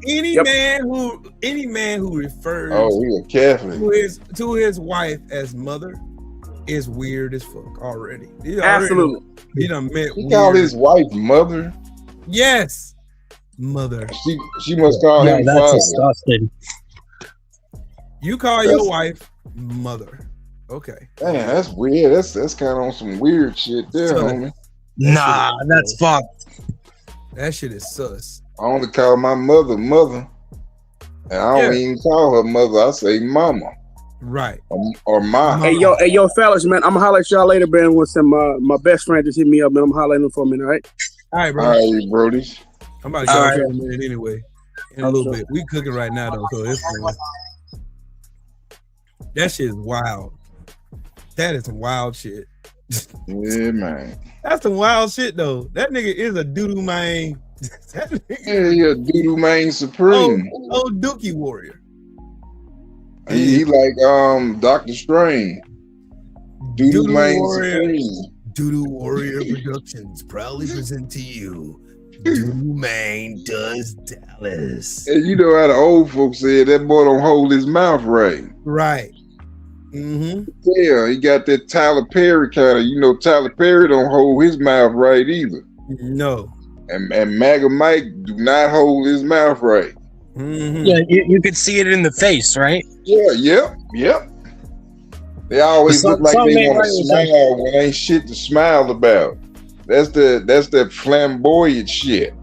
They not the dude in the relationship. No, he's the bottom. Yeah, they the pumpies, not the pumpers. Yeah, you can see they take it. Oh yeah. That's why they It's don't better hold to their give than gun, receive.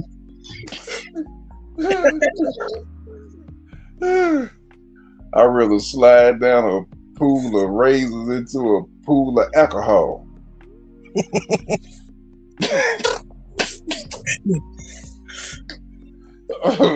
Everclear. Yeah, highest percentage. Mike Johnson stars in Eating Dick. Weird motherfucker.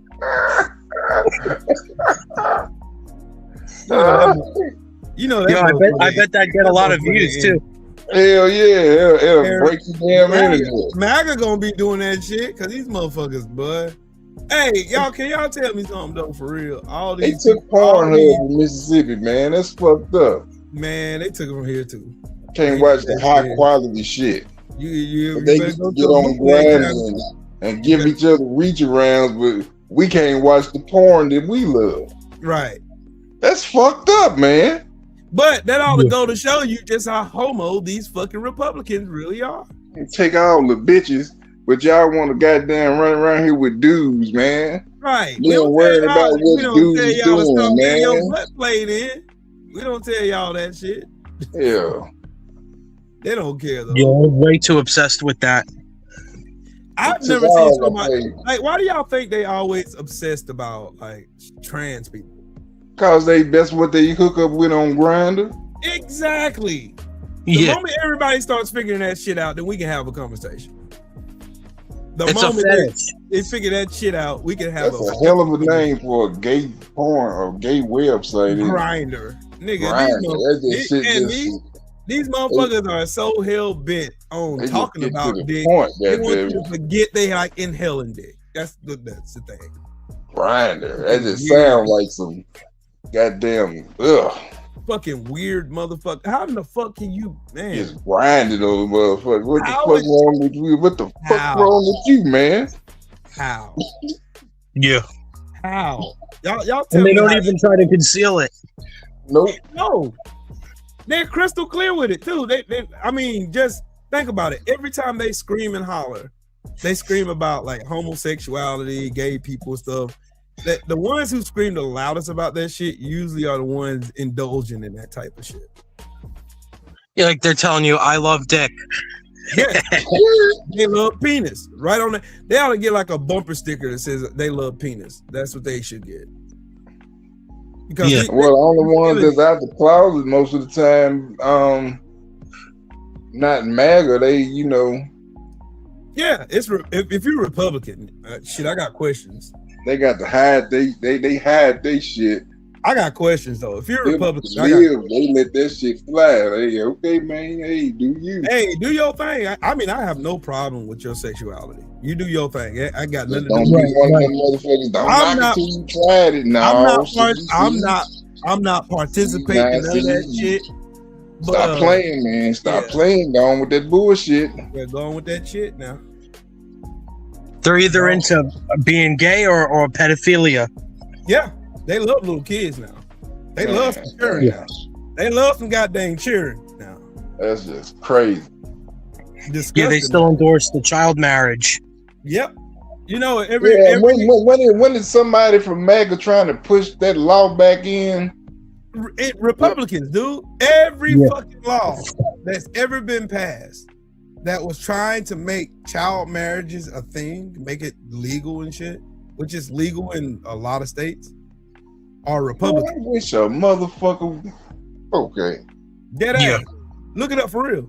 Like every fucking child marriage. I wish a grown ass man would be talking about, I'm here for your daughter. Yeah, I'm here to shoot you in your fucking face. Well, you about to leave with something else. Yeah. Mm-hmm. There's no reason for it. Yeah. They don't give a fuck though. They don't care. Anyways, I gotta get up off here. I haven't been on here 4 hours. Time me to go. Yep. Well, in 30 seconds it'll be 4 hours. Yeah. It's like one of them old school shows like we used to do, Sheldon. Like them Yeah, back in the day. we used to do them 6 hour shows though. Them 6 hour shows was monsters. Those monsters. I love them shows. Those shows are good ones. I can still run my mouth for a while. But I gotta go to work tomorrow. I won't lay around and do nothing. While my wife is in there doing my daughter's hair. So For sure. Yeah. I guess I'm about to get on top of the roof. Have some fun with that. But anyways, shout out to the Mighty LDBC. Shout out to everybody that was on the panel. Shout out to everybody in the chat, super chat, all that good stuff. Y'all have y'all. Don't monkey around Powerline. Yeah, I ain't finna. Go sit on the back, sit on my roof don't again. Touch that. When it come to power lines, don't touch that. Yeah, but anyway, in the 90s to know that shit. That's before a lot of people's time, though, Sheldon. We grew up in a great era. But anyway, shout out to Mighty LDBC. Shout out to everybody. Y'all have a good night. Happy New Year to everybody. Peace.